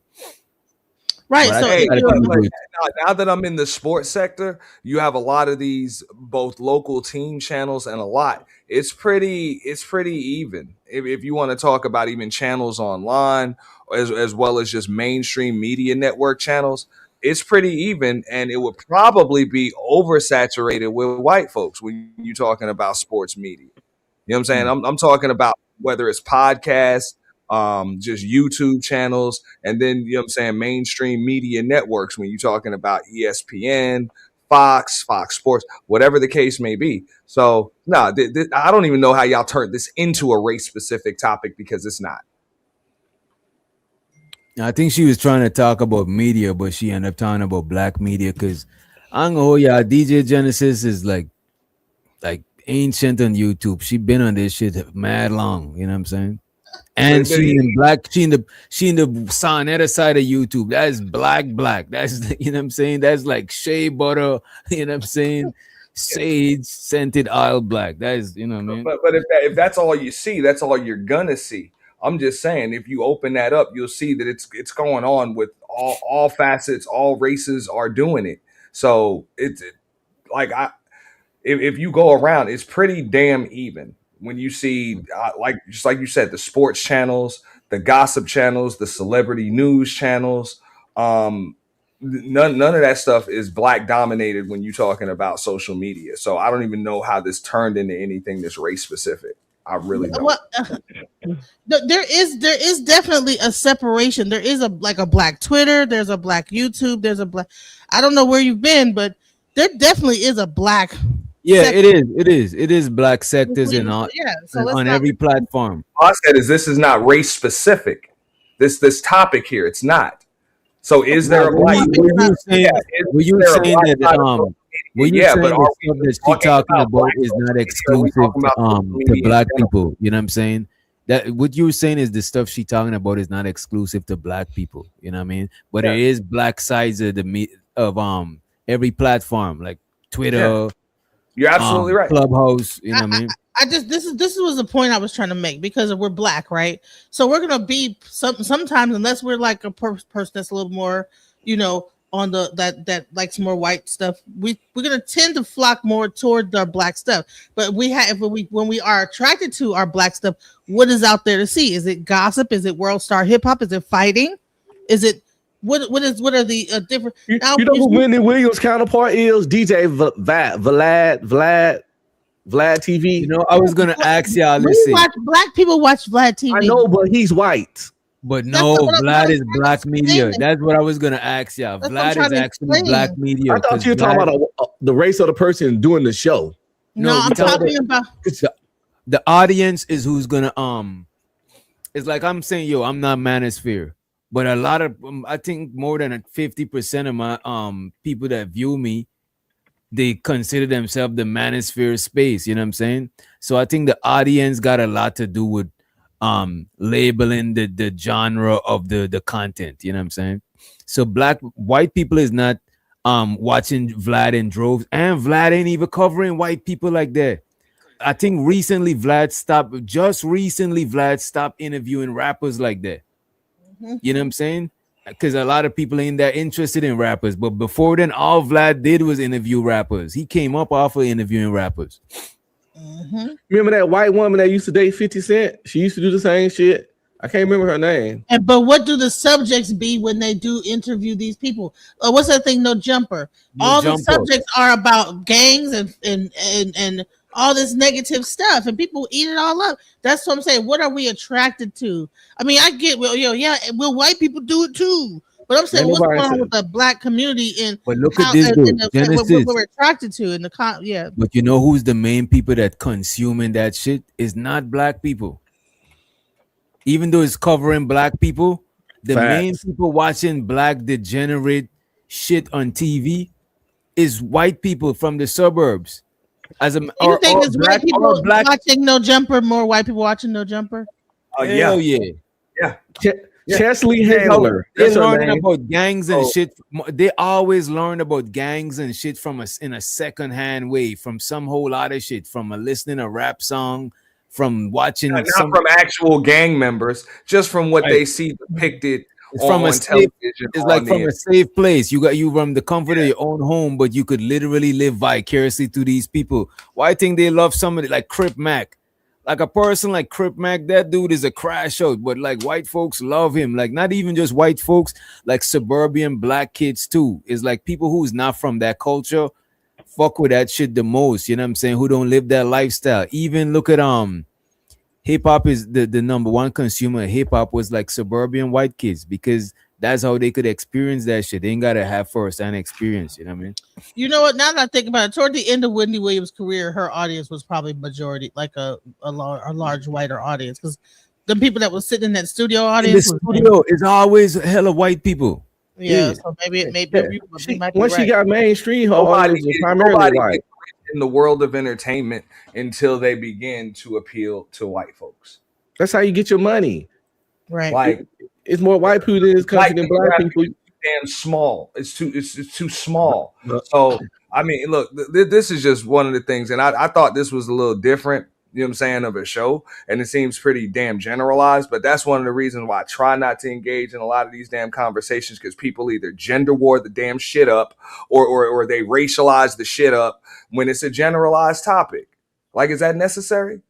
It's not racial. What I was trying to do was examine the negative aspects of media in different communities, right? What are we watching? What are we ingesting? Okay, that's what I was really getting at. And I'm saying is that there is a lot of negativity coming from, like, if you actually look at the genres, the things that we have to pick from on that side of the road, it's either going to be a fight video, a dance video, gossip video. And we're just now starting to see a lot more politics now. All right, so check this out. Let me just say this, and you got it. And sure, the conversation is not gender banging or race banging, but I think as adults we should be able to talk about race differences and gender differences without it becoming a gender banging conversation. Because we're not gonna skip over it, because we got different genders and we got different races. So is a major aspect in society. We can't just look at somebody and don't see their race or their gender. That shit is crazy. When I see folks checking in to social media rehab facilities, ain't none of them black. Ain't none of them black. So white folks got issues with social media just like black folks got issues with social media. A lot of folks got issues with social media because they all own these damn smart devices. Okay? They all own them. And people of all races, all ethnicities, all genders, nationalities, they're allowing these to raise their damn children, and they're spending more time with them than their significant others. They're bringing it into the bathroom with them. They're actually checking it before they get up and brush their fucking teeth in the morning, before they even check their hygiene, and all types of shit. And that's people of all races. You know what I'm saying? So that's all I'm saying. We could have actually kept that. Whatever. Nah, but look at this. Even though she's talking from a black aspect, I don't think every time we're talking about race, it gotta be like we being racist, or if we're talking about gender, we gender banging. Because it's gonna make gender and race, no, gender and race it's like we're making everything taboo to talk about. It's like we can't talk about nothing. You know what I mean? We can't do everything. What I'm saying here. No, what I'm saying is my attention span isn't so goddamn short that I gotta change the fucking conversation into what the hell I want to make it into. Thank you. Thank you.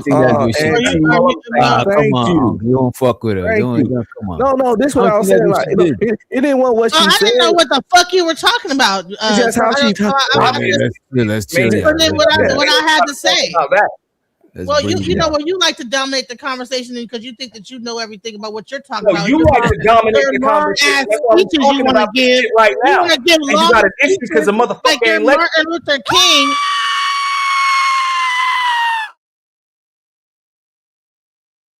That's why I even tried to pivot it and make it softer when you was going at it with Unc, and then you went back to that bullshit. So what? So miss me with the bullshit, man. I tried to do everything that I could to stay on topic and keep shit straight, but you won't fucking stop with that shit. No, I'm gonna say what I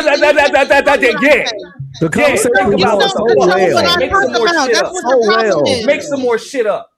You don't control what I talk about, sir. You don't have to interrupt the fuck. There's a topic. Look above you. Listen, I was talking about. Look above you. The shit's written. I'm talking about the topic. You keep interrupting me, never let me land my plane. And I get off topic. You about to run out of gas on the fucking runway. DJ, you know what she be doing, but I get you. Nah, this time I ain't did shit, bro. I tried. You know what she be doing. Oh, DJ Tennessee. He constantly giving speeches. Like he think he is I told you, short attention fucking TED, like he's on a TED talk and shit like that. Like nigga, a fucking potato between your fucking ears, man.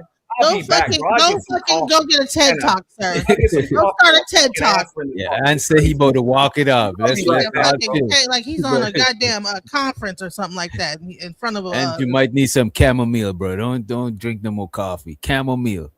Nah, man. Gosh.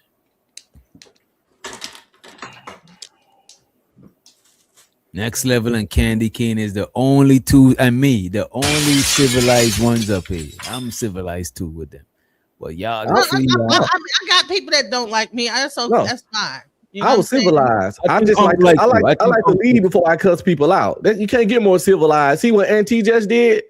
I would have left before I did that. I could tell that deep down inside you and really fucks with each other. And if y'all was in high school in the class, y'all would have sit next to each other. And we probably would roast people, but that's no, man. Look at DJ Genesis. Like, come on, why I'm you just you know what I mean? Man, because people piss me off with that bullshit, man. But yeah, they said that was the effects of social media right there. You know what I'm saying? That shit just unfolded crazy. This affects the social media. So let me ask you it allows a lot of mentally ill people, unstable people, and this ain't about DJ because I don't think she's mentally ill, but it allows a lot of fringe people with alternative thoughts and mindsets the ability to put stuff out into the world. That's why you be having people with their cults and stuff on social media. You in my life, it's some people that shouldn't have a platform that had one because of social media. Because everybody not healthy. But look at this, though. But look at this. The government been brainwashing people, and they was the only ones that had a platform for it. So now everybody got a platform. You know what I'm saying? Can you imagine? Could you imagine if Charles Manson or David Koresh had fucking YouTube? Yeah, that'd be crazy. If Jim Jones that took them people to where I'm from, to Guyana, to drink that Kool-Aid, if he had a social media, that shit would have been crazy. And that's my point. And that's a big problem with social media because I know I have my mental issues, but it's just PTSD, stuff like that. But I had extensive therapy. But it's a lot of people out here that haven't had extensive therapy, but they got a Wi-Fi connection. And I've seen some weird, wild things.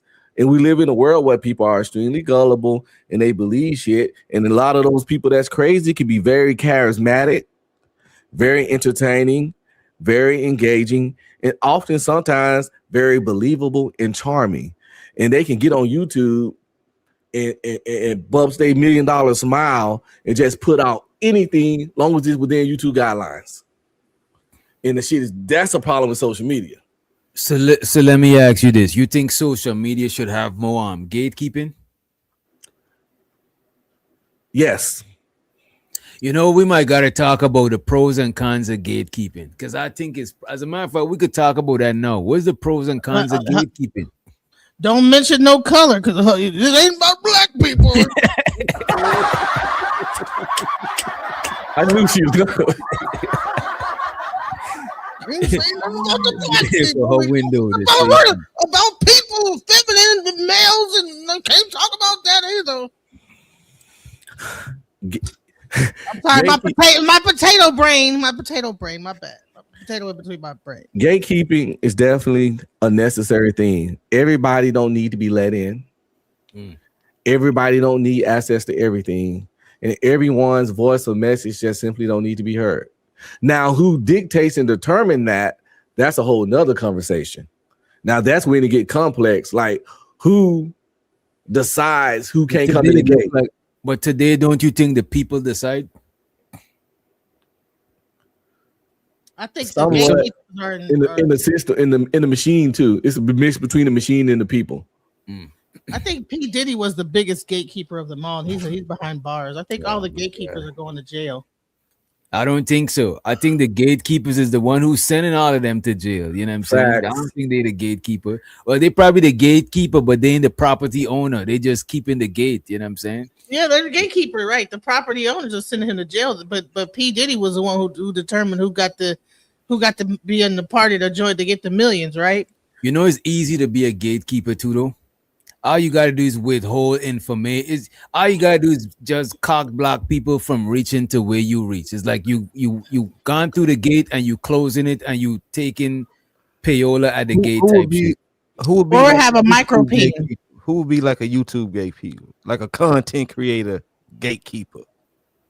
Anton Daniels. he make you pay to get in the gate. You got to pay to get in the gate, right? And the Pay to get the gate. open box policy. You know what I'm saying? The box gotta be up for grabs if you're gonna hit the panel. You know what I mean? So, and you ever notice all the biggest billionaires have micro pings? So there's something to that too. You got to be a part of that club. Man. This is why I get mad at her. Not because of what it's just she say anything in any kind of way, and it don't correlate a lot of times. Like, how would I want to ask how you know that, but This is what I was gonna say. How would you how did you? She don't, DJ. They do. They are. Every time they say that there's somebody, they always have the micro something going on. You know what I'm saying? It's got to be a thing about that. Be a billionaire, got to have a micro. Yeah. It's a club. This whole conversation is Diddy. This is a Diddy conversation. That's where the gate that they're gatekeeping. That's what they're gatekeeping. It's some strange thing. Do the research. Do the research. I think That's not researchable. I think it's different levels. I think it's different levels of gatekeeping too, though. You know what I'm saying? I think it's different levels of gatekeeping because the internet is more like free. I think, but certain niche parts of the internet will still have the gatekeepers and shit. Like even in this space, people be coming through like, oh, we was here since Manosphere BC and shit, like, you know what I'm saying? Like everywhere is people gonna always attempt to do that shit too, you know what I'm saying? And I think it come from scarcity and the illusion that it ain't enough spots for everybody, or it might not be illusion, but I think it comes from scarcity.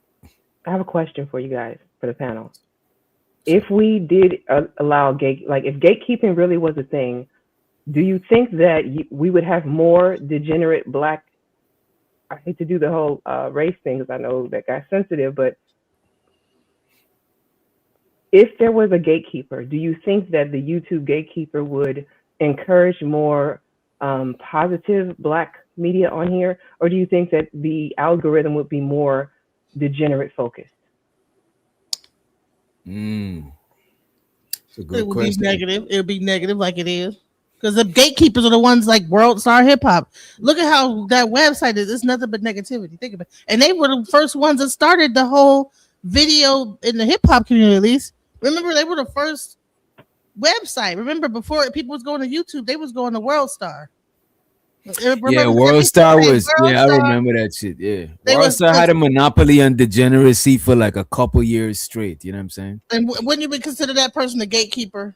And then you had Media Takeout. That was the gossip like website. And then you had like Nicole something. That was another site. But yeah, Nicole Bitchy. And like, what were they talking about? Were they talking about sunshines and lilies, or they talking about some bullshit? You know what I'm saying? So I think it's pros and cons to the gatekeeping shit, though. Like I say, gatekeeping definitely is needed. Everybody shouldn't have access to everybody and everything, because there's a lot of irresponsible people in this world that got access to stuff. And again, we got a lot of gullible people in this world. I tell y'all, a top tier gatekeeper though, Kevin Hart is a top tier gatekeeper, and this is just out of his own words. He don't even believe in nepotism. He didn't even know what it was, and when they explained it to him, he was like, "Nah, I don't do that. I don't fuck with that." What is nepotism? It's pretty much being in a position of power and hooking up your family or close friends. Yeah. In a job. Let's say Kevin Hart is a star of a movie and a producer. He won't put his kids or none of his cousins or none of even his homeboys that are comedians and actors too in the movie. He will make them audition, or if he even let them do it at all, he'll say like, I don't have the power to do it, but he really do, like, nigga, you the star. I ain't saying you gotta give me a star role, but I'll be bus boy number 3. Just let me get these IDBM credits. But he don't even do that. It don't believe in that. And when they explained to him what it was, he's like, nah, I don't fuck with that, because he's one of those people, real terrible in the black community. We feel if we got it out the mud, other people need to get it out the mud too, that we know. And we feel like if we work hard to do it, they got to work hard to do it because we did, and we did cheating ourselves because they skipped steps we did. But no, nigga, you crawl so I can walk. What are we talking about? You worked hard so that I won't have to. We don't have that in our culture. But Adam Sandler, he put all his friends, families, cousins, homies in every movie he dropped. Every movie he dropped, Adam Sandler put the same people in it. And two of the people, all they acting credits is all from Adam Sandler movies, and they weren't even actors. They were just two of his homeboys. If you remember that movie where he had the little kid, adopted little kid, it was a gay couple in it.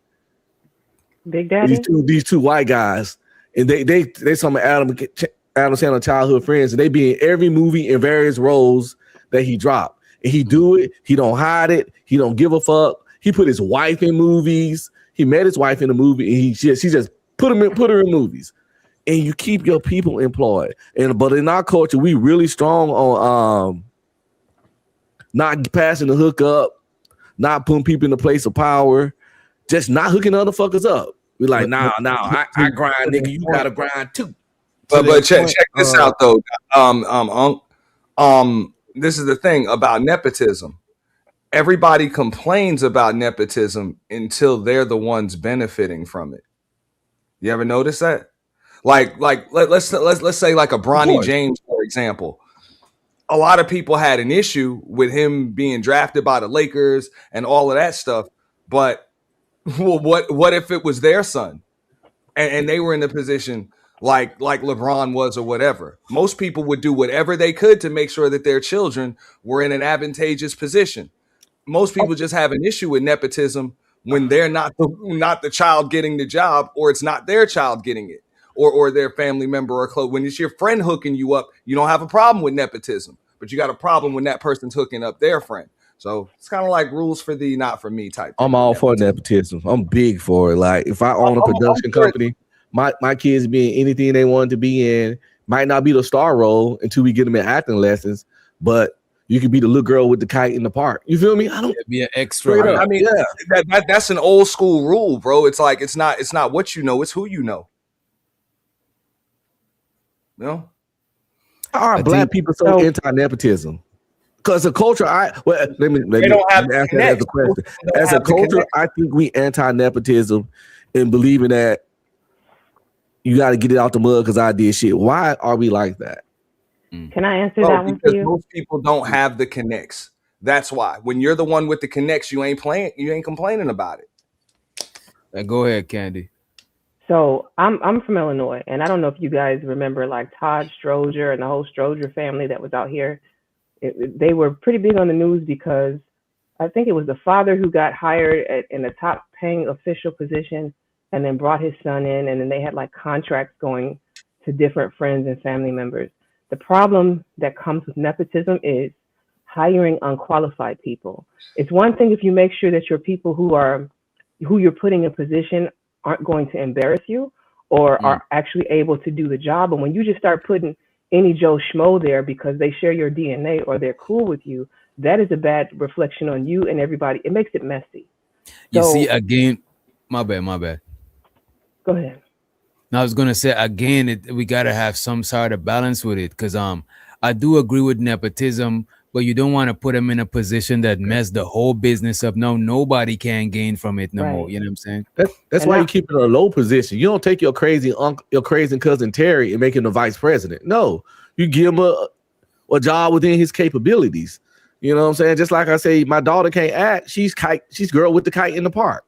Baby, you just stand here, you hold a kite.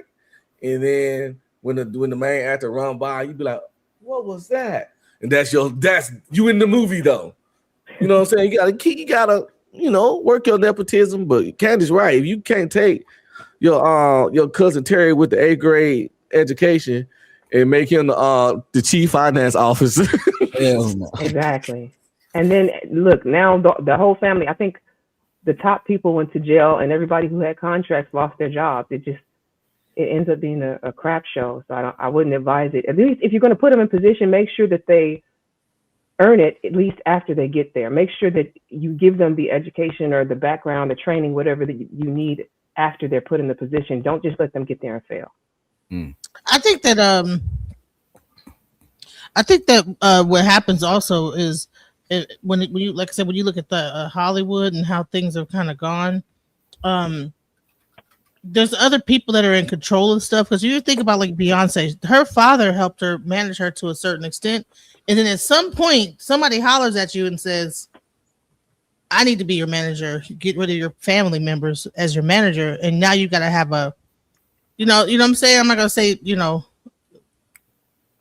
small hat to, kind of manage you. I think that at a certain point, like in Hollywood, it switches over. You have to go to like the agency level. You can no longer use your family and use nepotism to be ahead.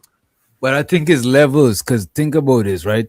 Let's say your family lawyer was your auntie that graduated law school, but now you to this high level, you this high business owner, you know what I'm saying, tycoon type person.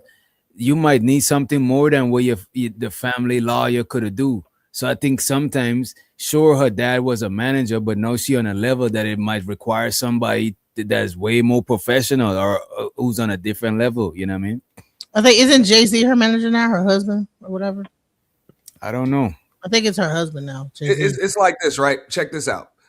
Let's say you go to law school, DJ Genesis goes to law school. All right, she graduates at the top of the class. You graduate in the middle of the class. Not too bad, but good enough to graduate. Now, because you know me and I own one of the top law firms in the United States of America, boom, I give you a top 6-figure job off rip because I know you, and she's got to work her way up from a paralegal at entry-level position, even though she graduated at the top of the class. I'm all for that. I'm all for that. That's when it's kind of like a gray area. You know what I'm saying? Because you're both qualified to do the job. Technically, if you go by grades, she would be more qualified. But because of who you know, you're in a more advantageous position off rip. And that's real deal nepotism right there. And it could be because your dad owns the law firm. It could be because, you know what I'm saying, an uncle, friend, whatever the case may be, just has that, But she's got to get us donuts all day and off rip, you know what I'm saying? Red carpet is rolled out for you. If I wrote a really good script and came up with a movie concept and somebody wanted to produce it, whatever, and they needed someone to do the music for the movie, I'm going with DJ Witch Doctor because I know him. It'll probably be a bigger fucking name, but I know he can do the job, and I know him. Now the other person can do the job and might have a bigger name. Oh, you go to Hitmaker? No. If I got the power to do it, I got the fucking homie. This is what I'm saying. Sometimes you do that. Sometimes you're gonna get somebody that you know because you know that because they know you, they're gonna put more into it. It's not just you're not just another client. But I'm saying sometimes you reach on a level that person might not be I don't want to say good enough, but you might just need more. You know what I'm saying? You might need your mom's to be your manager like she was back in the days, but you might need another manager to come on board to help, you know what I'm saying? Because it might be on a level that she might not be qualified for as yet, you know what I mean? As you grow and you become better, you're saying basically the team that you have around you might need to change to match your growth. Or might need to expand. Like I don't believe in getting rid of essential people that have been there long because they know the ins and outs of your shit, like almost like you, because they was there from the inception. But still, you might want to expand and have more people, have more hands to help the work be more lighter or to cover more ground. You know what I mean?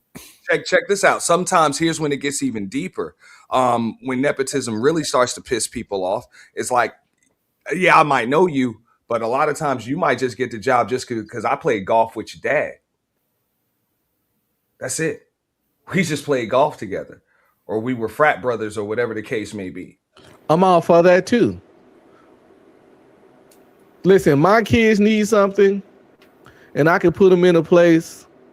Fuck your kids. And I don't mean that to nobody directly.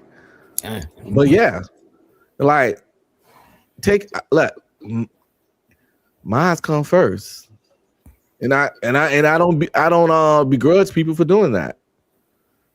Like what? But we in the Caucasians, in the Hispanics, and a lot of other races operate like that. We the least race willing to be the plug for our people. Matter of fact, we harder on our people sometimes than the other people. We suck at being a plug. I ain't hooking that nigga up. I ain't like, yo, what in the hell? But we not only suck at being the plug, we suck at being consumers, because we want to go to our family and our homies and always get the homie discount until the business run down into the mud. You know what I'm saying? Because they just giving out a homie discount. Whereas we might go to other people, other strangers, and pay top dollar. How much people be buying designer, but when the mans drop a clothing brand or something, they don't even support that shit. You know what I'm saying? But they would take a hookup, they take the homie hookup or a free gear, some free gears and shit.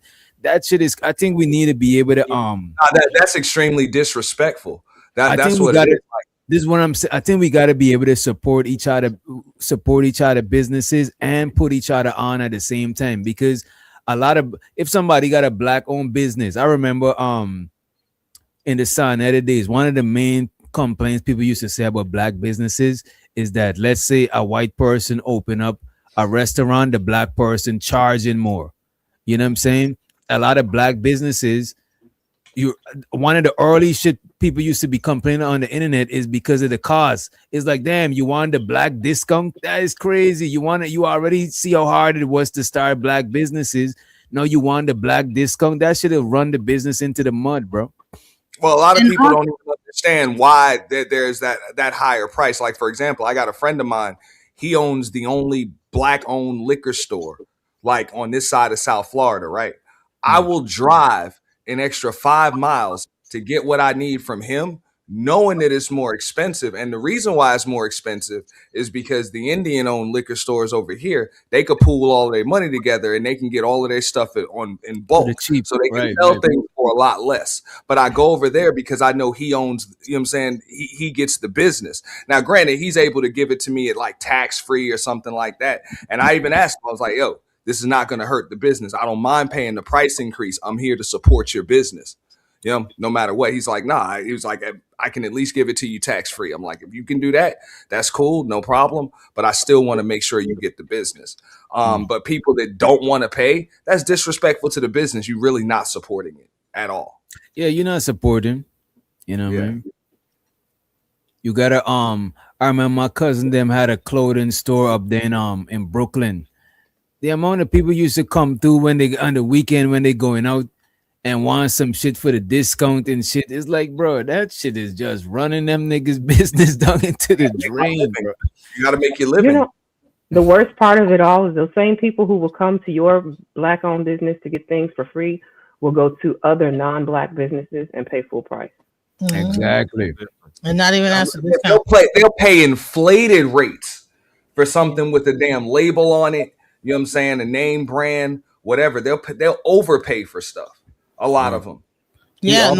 And they know dang well it's all comes from China, and they could have just got that for half off if they would have went direct to the wholesale.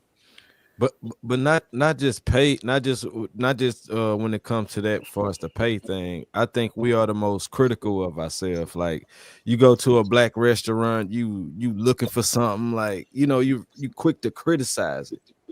You know, like, I don't know. You know what I'm saying? I think nah, he's right about that shit. I think black people is extremely like critical of each other. Even when somebody have like a black business or something, or anybody that's being criticized, it be another black person doing the most harshest criticism on their shit. You know what I'm saying? I remember who it was that came out with some shoes. Fuck.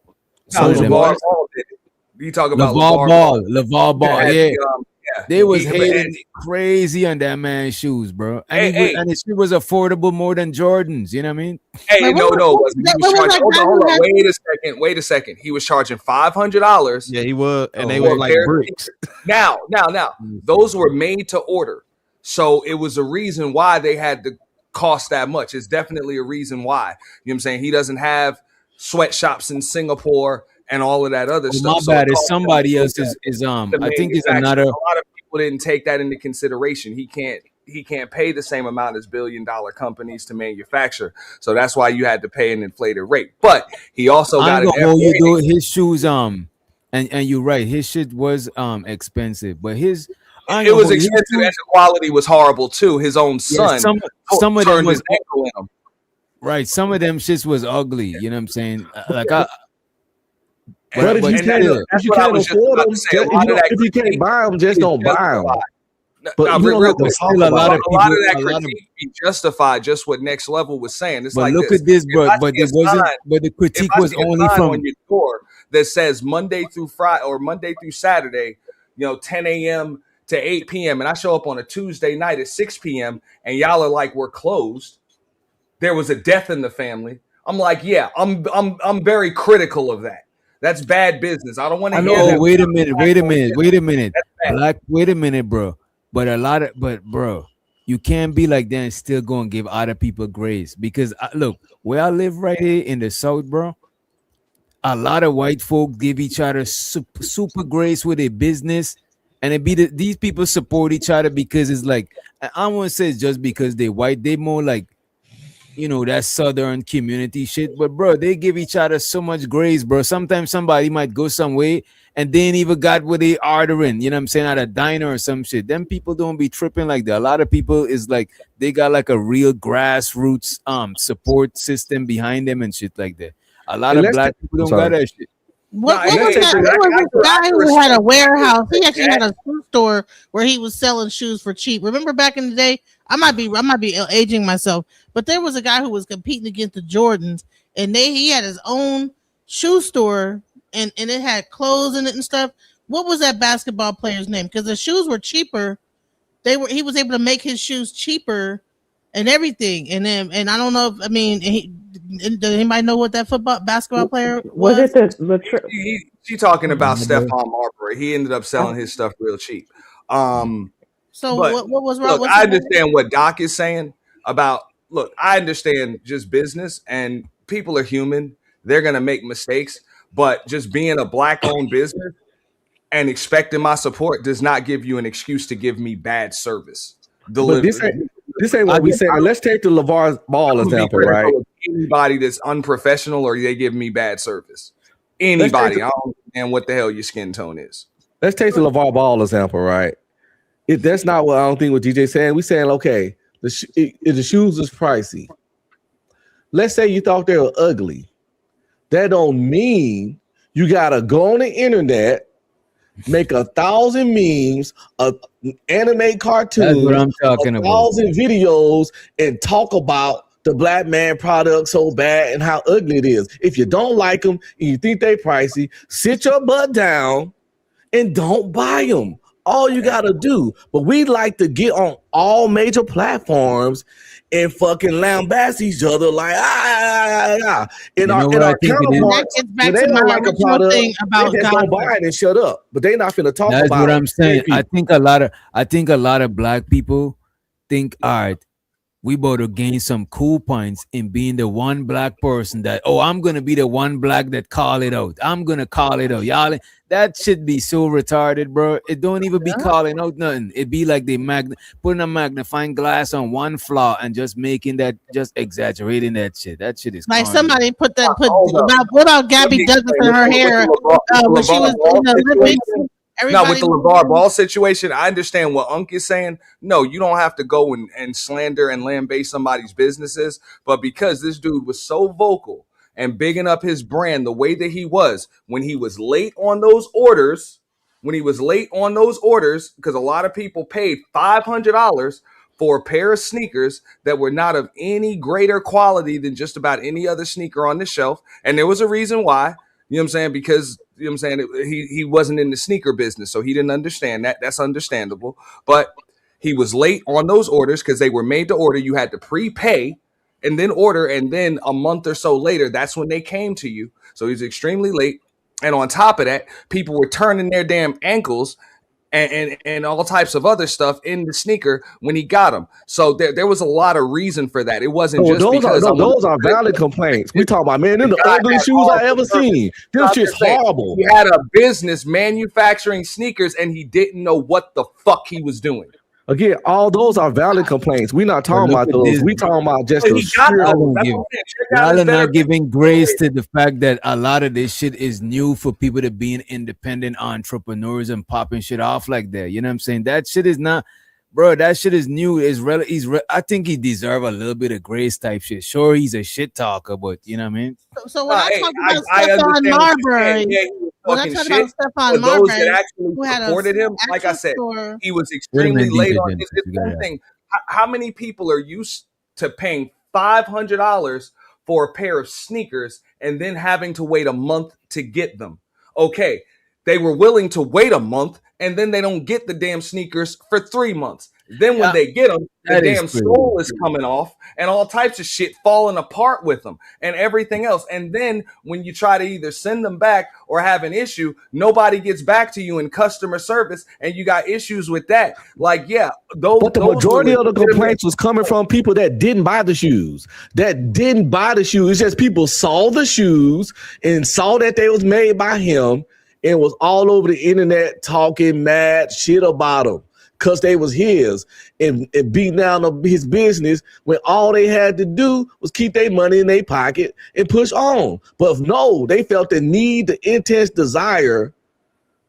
And I remember this, to roast this dude's shoes all over the internet for months. Just don't buy me. It wasn't Nike doing that because they didn't want nobody else to be in the market. No. But those were legitimate complaints for people that actually purchased the damn sneaker.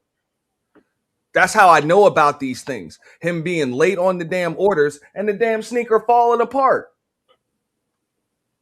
But I just mentioned Stephen Marbury, who had a store and everything and was selling sneakers at a very low price for kids and everything. And that was doing a very noble thing, was on time, was able to get his sneakers in. He had entire stores where you can go buy product. It was really nice and everything. And we're focused on $500 guy that did it wrong. Me having a black-owned business does not give me the excuse to give you shitty service. Even on social media, I done heard people on here, you know what I'm saying, do all types of scam shit, fucked up shit, and then when they get called out about it, oh well, you got to slander a black man. No, wait a minute. I do agree that we shouldn't want to just hide behind a black, because people do that shit. I'm just gonna hide behind black-owned business and not provide no good service, and just that is not scamming, but it's scamming cousin. That shit is crazy to me.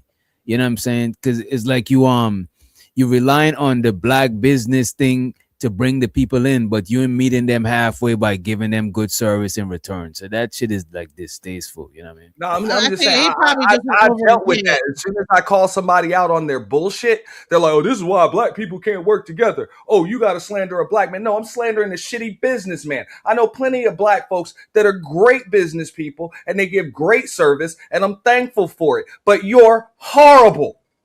But what I'm talking about, though, is like racing to be the first one to tear them down. That is crazy to me, because I know that there's ways that you could reach out to customer service. There's ways a disgruntled customer could address certain shit than to just go and flame somebody in front of everybody. That shit is crazy. Yeah, but that's that with LaVar Ball. That's what people were saying. It was in the message board right with everybody else complaining. They were just getting recording. The LaVar Ball situation. The big baller brand shit's probably a bad example. You know what I'm saying? Well, not big baller brand. And I'll say this: this was the mistake. I believe that this was just my opinion. I thought he should have just started with what he started with: t-shirts, caps. Do what you got to do. Sell them out the trunk of your car, build up the business that way. And then you go into selling sneakers. You know what I'm saying? Once you build up some damn capital and you learn a little bit more about the apparel business, do it, the right way. But he tried to come in off rip, and that's why that business failed. And he had some shitty accountants too that stole a bunch of money from him and his son. So the dude did some bad business. Let's just keep it real. Hey, look, on a positive note. So remember I just mentioned Stephon Marbury. So the only reason why the Stephon Marbury shoes kind of went out is because the owner went bankrupt, but they're about to launch again in 2026. So shouts out to Stephon Marbury because he did have a great store. It was a great concept. They sold millions of shoes, and it was actually very professional. The stores were open. It wasn't ghetto.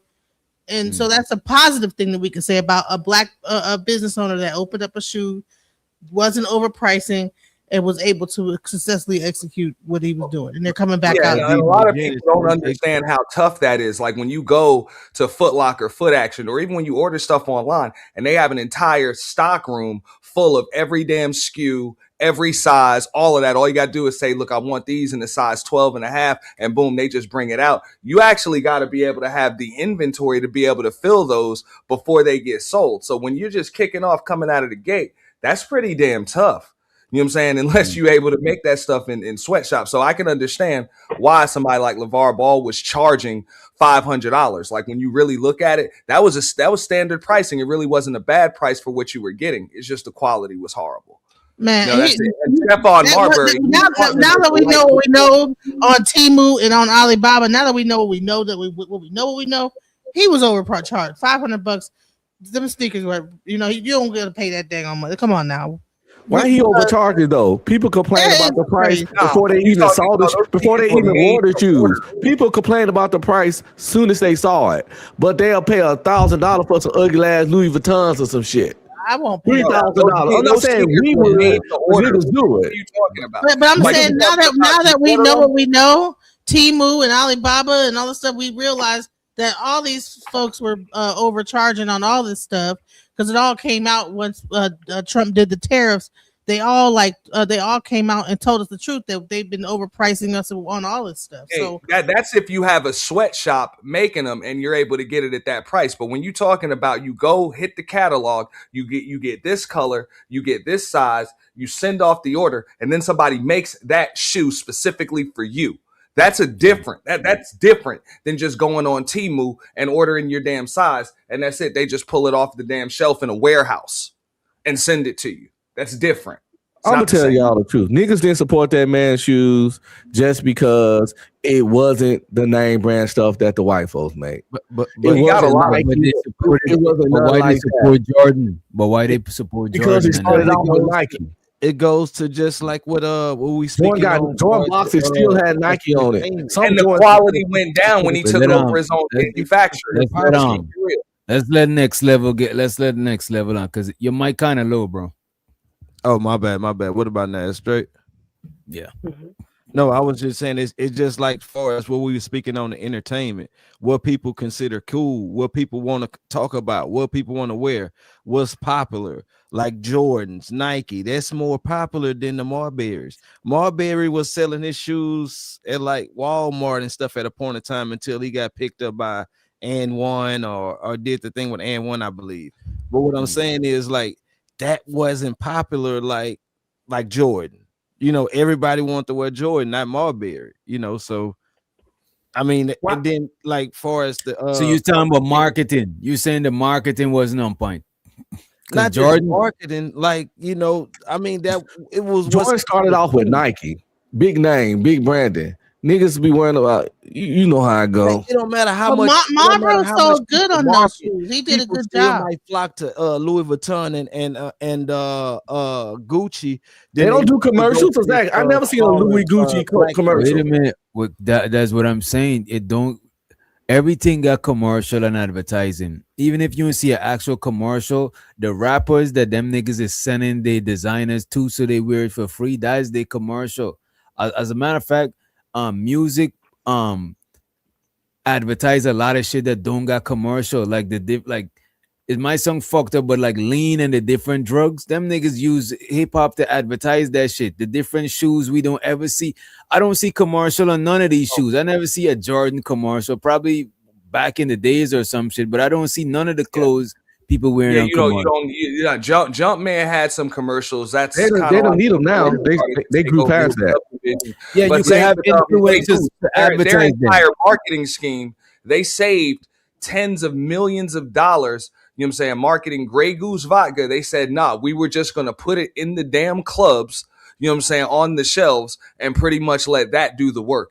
And then that's what happened. The rappers did all of the damn marketing for Grey Goose, and it really wasn't even that high grade, high class of a vodka, but people thought it was, so they were able to charge crazy ass prices, and then they pretty much took over a large percentage of the market share. I mean, perception is reality. So That's it what I'm happened. saying. They got it. They got this thing.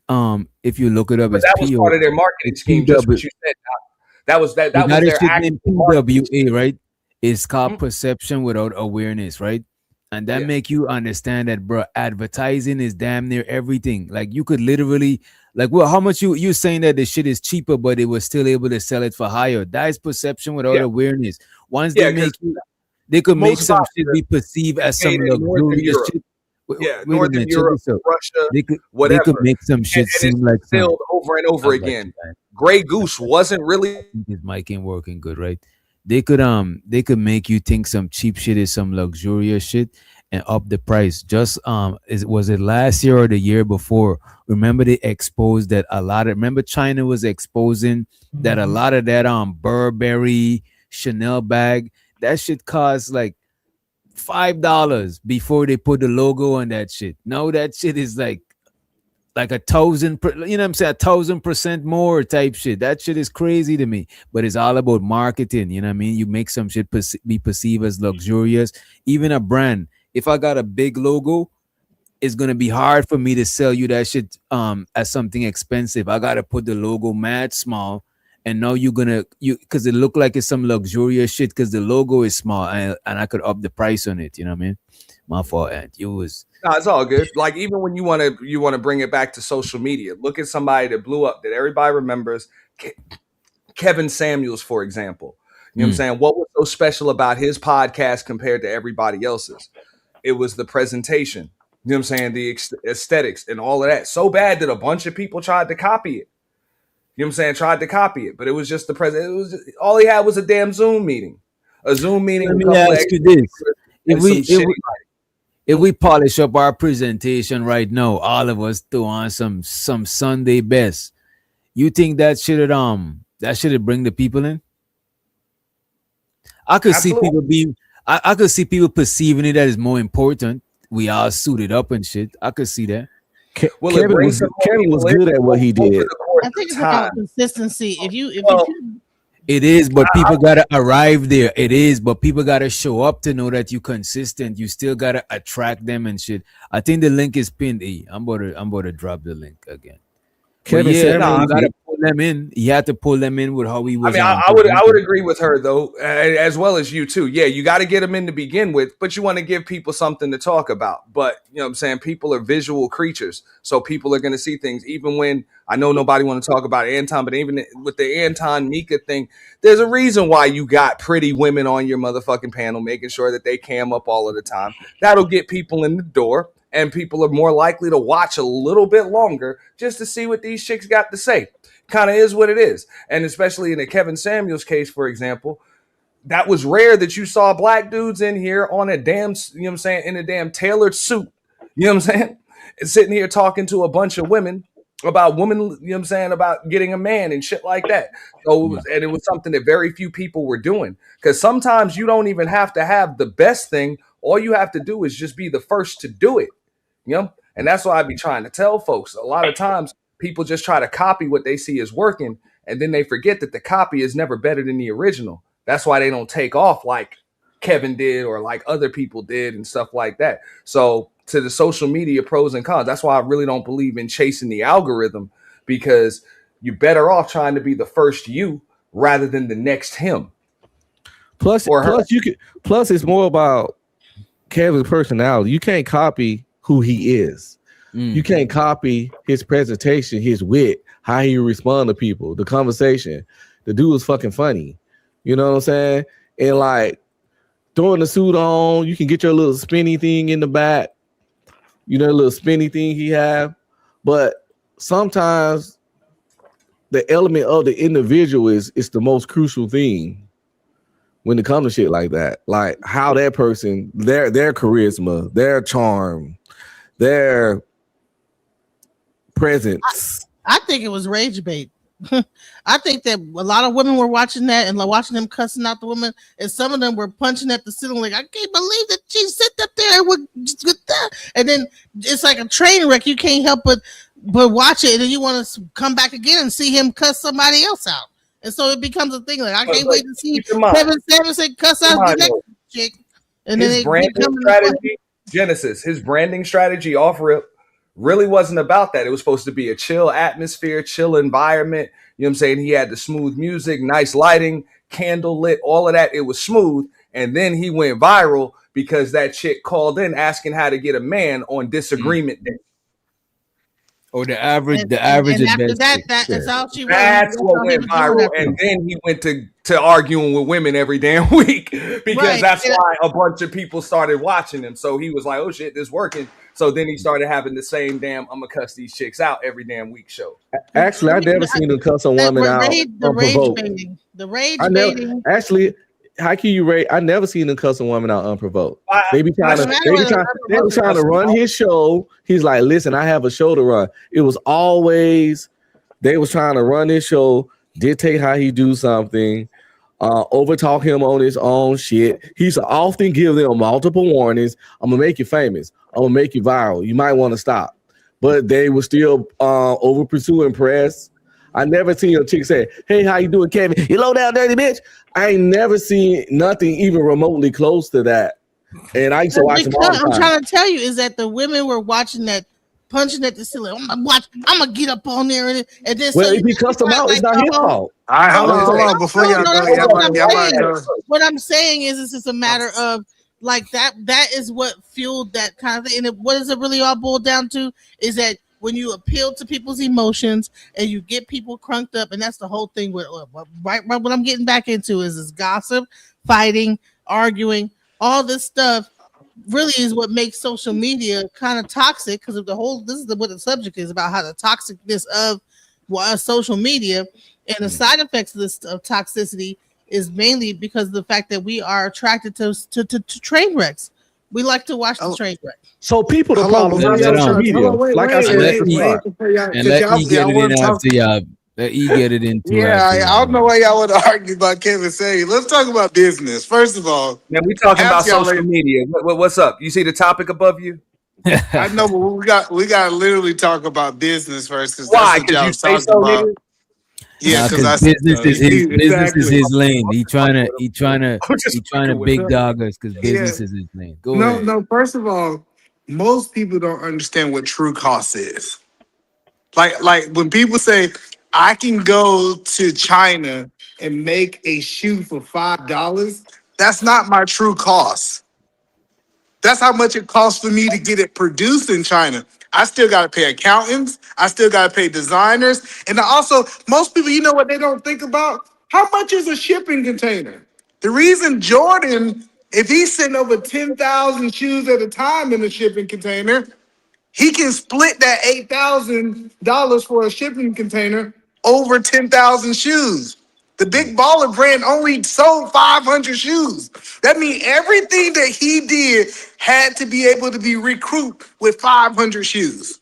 So let me ask you this: because he had to produce less, it cost him more. It's like because you're saying when you doing like a larger amount, you get it cheaper, so you could afford to sell it for cheaper. But you're saying his amount was lower. I'm trying to get. Yeah. So let me give you an example. If I got a lawyer fee, right? I gotta go and do some branding things, legalize this so people can't.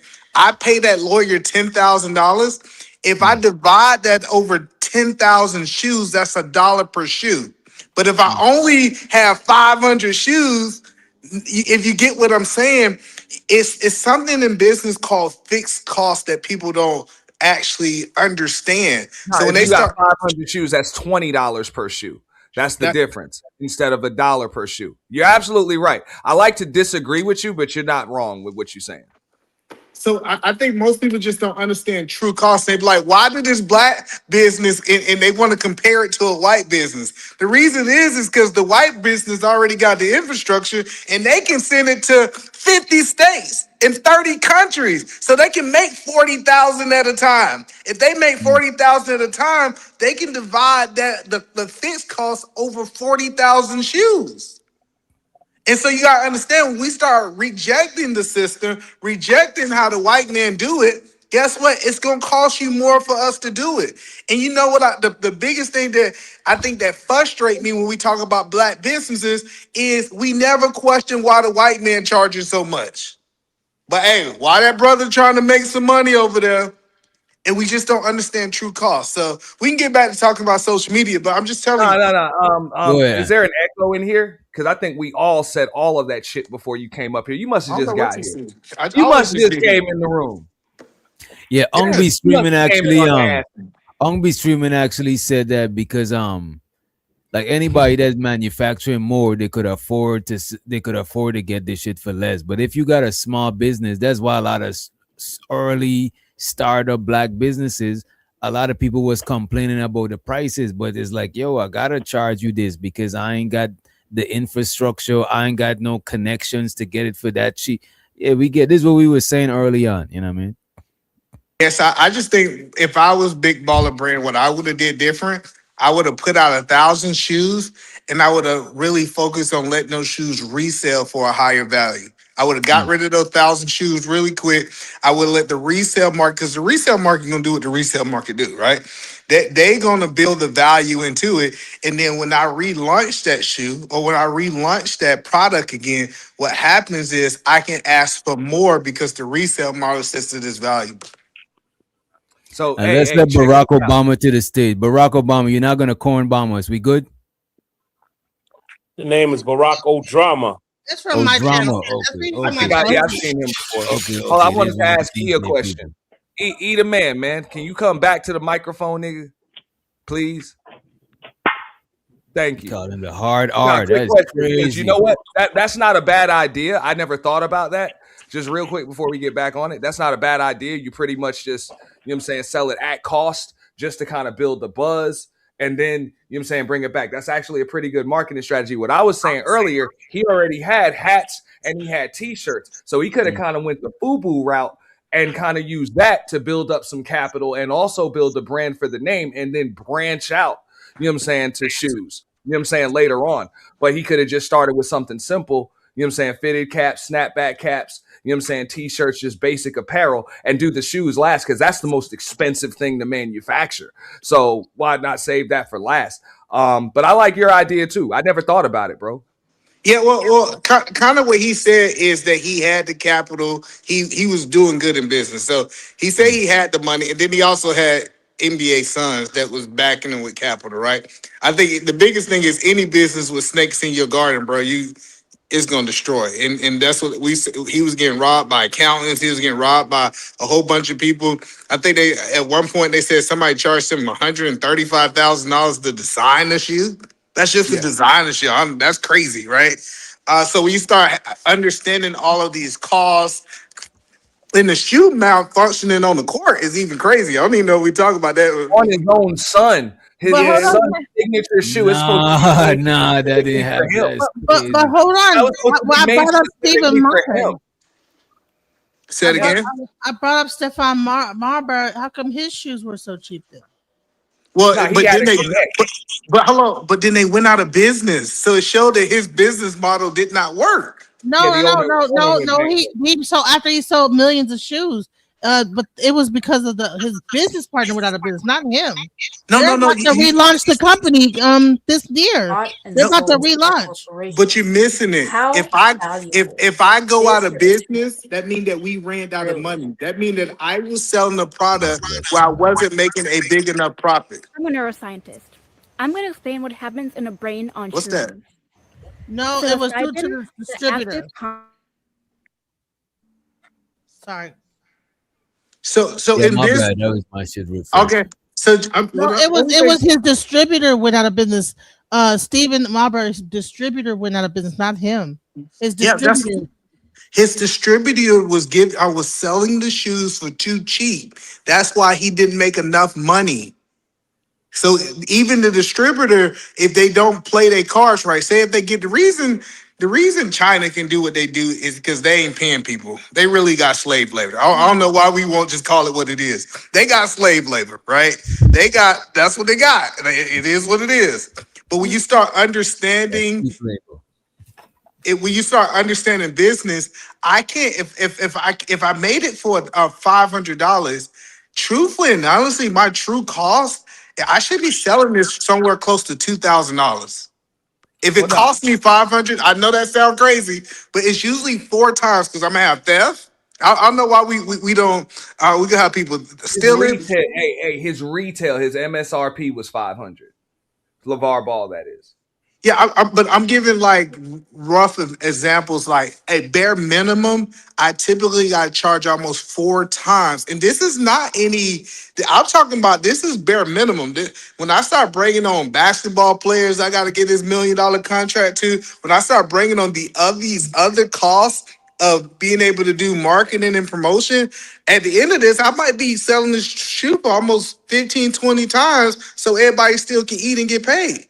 So can I just say this? The specific thing that happened with Stephen Barry, which was a distributor of Marbury, is that they defaulted on a loan with General Electric, a $153 million loan, and that caused the whole company to go, the whole distributor to go down. It wasn't the Marbury shoe, but they sold all their shoes at a lower. Stephen Barry's was that was a pretty well known shoe. Don't y'all remember that shoe spot, Stephen Barry's? I'm sorry, your phone. They were the Starberries. Yeah, I'm trying to help y'all understand. Like, if I am defaulting on loans, that means that I don't have enough money to come in. What she's saying is that was the distributor. It wasn't the manufacturer. I get that, but I'm talking about even the distributor. Well, the point that I'm trying to say is that they wouldn't sell their shoes for enough money. Because if they were selling their shoes for enough money, everybody would have been eating, and they would have been there to pay their loan, 100 million, whatever it is. And you talking about they sold millions. If they would have just sold that shoe for $5 or $10 more, that loan could have been satisfied. I don't think that those are the only shoes that they sold for a low margin. I think that Stephen Barry's were known for selling like kind of like low like income shoes or whatever. Not low income, but like lesser shoes, not like the biggest brands, They were kind of there are a lot of aspects of business that kind of have to go right. Just like you were saying with LaVar Ball, you had accountants stealing money. You had a lot of things. You had customer service infrastructure. There was issues with the manufacturing. You got to have a lot of the right pieces to the puzzle to fit together. Same with the Starberry. You can't just have the manufacturing. You can't have the initial the initial investments and all of that stuff straight. You also need the distribution in order. You need the right price points. You need a lot of things to go right. It's not as simple as, look, we just didn't have enough money. That's why we went out of business. Sometimes you can just, like, one cog in the wheel can ruin everything. So it's a lot of reasons why businesses fail. And you know who did it right, and he just don't get enough credit? Shaquille O'Neal. He got backed by $1 billion giant by Walmart. He put it where he found somebody to partner with who already had a presence in every city. And then since Walmart already had the connections, it also made sense for him to use their factories and research that they already was doing. So, but then it still comes down to that's not an independent Black business. So that's why I tell people, what do y'all want? Do y'all want us to produce cheap stuff, or you want us to do independent Black? Because we can't do both.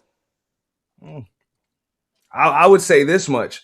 I mean, if y'all want to talk about the like just the racial demographic component of doing it Black, like manufacturing isn't enough. You're going to have to control the distribution as well. You're going to have to control the manufacturing, distribution, marketing, like and likely the venture capital just to be able to get these things started. There are a lot of aspects. And then what you're talking about, you got to handle the legal and you got to handle the accounting and all of that other stuff too. It's so many different aspects of it. You know what I'm saying? A lot of people think it's just one aspect of business. All you need is a good idea and you're good.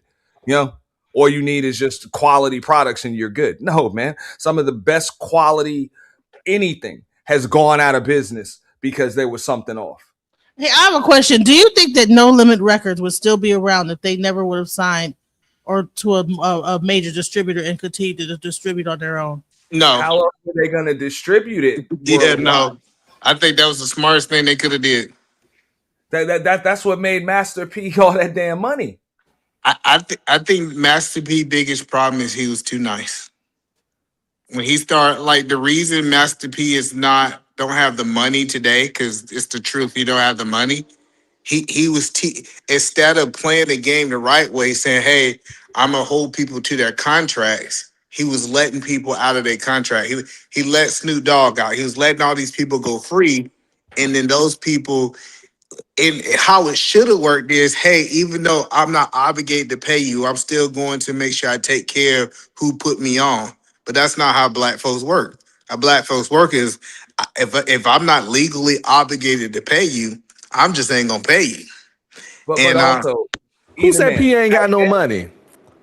Who no, Master said but P P? is check broke. this out, right? No, Who back said then, who said in the P mid to broke? late What are we 90s, talking about? talking about the I small never hats said he was, but I had a said was he monopoly. better.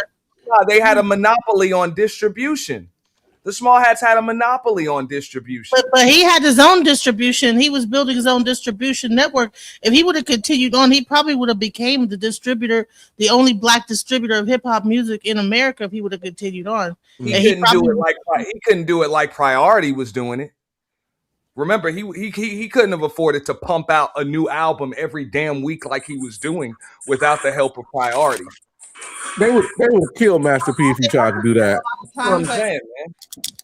I think that a lot of times when you got that big, I think if he would like continue to grow slow, then he probably would still be even putting out records as much now. I Hey, don't. I bet you, hey, Master P don't regret it. That was a cash grab for him, and he grabbed that cash and got the hell up out of there. Trying to keep up with these other kids. Listen to her little feet. He flooded the industry in a short amount of time.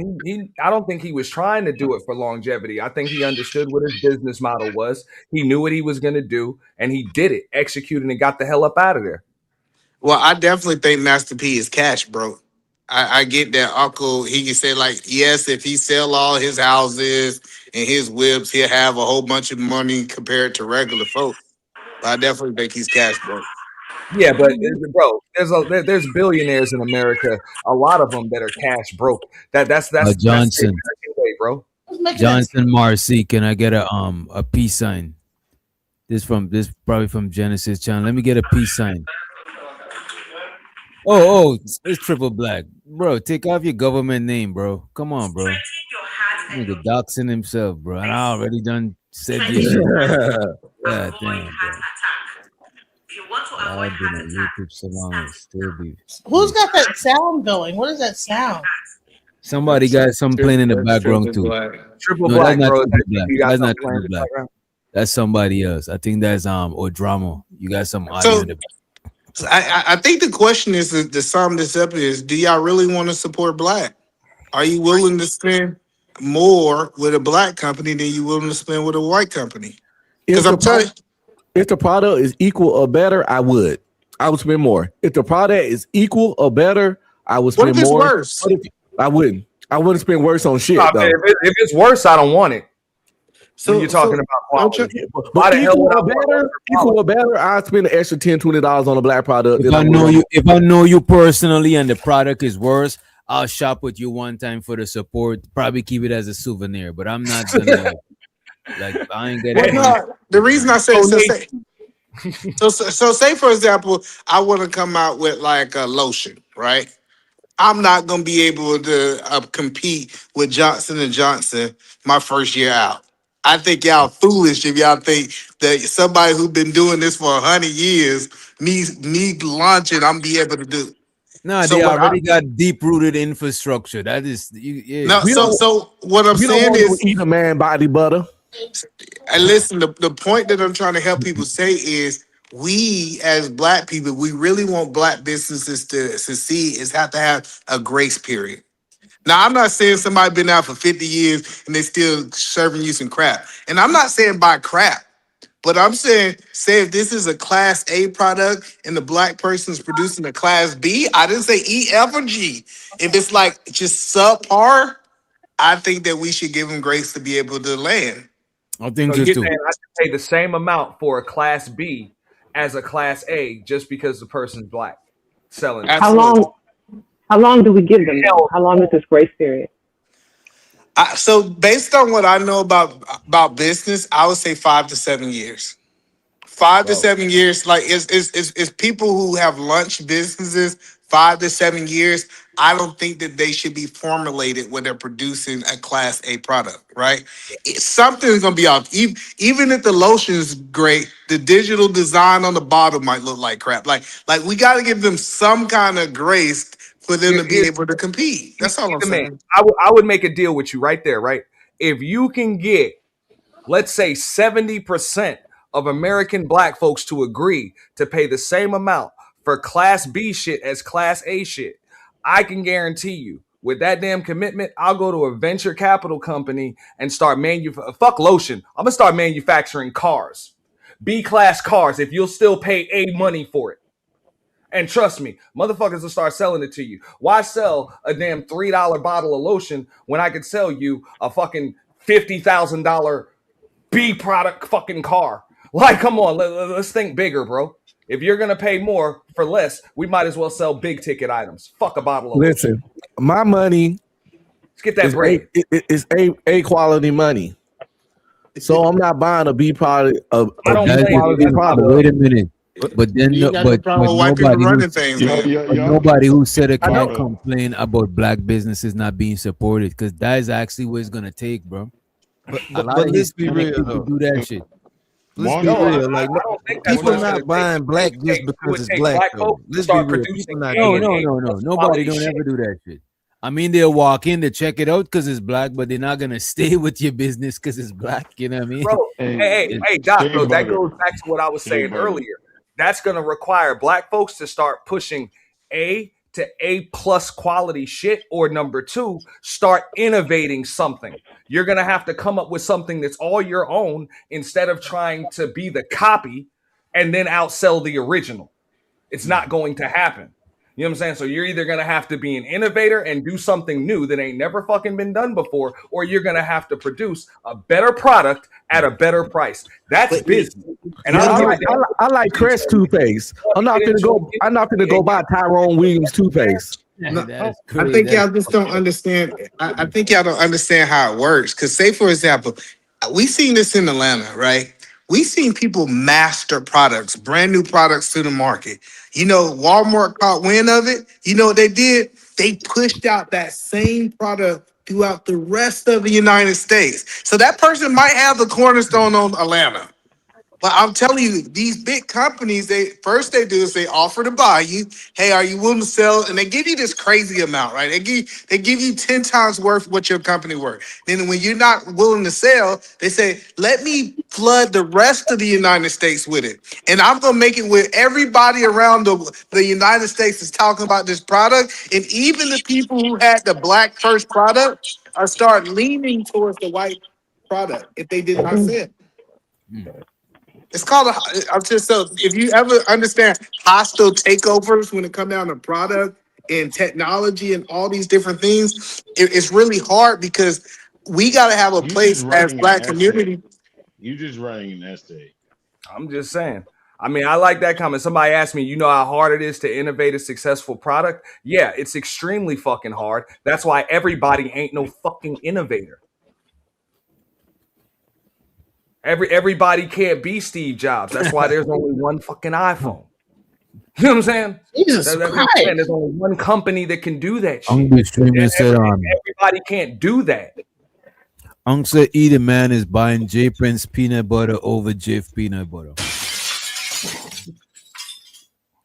He said he's gonna. It's crunchy. He might not eat it. He supported. I mean, true success is not supposed to be easy. That's why it's like for real. Winning is hard. Losing is easy. So just do what other people did. Try to make a copy that's better than the original. You might be able to be the first person to do it in the history of fucking time, to make a better copy than the original, and try to get the same amount of money, if not more, than the motherfucker that made the original getting for it. Come on. I think that people need to kind of calm down about the copy and the original. How many damn burger shops are there in this world? I mean, McDonald's, Burger King, White Castle, Whataburger. I mean, all these burger shops, and then you go to the restaurant and they got burgers there. So hey, and you want to know why? Genesis, you want to know why those companies are successful? Because they're not selling burgers; they're selling franchises. That's a franchise model. So, okay, no, but what I'm trying to explain to you that when you go to any restaurant, they have hamburgers. So I have an example. Restaurants, they have burgers. So the thing the copy model do work though. They're selling their system. I just thought of an example that we all can probably look back on, and it's the you guys remember the pink sauce lady? Yeah. The lady had the pink sauce. It looked like Pepto Bismol. No, that's a band. Some kind of mystery sauce. Was a band. And she was selling it online. So at first she started out making it out of her house. The cost of it was like, I forget, $25. Then she linked up with some distributor named Dave something. And then they had pushed it out to like Walmart or whatever. They lowered the cost, but they also changed the formula. They had to do that because initially the product she was putting out was flawed. People were getting it. It was spoiled. She did not have the FDA actually review it to make sure that it was safe, at least shelf safe. So there's a lot of things that went into it from the time that she had her initial creation, which was completely black owned and black produced, to the point where she linked up with Dave's distributor. But somewhere along the way, things got messed up. I think the biggest flaw that I saw that came from her whole debacle was her sauce came out right before the whole Barbie movie. And had she not ruined her own business model with her misdealing, she probably would have made a ton of money linking up with Barbie at that time. Well, no. So let's be clear. A lot of people do what Auntie say don't do. Every grocery store do it. Jiffy comes out with a peanut butter, then Kroger's come out with a Kroger's brand, right? So we know for a fact that you can definitely copy a model. Jif, by the way. I bought a Kroger one too, either man. I bought a Kroger one too. Kroger brand is not less. They just put less ounces of. I used to work at Kroger. Listen, it costs less to manufacture it. No, hold on. Jiffy's 12 ounces. No, Jiffy's 12 ounces. Kroger's produce a 10 ounce and put it on their shelf for cheaper. If you go look at the ounces. Listen, but it's the same price. It's not cheaper. But it costs them less to sell it. That was pink mayonnaise. So they're able to make more and make up for the profit. The margin is different. Come on, man. No. I think you missed what I'm saying. No, so what Jiffy do, what Kroger's do, so if you ever start looking at ounces, the Kroger brand is typically less in ounces. So it's the same price. You just buying a smaller quality of it at the time. I'm telling you, go look at it. Like, if you go look at the peanut butter, it'll say 9 ounces versus Jiffy say 12 ounces. And you say this cheaper. No, you getting less peanut butter. That's why you paying for cheaper price. I promise you that's what happened. I ain't gonna hold you. We don't I wouldn't even argue with that because we don't look at the ounces for like peanut butter and shit like that. No, I don't. So we look at the size of the jar, you know what I mean? So we talked about the cons of social media, right? We talked a lot about the cons. But have we talked about the pros? What are the pros of social media? Because when social media came up, we immediately went to a lot of negativity. It was a couple positive things says, but what are the pros of social media? Because a side effect ain't always got to be negative. Kind of like when people take the diabetes medicine and then they lose weight. That's all that what's that Ozempic is. It's a medicine for diabetes. It had a side effect that caused people to lose weight, and a lot of people think that's a positive side effect. So the side effects of social media, pros and cons. What's the pros of social media? I think we do business totally different with social media. I would say networking. Networking. I think also, people are able to get their dopamine rush. Which is kind of necessary for a lot of people, myself included. You know what I'm saying? And without having to leave the house and actually go out there and risk your life, risk your freedom, whatever the case may be. Of course, bro, streams of income. Networking shit that you said, that shit is like the majority of the pros of social media. Because even if networking outside of business, right?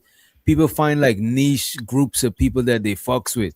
Like you could literally find a bird watching group right now Like before social media, that shit was harder to find like a group of people that is into bird watching with you. You know what I'm saying? So outside of business networking, I think networking in general, it just make the world kind of smaller. You know what I'm saying? Yeah, and I think we don't realize how much a genius Mark Zuckerberg is, right? Mark Zuckerberg made it where I can go in and pay for advertising, and he got his customer base so set up that I can target the person that I want to sell that product to, right? And then I can really get the information. I get all the information of the people that I want to market to be able to change business. So it gave us more of a direct marketing marketing base versus old marketing was I'm just gonna put it out on TV and hope the right person see it. So I could be very direct in my marketing and actually turn over dollar for dollar on how much But money either I'm man, getting. remember the ads But on you're Facebook were saying, one of the but you're last things that saying, came. you're saying a Those whole were one of bunch the of last nothing things that though. came was the ads. But Because look at You're this. originally What saying he's saying. he's saying a one whole of them. bunch of nothing. You ever ran an IG ad, Auntie? Yeah. The crazy thing about IG and Facebook, they know the exact demographic of the people. So that shit is even crazier than you randomly hoping it reaches to somebody. They know exactly who's on the app because when you signing up, you put in all of that information. So that shit is the lick right there. You know what I mean? Hey, I'm But trying to tell again, you. like I was saying though, the ads were like the last thing that It's came real on spill. Facebook. You know what I'm saying? Where Mark Zuckerberg was a genius was that damn, of course, the like button and that damn relationship status. That changed the game. That changed the game. Oh yeah, but I think he thought about the ass at creation. Like I And think why that he they was try to thinking about that way. and why Like he you was try like, to remove the like button? Remember when they was about to remove the like button or Yeah, because show how much likes people get? They was trying to remove that shit because yeah, that shit was driving but people yeah, crazy. People was the depressed. They ain't engagement. get. Yeah. You say what? Now the engagement, because I'm just saying, if you remember, they were they really didn't want. I mean, they took a while to actually put ads on it because nobody really wanted to see those at first. But after a while, it grew so damn large that you might as well wasn't nobody coming off of Facebook because that's what kind of ruined MySpace and shit like that. You know what I'm saying? That's what ruined a lot of platforms is flooding shit with ads Yep. so fast. So I I'm think just that saying they pretty much waited till the last minute to start putting ads on Facebook. I So I think that can't make him. I can't call him OnlyFans. a genius just for the ads. Keeping it cool. You know what I'm saying? Keeping it cool, letting people go through it, scroll the algorithm, of course, selling the algorithm. You know what I'm saying? All of Yo, those things. remember when they was threatening to start charging us to use that shit, bro? Ain't nobody was gonna pay for that shit. But no, They try to charge. They try to charge to use Facebook. I think they was gonna let it be ad free, or I don't know what was the reason, but that was the news that they was about to charge for Facebook. Another That shit con was bad. is another pro is that hoes are off the street and they could be on OnlyFans, make their money online, and not be in danger on the host show. Oh my God! You know I fucks with DJ Genesis. That is true. That Yo. is true. You know what I'm saying? So And would not Can just I with ask you a question? consider not social with that, media? Walking the not blade. just with OnlyFans, too, it help businesses to be safe in general. Because a lot of people do businesses where they sell products online, and they ain't got no website. Their website is their social media, and they ship. I know some girls on my Facebook that sell candle. There's people that sell different bats and shit. Because on my Facebook is mad like spiritual tarot reading people and shit like that. You know what I'm saying? And a lot of people, they social media is their website, and they just take money and they ship out the products rather than having a storefront, and you got to do all of this shit. You know what I'm saying? I think social media make all types of business safer. You know it what I mean? definitely made pimps more money. Oh Now shit. remember when Oh nah, some Craigslist? women don't even need pimps now. They skip pimp Yeah, shit that's social good. media. They don't have need their pimps no more. They just the website. They still got pimps. It's just the pimp done No, I mean, changed form. yeah, they still got pimps, you know what I The mean? So website is the pimp. OnlyFans is OnlyFans There is you the go. Hey, I gotta agree with DJ Genesis. Broken clock right twice a day. no, come on, don't do He, it. look, he like to try to get on my goddamn. But let you're me That's how let you me right. tell you tell. Hey, That's I'm something. his gonna way agree of No, with but telling they you. you. still got You're right right managers. It But might be I'm that gonna say they got this is that like on top of like that they also you can also show your feet and stuff like that and make some money. So people that out of a job, they can show their feet online and make some money off these weird people that like No, they can't. Listen, most of these people on OnlyFans ain't making no money. Let's call it Of ace course, ace. most of them not making money, but there's some of them that's making a lot of bread. You know what I'm saying? Most of the people on YouTube ain't making no damn money. Making no That's money. a fact. So y'all niggas need to get off YouTube. I just play. So, can y'all even hear me? Yeah, we can hear you, sir. We You can got hear the you floor, sir. now. Go right ahead, sir. You got the floor. I got the floor, man. What the Go fuck ahead. is going on? I'm glad y'all. Can you ain't check talking his about mic this settings, Doc? Anton. Yeah, this nigga high off the brung. Pay attention, y'all. That nigga been sipping that hand. Yo, That not nigga, triple. We can barely hear you. Is it just me? I can barely hear him. he's on his phone. He's on his phone. You see how his shit is shaped like vertical? He's on the phone. You on the Yeah. phone, right, Triple? Him and Barack Yeah, with drama on the phone. yeah. Barack been trying to say something this whole time. Oh, my fault, Barack. He's muted. You got it right after you got it right after Triple. Let me try to turn on. Nah, man. Yeah. Damn, bro. I was trying to set the stage and shit like that earlier, but I don't Go know ahead. what the fuck is going on. Set it I mean, off. I don't Set it know. off. Bro, give us something, bro, because you do marketing, bro. Come on. Do marketing. Me and you in the same industry, if I'm not mistaken. You do marketing, you do search engine No, optimization, something like that, right? well, search isn't No, that's part of the bag. No, I mean, but yo, no, I'm in content creation, man. Oh shit. Get him out of here. Get them out. Not fucking around. But anyways, man, everybody riding the fucking waves, man. There's been a bunch of fucking waves. Once you can make yourself a hashtag, damn boy, you made it in the game. Anton on hashtag status. Yeah. How the fuck? You on that brown, huh? I was just You thinking. on that at the get down same time. brown, I huh? was thinking he on the brown liquor, but Triple, no, what he you might drinking? be. You drinking that hand Nah. dog, ain't He probably on a different brown. That's not brown you? Hand liquor. dog, That's wild Nah. blade. that dog we, Come on, food. bro. we had the same thought at the same time. Yeah, it's different. Dog, how Me the and you fuck does that nigga? Hey, that nigga is in hashtag status. I seen the fucking hashtag of fucking Anton Dang. I kept seeing that shit. I was like, what y'all the niggas fuck? just be eating the whole fucking edible.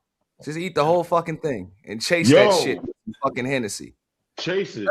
That's not on. That's not the See, I brown. knew it, bro. I knew Chase it. man. You just ate the whole fucking Yeah, yeah. chase that bitch. Obvious, bro. Yeah, See, I be What's knowing what that? these I'm What is on that? that.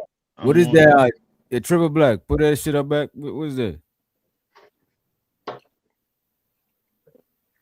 What is that? nigga some gummies. Oh, that nigga off the shit. That nigga on We ate the that whole screaming. thing. The whole. He on that ugly Yeah, he ate screaming. the whole fucking thing. You're not supposed to eat a whole pack, bro. You know what I mean?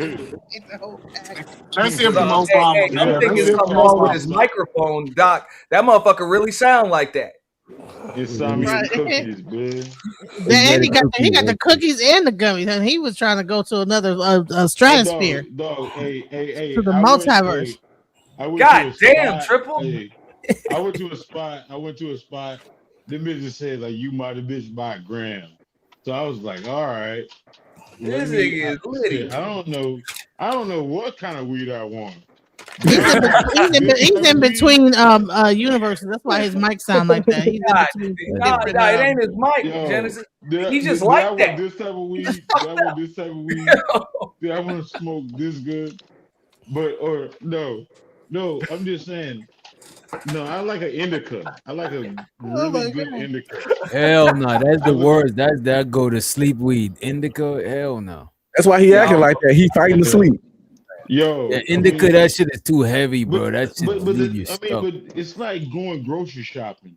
Like you go in the fucking dispensary and shit like that, and then you be like, you buy this shit by a gram. I'm like, all right, I want that. Okay, OG Kush. let me ask you this: Triple want Black, this. did you support a black dispensary?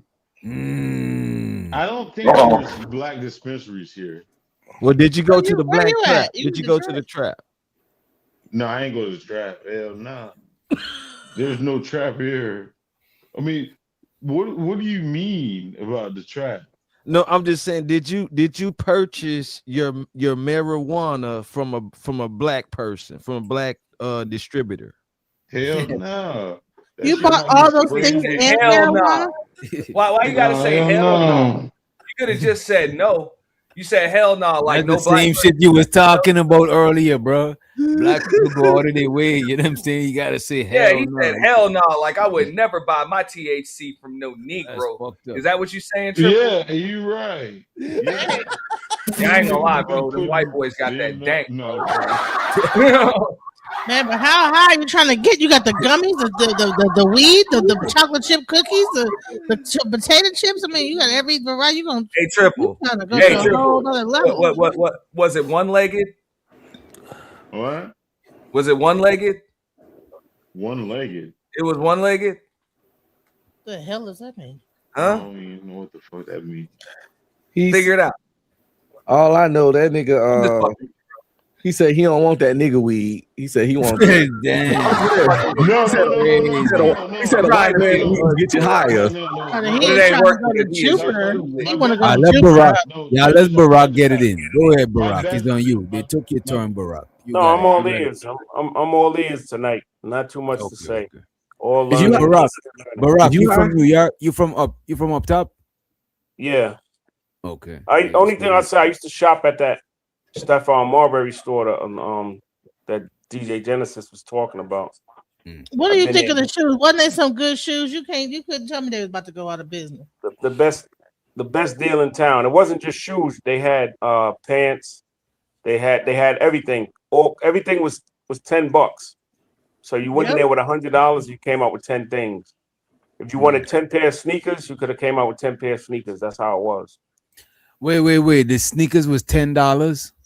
Everything was $10. Everything. How long did the sneakers last? How long could you wear it for? Well, the sneakers were decent. What I did with them, I just told people to, if you're a ball player, because back then I was playing a lot of basketball, football, whatever. They was good. They was good for that. They weren't top quality, like better than like Jordans, but they were just as good for a lot less money. I'm about to look them shits up. So they like going out shoes or just wearing the wrong shoes? Just regular get around shoes. It was nothing Like, fancy. people rock Chucks and Vans and shit, just like Yeah, a little bit better than those. A little bit better quality. But they were. He said you could play basketball and shit. Motherfuckers What's ain't the playing shoes called? Chucks. Say it again. What's the shoes called? Marbury shoes. Yeah, Starberries. Yeah, the Starberries. Yeah, they were. I wish more players would do that because even though a lot of the kids, because I had at the time my nephews were growing up, so they didn't want to be, really like when they're hanging out with their friends, with $10 sneakers on. But I was telling them at the time, like when you're wearing your LeBrons or your Jordans, take those off, and then you put the Marburys on, and you play ball on them, mess them up, and then put your Jordans back on. They was big overseas. They was big. I ain't gonna hold you. I seen these because back home. overseas culture is different. America, I don't know, bro. Like that's something I ain't never have to worry about. Look, this is the way we used to do it coming up. My sneakers ain't never hit the light of day when I was playing ball. What you mean? Sneakers don't never see the light of day. Those shoes are not that bad. Those shoes. I mean, I ain't gonna hold you. DJ Genesis. I'm gonna say this: those are the best. Those are the best low price sneakers I ever had. Nah, you're right. Look, these look better than a lot of the Exactly, but there was only back then. It was only $10. Yeah, that's how much. Yeah, back but then. I ain't gonna hold you. What I remember about these, bro, after a couple of wears, you start seeing the creases at the front of the shoes. Though. Nah, That's what I would say. I balled in them. Not after a few. You had to like really be balling in them. You gotta be hooping. DJ. Yeah, man, I seen people tear these shoes apart, bro. I seen. DJ, some niggas be rough on shoes though. Some niggas be rough on shoes. You didn't see that. I don't know if you watched college basketball. You didn't see that game with Zion. He had on like $100 sneakers, and they ripped right up. Nikes. Those were Nikes. I think exactly. That the Marburys never did that. I ain't gonna hold you, but these shits is good looking for $10, bro. Hell no. DJ, what you know about the Patrick Ewings? I mean, that's probably why now I remember that. Hey, I had a pair of Ewing. I had a couple of pairs of Ewing. Because he got his own shoe. It's not with nobody, but it's just Ewings. I actually like how the Ewings look. They got new Ewings that came out like a couple years ago. $10, bro. Yo, where does money come on my account from? I got it. But so that is probably how they went out of business. $10, maybe everything being these $10. is even. I It rather wasn't rock just the these. shoes, the pants, everything in the store. It was in Madison Square Garden, and it was right near where the Knicks played at. I had the blue suede Ewings and the white ones. I ain't gonna hold you. I rather rock these, bro. How much these went for? Those was a C note, bro. Those was a C these note. look more sturdy though. These got to look get more sturdy. Those are a little bit better built. Yeah, definitely. But those were $100. That was $100 pair of sneakers back in the day. Come on. Those are a little bit more pricey. But what I want to say though, these right here, bro, these better than Shaq's, bro. Like a lot of the Shaq. Look at this. These got some decent designs, bro. It's just that I remember them bringing cheap shoes, and I remember the hats and the everything that go with them too. You know what I'm saying? I wish somebody else would do the same thing again. A lot of people can't afford. They're coming back out. They're coming back out this year. They're gonna come back out. Yeah, but they're not gonna be that cheap though. You don't think so? I think they're gonna cost more than that. Yeah, it is. You better make it. The quality better be better, cause them shits is. No, the quality was up. The quality was all right. It wasn't bad. I don't know. Ewings were kind of, I mean, I guess that was kind of the way things were back in the day. They were kind of big and clunky, like when you really think about it, compared to other ones. But all of the sneakers back then were like that. You know what I'm saying? Mid and high tops, they were pretty damn big. And you know what I'm saying, kind of heavy on your foot. Wasn't nothing like a pair of Jordans, you know, back in the day. Like nothing was like playing in them shits. But now everything's kind of light on your feet as far as basketball shoes are concerned. Jordan sneakers are great, but they're overpriced. I got a question.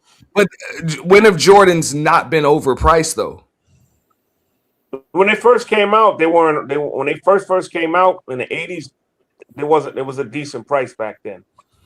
They got overpriced as he got more popular. Yeah. So what I'm saying, people were getting murked over that. But like the Patrick Ewings, the Charles Barkleys, all of Let them. me ask y'all this, right? Heavy shoe. What did Jordan? Aside from Jordan being the GOAT, right? What's the other hype behind that shit? Niggas camp out for it, bro. Not me, but I know niggas my brother age, my younger brother, his partner, them. I know a couple of them niggas done camped out. Well, one of them he collects shoes, but some niggas used to camp out to wait for Jordans, bro. Like, what did they do to make people do that shit? Well, when people started camping out for them, that's when Jordans had become collector's items, bro. Like, oh, you got the strawberries. Look at that. No, these are not. No, these are J's. I remember back in the late 80s. I only got two pairs of Jordans. These and the other ones. People weren't camping out for J's. You just go buy them, and you either had the money to pay for them, or your people had the money to pay for them, or they didn't. You know, that's just what it was. No, I can't. No, I'm gonna keep it real with you. I can't afford Jordans, but I got those. Those are almost 10 years old. I got those on a deal, and I just wear them. I only wear them like if I'm going to a function or something. I don't wear them that often. Maybe 3 times a year. I want to know what Jordan did in the back in the 80s marketing. and 90s. Stores wasn't selling out of J's like that. It's like they kind of built the buzz later on once they started coming out This is with what the I'm trying retro. to figure out. Like, what made them? How they build the buzz for somebody to camp out? I think they were purposely sending a limited amount to the stores. That's it. Once they were out, they were out. I think they was doing that on purpose. The scarcity builds the scarcity builds the value. If only if only a certain amount of shoes can be sold or whatever, you know, I mean, everybody's gonna want to get a pair right now. You know, the scarcity builds the value. If it's only so many of them. He's classic, so like he never goes out of style. So he'll I think in 100 years he'll still be here. He's like Gucci or Herman's, in my opinion, of sneakers. He'll always be here because of the way they marketed him. I think they're a little overpriced personally, but I think he'll always be around. What about your mans? Y'all mans. Where Candy is? She dropped. She from Chicago. What about y'all mans? Kanye. Oh my What's say y'all about his shit? trendy, and then come and go. That's trendy stuff. Some Nobody's of the even Yeezys talking will about those fly. no more. Some of the Yeezys will fly. Wow. No, but no. All of his stuff is fly, but it's trendy. I won't say all of his stuff. Some of All of he made some ugly shoes. There's a difference between trendy and classic. Kanye's trendy, Jordan's classic. Yo, Yeezys were corny, just like the G Unit tank tops. Like Balenciaga. Exactly. I'm gonna hold you. That's G how they Unit, had G ugly Unit shit. shit is carny. You know what I'm saying? No. I'm looking at the Yeezy, bro. Which one of the Yeezy did y'all fuck with? No, Yeezy made it I wouldn't want to where that. Balenciaga can make ugly shoes. I didn't like the Yeezy shit. Come to think of it, I think one of them did look good, but I can't remember which one it was. Let me pull this shit up. Isn't it true that if you don't wear the shoes, they'll fall apart? Like if you all them like collectors, like if you just don't wear them ever, they'll just crumble in your hands. Nah, you're supposed to keep something inside of them, or you know what I'm saying, something inside of them to keep everything straight. Them silicone packs. Yeah, that plus something to keep the shape. You know what I'm saying? I think I like cardboard, the Boost, the Yeezy Boost, newspaper, whatever the hell you got to do. I ain't gonna hold you. I could rock some shit like this, but I can't. I just don't like how it look. It just look weird to me, bro. Like, why this shoe got so much out of back head? Like, believe it or not, that's good for running and walking and shit. Oh, the Puma's designed like that too. this is what I was talking about. What the fuck is this right here? Look at this shit. There ain't no reason that this should be invented. Look at this. Now, that was just ugly shit. Yeah, they trying to be an alien, trying to be alien and stuff. Well, nowadays, man, and it's been like this for a minute now. I like the 350s too. Look at these. Hell no, these right here. Ain't no reason that these should be. No, those ugly. The Yeezy 350s or something like that. What is this? I fuck with this right here. This look wearable. You know what I'm saying? Yeah, people pay for the damn name. It's a damn shame. Ugly that's trendy They're not really stuff. functional. They're not gonna run track in it. See, we proving a point earlier. They say how ugly these Yeezys is, but all that fucking designer shit usually be ugly as fuck. Yeah, a lot of designer shit is ugly. But niggas be buying it. Yeah. All that Louis, Gucci, Versace, Balenciagos. That's why a lot of rappers is dressed like women, bro. Because these niggas just wear anything just because of the name, and them niggas wear a lot of girl clothes, bro. A lot of them shits is girl clothes. Them, you see the handbags. Them niggas be having handbags, walking through with travel luggage as regular luggage. I'm telling you, bro. Is that name brand shit, bro? You shopping based on names. Mm-hmm. Boy, some money missing from my account. I'm gonna have to call the bank tomorrow. Oh, I thought you just said you found some money in your account. What the fuck? That fast? I missed about $400, and I don't see it. I don't even see it withdrawn. It's just gone. Shit. Nah, I ain't bought shit. We went to dinner yesterday, ate some lambs, but lamb meat didn't cost that much. Hey man, the prices of everything going up. You gotta make sure you check to see how much that lamb costs. I'm about to go there and beat that chick up, and she swipe my card weird though. Yo, you gotta look out for that shit too. They got these shit named skimmers. Is it skimmers? Oh, yeah. Them niggas have it on a key. They have it on a key card. They take your shit. You know what I'm saying? They just swipe your shit. You know what I mean? Well, you don't. Well, they don't even have to swipe your shit. It's the thing is like a lot And of that's people, some gangster shit, Doc. You got them 1.5s. I ain't seen the motherfucker roll no damn job 1.5s in years, bro. That's some big ass rolls 1.5s, bro. Nah, but I tear mines in half. You know, Trying to roll. Yeah, I was about to say, dog. You roll them Yeah. like this, bro. I don't like them raw papers and shit. Them shits is too like slidey. I don't like them shits, man. But back to them skimmers though, when it comes to them skimmers, like you don't even have to be in proximity to people. Like most times people have all their information like on their phone, like they Google Wallet, they Apple Wallet, they got all their stuff on their phone.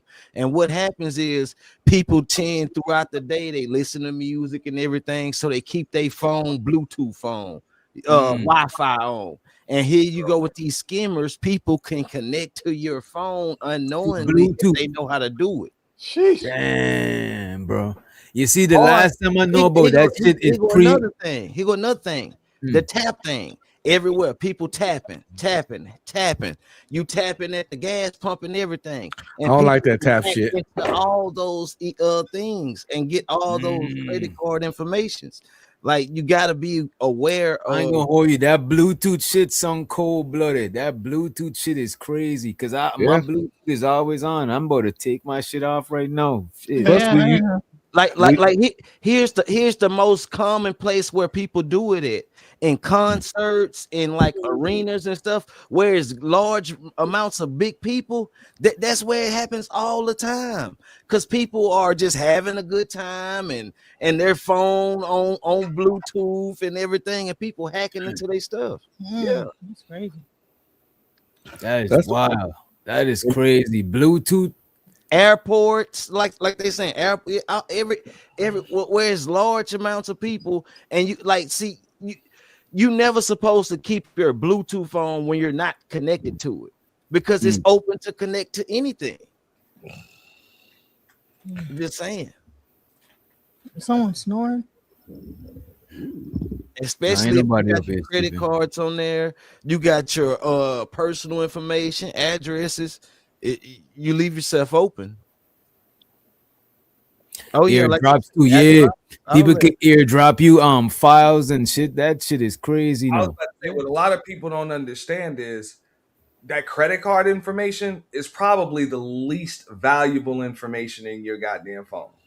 You know what I'm saying? To a real thief. You'll usually get your damn money back, but that other information, that's worth so much more. you know what information is worth? You know what information is really worth it more than your credit card information? Your first and last name, your social, your date of birth. Because I could go here and I just gotta be able to find you on social media and find like answer different questions. Because if I open a credit card in your name and you don't even know, then I'm getting money that you don't even know about. Because you could get a notification on your bank. You could do like and check your bank statement. But if you don't know you got a whole other credit card in another state and niggas is running your credit to the ground, you don't even know what the fuck is going on. A lot of old people get catch like that. You say what? When everything digital and people going to technology, everything on the phone. People got their birth certificate on the phone. People got their passports on their phone. Like it's just your information, just the numbers that you got in your damn phone. Why do you think all of these damn apps and stuff, the first thing that it asks you for after you accept the damn cookies is access to your contacts? Yeah, that is why they know how valuable that intel is, bro. Just somebody's name and phone number. I just know this as a salesman. I done purchased lead information. Just somebody's name, phone number, and some shit that a bunch of motherfuckers have in common. People sell big money, you know what I'm saying? Pay big money for that shit, bro. Even these ballroom seminars. Even legally, companies pay other companies for that shit. Yeah. I always purchase it legally, but it's real money, real time. When people go to them ballroom seminars and all you get is some coffee and some donuts, and they're like, "Yeah, come for free." They make their money on the sign-in sheet. While you in there listening to some seminar that they know damn well you ain't gonna buy shit from or whatever, you and everybody in there got some kind of common interest, and they out there selling your name and info in real time, and you done signed in just to get a donut and a cup of garbage coffee, you know. And that shit how they already sell your information, because when you go to the store and you buy something out these stores, all those cameras are all they're doing is tracking what you're gonna buy at the register, and they make you put your phone number in at the register, and then they sell that information, including what you looked at and everything like that on your way to the register or out the store. They do. That's like on your phone. They want to know like your search, like your browser habits and shit. Like how much people that go to this website also go to this website and also buys that. So now we could advertise that on this website and this website. It's like if all of us on YouTube we might go to StreamYard. So anytime we go on YouTube, we might see a StreamYard ad. This is how they know where to put shit at. Or since all of us use And StreamYard, that's why they make you accept them damn cookies. right? That's exactly what it is. The cookies is what tell them about your browsing preference and all of that shit. You know what I'm saying? Because every time you go Straight on up, a just so page, we know what to suggest to you. and every time you go on a page, you save the cookies is everything on that page that like every time you go on a page, you saving the shit. That's why sometimes if your computer go offline, you could still scroll on that page. I mean, you're not online, but you already downloaded the page and shit. You know what I mean? Mm-hmm. So could this be like the ugly side of the internet when we start talking about like far as the scamming and the skimmers and things like that? Could that be like the Hell yeah, that's the ugly side of the I don't shit. think that's necessarily. I mean, well, yeah, the scammers and the skimmers and stuff. Yeah, that's a bad side to it.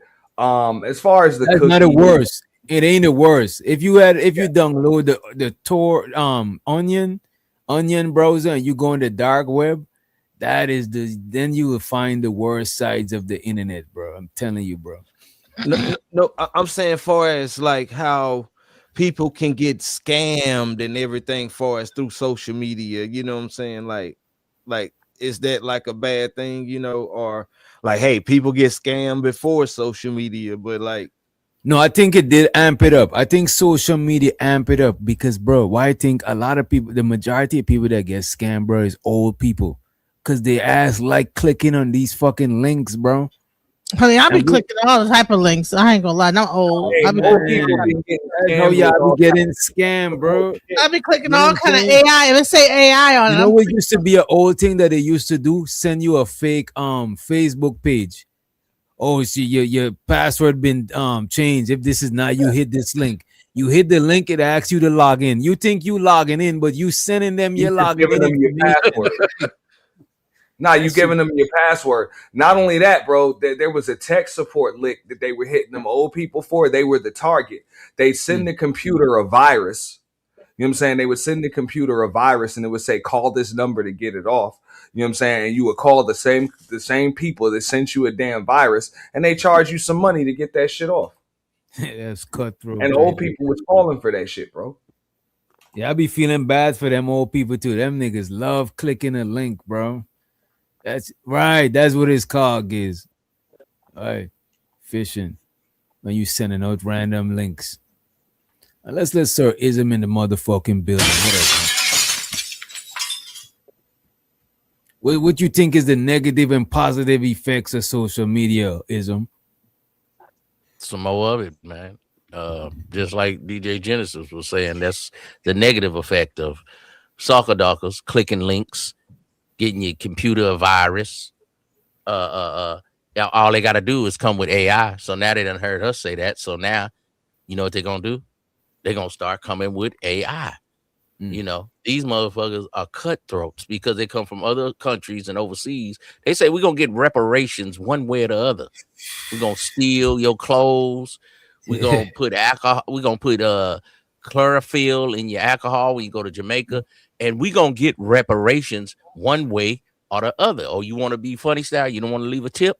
Okay, we're gonna have the maids come in and steal all your computers. Oh, you want to be a passport trick, huh? Okay, we're gonna put scopamine and we're gonna steal all your GoPros. We're gonna steal all your computers. All we gotta do is bring a pretty broad with some tatas and we'll get you. But now, since Genesis gave up the game, they're gonna come with AI. And I'm not that Well, they low already life, come with but AI. they They will got steal AI. from your mama, your grandmama. She ain't got her kids that went away to the army, military. They'll say, we got them hostage. Send 100,000 in Bitcoin. We'll let your son go. Her son is doing a tour of duty. Hey man, this game is so deep. You know what I mean? But you can't be a square out here. That's why I be trying to help you. But y'all don't want to listen to me. Y'all want to get mad at Uncle Ism. It's all good. So it is them. So you got some real because I get it. You've been giving these dudes advice for years about how not to get got. You know what I'm saying by these 304s and of course niggas on the internet trying to sell the cure for um sell the cure for loneliness and shit. So shout out to you for that. But now you're gonna tell these dudes how to just not get scammed by the internet? Well, I don't have all the answers. Well, you know the AI internet, now thing. but I have all the answers when it comes to these batches. But we just had a woman tell you how AI, you got to evolve. Just like a lot of my OGs. That's why I'm still here to talk to y'all at 54 summers in the game, and I'm the best looking nigga up here. You understand me? Cucumbers and avocados on my face. See, so you young niggas, you got to evolve. As an old nigga, you got to refine your macking. You know what I mean? You could be a bum nigga like Uncle Streaming and just sit here all night and collect the check from welfare, the government. He trying to flirt again. Or you can be like, Aunt T and be a working man and be a consultant. You know what I mean? Or you can be a player like me, but everybody have their own path. They might want to call me a degenerate, but when some bullshit happened in the street, when their sister gets slapped, now they want a gangbanger to go over there and slap the dude who slapped his sister. See? And everybody want to think corporate world is perfect. But then Madoff come and he steal your money too. All y'all ain't shit. I only fuck with DJ Witch Doctor. The rest of y'all, no, Auntie too. The rest of y'all, fuck y'all. Fuck you too, Ism. You done? No, fuck your wife. And fuck you too, Ism. How about that? OG. Original gonorrhea. But what I was gonna say is now you don't even have to have the scopolamine and all the real, because now they got Clout, where you can actually get like an AI person and they could be getting naked and doing corn and all this other stuff. So you could now Clout. How would you know about could that? Be huh? What you be watching? What you be watching? No, that's been all over the internet that you can do corn with AI. They actually, it was an ad of but it's really illegal to do AI corn. It's a felony of a real person, and especially celebrities. Yeah, right. And that's one of the things. Trump wife. How would you and DJ Genesis know about this? What do y'all be watching? I know because soon as Trump won, one of the first things his wife put into the thing was to protect young girls and teenagers from AI making images or videos of them and using for bullying. But it don't just apply to them; it apply to anybody. But she made it because a lot of young girls, the kids got the technology and they got the stuff, and they've been they used to make photos and images. Oh, I don't like Keisha. I'm gonna make this image of her, blah blah blah, doing this little weird shit with AI, like some revenge porn type shit. Yeah. Like okay. So Trump wife, that was like one of the first policies that she pushed and promoted, and then he blessed off on was making that like a straight up high level felony. We use AI to do it. More even we worse need stuff, that though. Yeah, I'm down for it. Yeah, Trump wife is a hoe, so she want to protect the future hoes of this world, where little black holes and little white holes can all seem in unison. Let us hoe at last. Let us hoe at last. Please make it legal in this country to let us hoe at last. Sir, let me ask you this. So when it comes to the social media, how did that affect hoes? Oh, it made it better for hoes to get you suckers. It made them better so they could sell you a dream. So they could use filters, kafelka fish, make you look better. And then when they show up, they look like something else. And to get you, some of you suckers are such a sucker. You Cash App broads and never seen them in their life. Now that's the game right there. The broad sell you a total dream and a fake face with a filter. What did social media do to the pimping? Because it looked like a lot of women just do their thing without no pimping. They just they closed down Craigslist. Because everybody was on Craigslist. That y'all want every way to try to get the pimping, the ism out the game. Do you think a woman don't want a man? Just because she on the internet and she done slid over, don't mean she just put the dude out the way. The little white broad had the African dude that she stabbed up just recently. You know what I'm saying? She was a little white, little hisno, and she went and tried to she didn't want the American black man that was the real P. She tried to get her African dude, and she was whooping on him, beat him up, stabbed him up, and now she facing murder. See, the broad that's a hoe, she still want a man that overlooks that she a hoe. and treat her right. The same way a hoe let you be her girlfriend for 1 hour, 2 hours, whatever you pay for. It's all the fantasy. So don't think just because hoes went to the internet that they don't want a nigga. It's just they don't want you dry ass niggas. They want a fly nigga pulling up with a charger, with his supercharger making noise.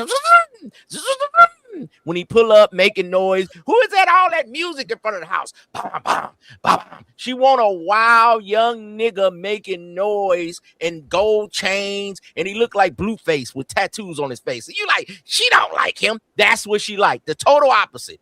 A total green white girl from Mapleville that get millions on the internet. She want a nigga look like Blueface. And you niggas trying to save these hoes. You go all the way to overseas, to Colombia, to a town where you might get stuck over there like El Mencho, like they got going on in Mexico.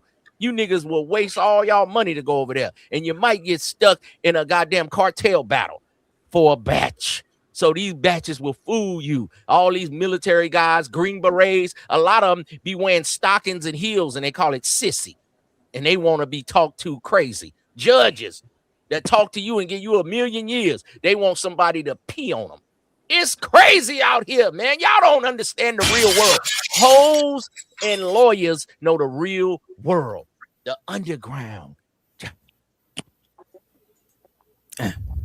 Shout out to drugs, kids. Y'all just gonna go on forever, man. A nurse need a doctor. A cowboy need a hearse. A horse. A hoe need a pimp, nigga. When she try to make a fake pimp or whatever she try to make, she want one nigga that treat her like a girlfriend, even though she sell box on the side. So they ain't gonna never get the P out the game. Y'all want the P to get out the game, don't y'all? They don't need pimps anymore. They got OnlyFans, but she still need a nigga that dick her down. She still need a nigga that treat her like it's his girlfriend. Come on, man. Come on. But the thing is, and I know they don't want to talk about it, but you got bag chasers and shit. They got fleets of these hoes on this motherfucker. And these hoes going. They going. Well, when you get a green bitch like Meek is green to the game, man. This is a green. This nigga said the bag chasers with a fleet of hoes, bro. That shit. Yeah, ain't got no fleet of hoes. Nigga barely had one hoe. But I have a fleet of hoes. Yo, some people have a fleet of cars. But I have a fleet of hoes. Oh shit. What? That's funny. Nigga ain't never had a 2-piece, a 3-piece, or a biscuit. Nigga got one broad named Rita. Yo, who nigga, the fuck did that shit? That shit is hilarious. Wait a minute. This is Ongby Streaming made this. How much piece this is? This is not a 2-piece, a 3-piece. This is a whole. This is a fleet right here. He has a fleet of hoes. That nigga got the bucket of chicken. He got the bucket right there, man. All flavors, man. Now I ain't see no chocolate flavors though. You know what I mean? All light skin, all white hoes. He got all murder mommies and how you. Well, that's all Unc like. That's all Unc like anyway. He already done told us. See, you niggas gotta watch what y'all be saying on these streams. Unc, you only like yellow bitches. You already said it. Unc, tell the truth. You only like them elusive, big forehead red bones. You muted. I only come on here talking about dark skinned women. And DJ know it. DJ, what I be talking about the most? You lying. You said all you like is red bones. No, I be talking about dark skinned women all the time. No, you are a liar, man. You just was on said the other day I do hear and talk about darkies. You know what I mean? Then I like dark I ain't skinned never heard women. him say that. But No, was like, you was on here talking about your corn catalog, and you was naming off the light skinned new corn light skinned bitches. Nigga showing your teeth. You lying. You had that conversation with Ism? No, he was in general. It was in general. Yeah. I just heard him saying. You know, I like Willow Ryder, but you know, I also like Kelly Starr and Jada Fire. We ain't talking about when you was a kid, nigga. Bro, you whole ass bitches. We talking about the nigga bitches they still working, isn't they still working? Melrose Fox, Jada Fire. Jada Fire, them bitches is grandmas now, nigga. That was when you was a kid and used to steal your dad porn collection, nigga. They still look good, Ism. I'm telling you, they working. Nah, nigga, you on red. They're not out the game yet. Oh, like you should know. Come on, you say you be pimping. You know, hoes don't retire. A young hoe turns into an old hoe. I can't do nothing, man. A young hoe turn into an old hoe, right? Yeah. Okay, then them hoes still working. They still doing it. But one thing about a young hoe to an old hoe, if it's your hoe, if she treating you right, this my old bitch, nigga. I'm the only nigga call this bitch a bitch. So this my hoe. Nigga, don't say nothing, nigga. You call my bitch hoe all you want. Your woman should be your personal hoe. Hello. Your hoe, your slut, your skeezer, your whatever you freaky shit you can think of. This is why a lot of dudes is frustrated on YouTube because their wife is not their hoe. Yeah. And that's why dude get a side broad, a mistress. The mistress is the hoe. The wife is for your children. The side bitch is for fun and all your debauchery. You can find everything in one woman if you want to, but if you still want some strange, do what you do. Just women might gotta understand they have to be a wife, a mother, and a hoe at some time. Else your man gonna get a broad on the side that do all that nasty shit. They got wear hats. They got wear all three hats. You be like, she hella ugly, but she do all the nasty let shit. me ask you this from an ism standpoint, like where did Mika go wrong? Mika just was green. She just she went wrong because she was out of pocket. Because I believe her man with all the muscles and shit, most of these niggas with these muscles and shit, overly buff niggas, they be halfway Sweetwater. So the nigga was letting his broad be too loose. Cause ain't no nigga gonna be having my broad on the channel every night. Nothing. I ain't gonna be in the background. You ain't gonna hear about me. See, I think their relationship might have had some difficulties. Hotel room, 3 a.m. I think their relationship had some difficulties before this. She was just using him because she used to have no wedding ring. Then she came with a wedding ring. Ain't no nigga gonna be having my broad on the show every night, flying her in, flying her out. I can't be letting you around my little thick little short thing. He wasn't even tripping on the broad because he probably like man cakes. All these buff niggas that be looking like Manosphere algorithm, and they be tripping on a bitch's tires. You ever see Manosphere algorithm? He tripping if her tires are bald. I can't mess with. See, these niggas are too fickle. They too OCD. See, you know what it is? They're anal because they like it in the anal. They some bitch ass niggas. Goddamn. Maybe he ain't. Yes. Maybe he's just not thirsty. Maybe he's just not thirsty, man. You heard what I said. Good one, Doc, because I was just to look on my motherfucker. But here's the thing, though. That's why I said it, so you could think about it. Maybe he's just not thirsty. But here's the thing, though. They get to tripping on their calves. They get to tripping their back arm. Is not at the circular. My bicep is not 18 inches. I need it to be 19. They're too trippy. My jawbone is not. These buff nigga trainer niggas, they be half gay, nigga. Y'all know it. But this what I'm saying though. You got some of these guys that'll be like that's the new ism. Like I'm allowing my girl to go be with somebody like a Anton. She gonna bring that bread back. Well, that's they do in Colombia. And you niggas go over there and keep paying for the I would tell fellas this: look, if you ain't a yag dude, you shouldn't be worried about which of these dudes is yag. That's their business. You ain't no yag dude, so that ain't got nothing to do with you. You know what I'm saying? Them chicks got to stay on the lookout for yag dudes. That ain't got nothing to do with me or you or any other dude on here, as far as I know. But Ism be recruiting. Yagabons. Ism be recruiting yags. That's why he always talking about it. He's looking for anything now. Huh? Come on, man. I thought you was. If you gonna talk, talk some shit about me. If you gonna, apologize. If you gonna roast me, man. Come on. I apologize. That was unnecessary. I think this is for a lot of the fellas that be listening. So check this out. When you was talking about earlier, these chicks want a blue face. They want the dude with the tattoos in their face, all of that. Mm-hmm. Now, for the dudes that aren't that, what would you say to them? What would be the best thing to do? To just, hey, come online and bombard them with a bunch of damn talking points and tell them what they should like, or just accept that ain't the chick for you and move on and find the one that is? What would you suggest? Or even if there's a D or D, it just suggests that that woman is not for you, but they're not gonna listen, Ant. They got to get whooped. So whoop that trick, whoop that sucker ducker. We keep telling them that ain't the one for you. The one for you, you know how you gonna have a woman for you? You're gonna be looking at her. Huh? You know how you gonna have a woman for you? You're gonna be looking at her. Unc be streaming, he can go right in the other room and look at his woman. that's the woman for him. If you ain't got no woman that been dealing with your bull crap for the last 3 years and she don't love your zits, she don't love your blackheads in your ears, be like, let me get that blackhead out for you. She don't like you when you come out to shower. She don't like you when you burp, when you snore at night. She got to love all of that. That ain't the broad for you, because life is pimping and hoeing. That mean the boss, the worker. Which one are you? And dick and pussy. Now, some of you niggas have resulted to you used to have the dick, but now you the pussy and your woman has the dick. And she let you know when you can get some pussy. See? So some of you niggas are bitches too. That's just what it is. And you come on here on YouTube and you done got married to the wrong broad, and you come on here and you get to cut like that nigga Chaotic Truth. He get to cussing out everybody. He mad at black people. He wish he would have married a white woman. He just didn't have enough guts to do it. He couldn't go against his family. He couldn't go against tradition. He couldn't go against his Afrocentric. He couldn't go against his Africanism. Yeah, that's a word, Africanism.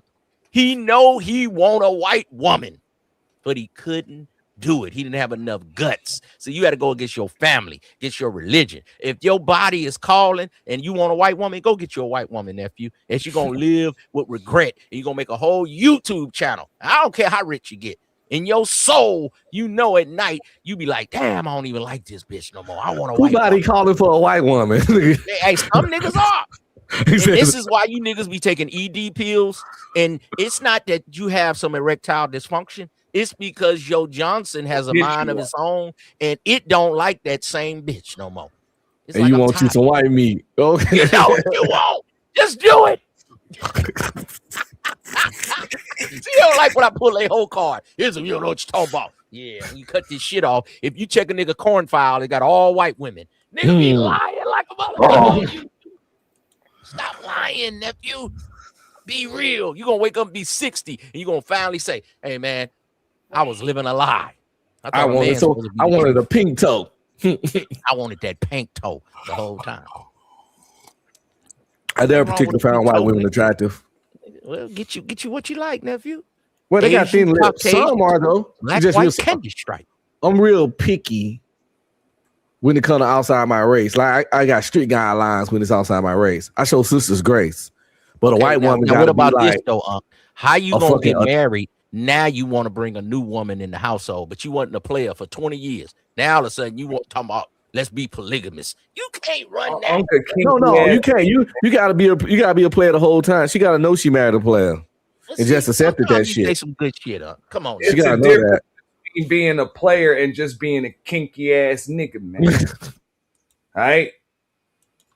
Sounds like you just into some kinky shit. It's cool, bro. That's your business. And if you get a second woman, you got to take care of that woman. If you bring a second woman in your house, this is your second, your small wife, your concubine, whatever you want to call it. Your woman might like to be with a woman, but you got to talk about that. You got to be real with your woman. You can't just want to just have sex and have a new woman and say, oh, yeah, let's be polygamous. No, you have to take care of that woman needs. You get two you women have to and hear take her care bullshit. Yeah. Yeah, you have to hear her complaints. That's why I could never get into that life, because there's just 3 people nagging you, 3 different attitudes, 3 different egos you got to massage, 3 all that, and all wrapped up in 3 different personalities. You get the 3 vaginas, but you get all the other woman shit that come with it. You ain't times a player 3. like that. You ain't a player like that, huh? You just lazy. I'm lazy as shit. Exactly. I'm good with taking care of bag behind you. You'd have to go over here, hit this broad. You got to get this for some attention. It ain't an easy job. It sound cool. Oh, I got 3 women, but you like, nigga, I be working like I got to answer. You got to watch a boring ass movie with all 3 of them on the weekend. I gotta remember this one birthday. Oh, I gotta remember her son birthday coming. I gotta do this. Her mama low on her rent. You gotta take care of these women. So y'all just be wanting to jackhammer some women. You gotta hear about 3 chicks bad day at work and talking about people at work and using the names like you know the motherfuckers. And then Keisha said, "You seem like who the fuck is Keisha?" You imagine doing that shit with 3 women? Hey, that's your job, problem. Yeah, but I do understand doing it together though. Yeah. Yeah. Well, hey, you got to know. They all can't talk at the same time. They got to take turns on you. But everybody could have a group conversation or just be cool with each other. You know what I'm saying? You about to be yapping with 3 women, boy. Woo. Sometimes when you got an older broad and you get a younger broad, the younger broad will listen to the older broad for game. But if they all around the same age, then you got to understand they all gonna have difference of opinions. But sometimes a younger broad that's eager to listen and want to get to where the older broad is because she's riding in a nice Jag truck, Benz truck. She know I'm gonna shut up because I'm trying to get to that level. So you might can put them two together. Then the odd when you got to get over there, that's why you got to keep pairs. So you got two and you got to get two. So y'all don't, man, I'm gonna quit giving up this game. We're gonna have to go to members only. It's too much game up in here. I'm gonna mute up. Poly ain't a broke nigga game anyway. Poly ain't a broke nigga game. Broke niggas try to do it, but that shit ain't gonna never end well. Somebody say black man fantasy talk. Not for me. Some of you niggas. No, I could live that life if I wanted to, but fuck that. Be real with yourself. I like that you real with yourself, though. Huh? Be real with yourself, man. That's so why much time in the day, man. Job, it ain't easy, but somebody got to do it. See, it ain't easy. You think it's easy. No, it's easy to have a rotation now. I'm talking about to have a couple of wives, like real women you're responsible for. Nah, fuck easy, that. Without no I don't want to be responsible for two bitches, but if I just got 4-5 bitches on fucking, I've been doing that. I did that for some years. Just rotate through. I used to have a rotating rotation. Yeah, nigga, but you was more in shape, nigga. You might could have went back there on the bag for a round. Now you fat and out of shape, nigga. You only go 30 seconds. Though. Get knocked out. I actually went running today. I go running every time as soon as I wake up. Overall, you might have to hit them all in one day, nigga. And you be like, God damn, they done wore me out. Hey, the most I did was 3 in 24 hours. That's the most I ever done in my life. That's my record.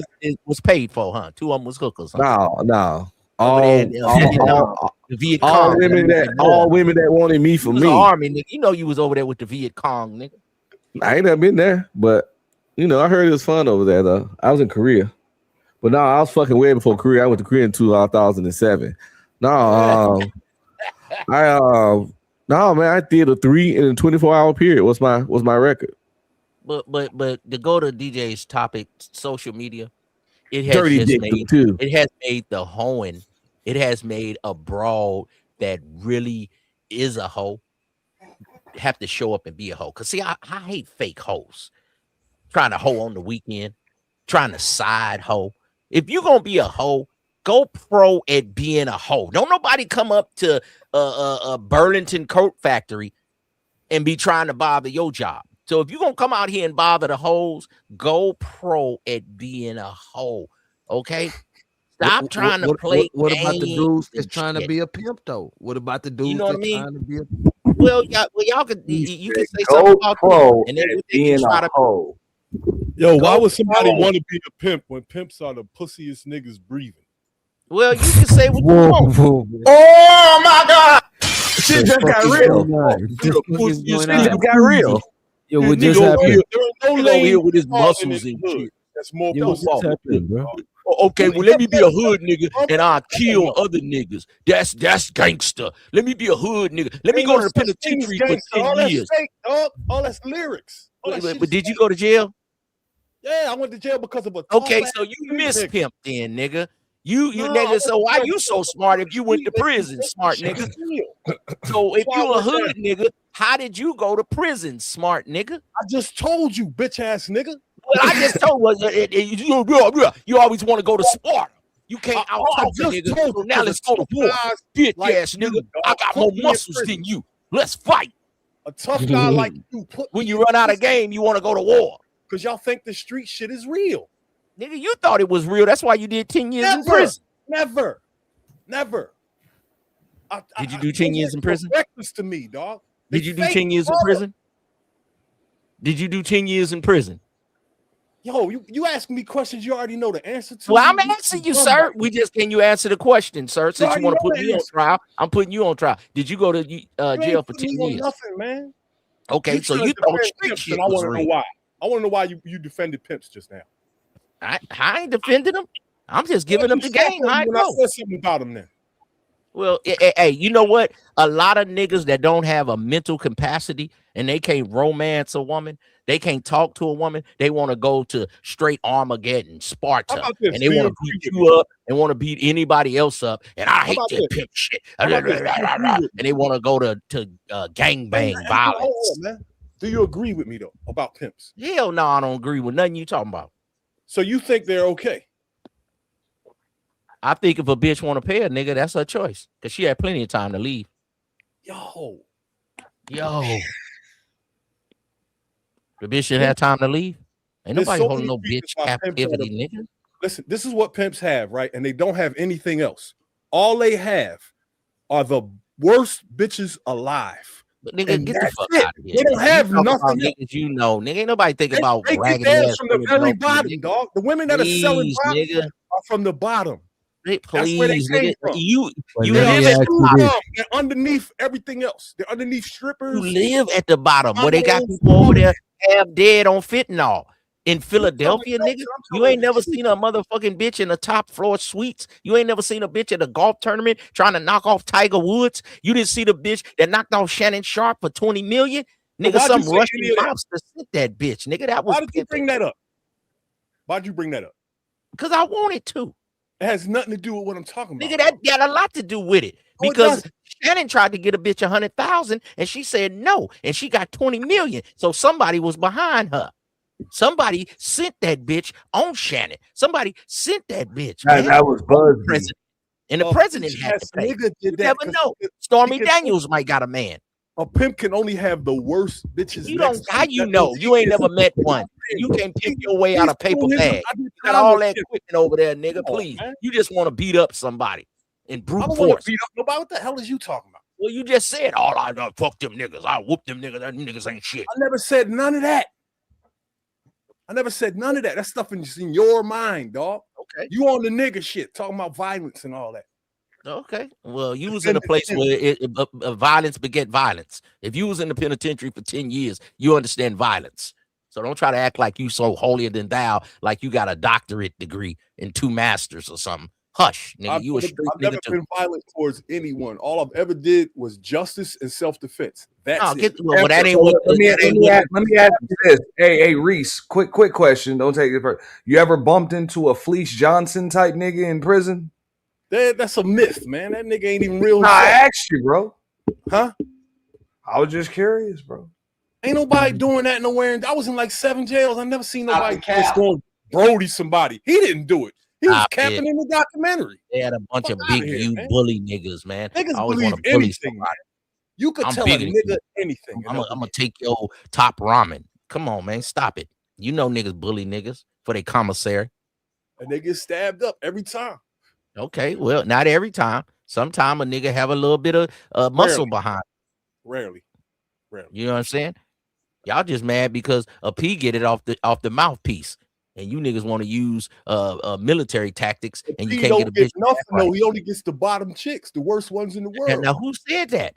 You ain't never seen a nigga with an How you elegant get hoe? brownie points for getting the worst chicks in the You world. ain't never seen a nigga with an elegant hoe?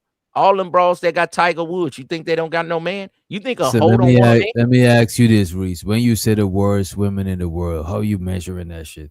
Dog, a woman that will sell box is the worst. She obviously can't read, can't But function. Reese, wait a minute. There's women that know how to read that would sell box. There's a lot of women that quit their career and had OnlyFans. You know what I'm saying? I'm talking about the bottom of the bottom. If the woman Nigga, is it's a rich, lot of bitches watch meet a this. motherfucker at the bar, nigga. There's The owner of the reciprocity in that Raiders. The situation. owner of the Raiders. He got a porn bitch right now. Nigga, a bitch can meet a motherfucker at the bar and get He's him a out of clown, dog. 200,000. There's somebody for So everybody. you think a There's bitch enough don't know how to clowns talk out here about for the nothing? dumb So you bitches. only think about a street level bitch. The fucking first lady is a hoe, nigga.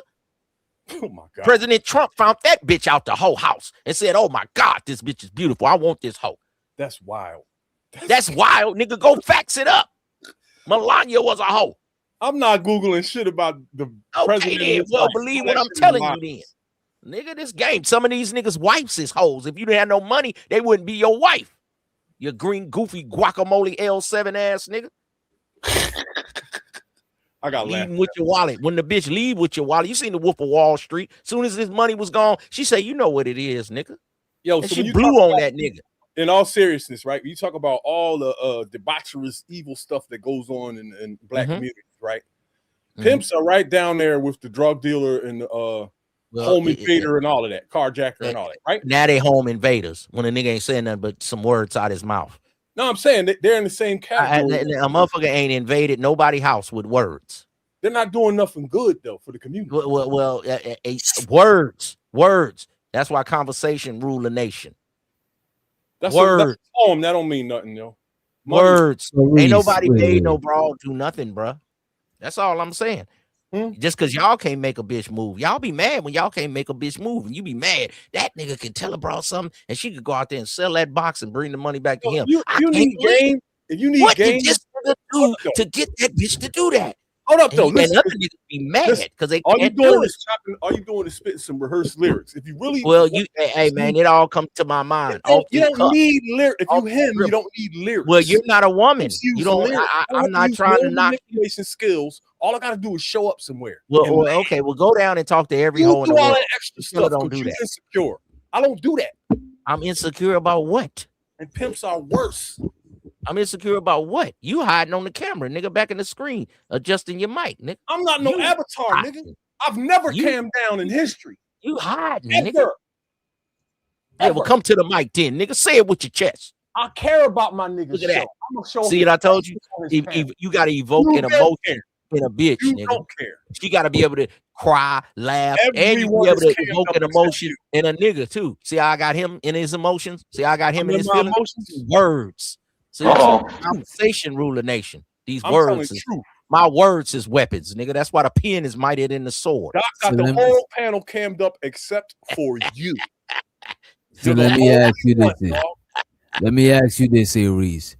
So you saying that pimps are the worst niggas on earth because of the women, or I can't prove that, no way, but that's my opinion. They're out of all the decadents in the hood, they are at the bottom of the bottom, dog. At the bottom of the least. I respect the fact you said that's your opinion. Okay, it's your opinion. I don't have no respect. Nobody knows like everybody got one. That's why some of you measuring stick the evil.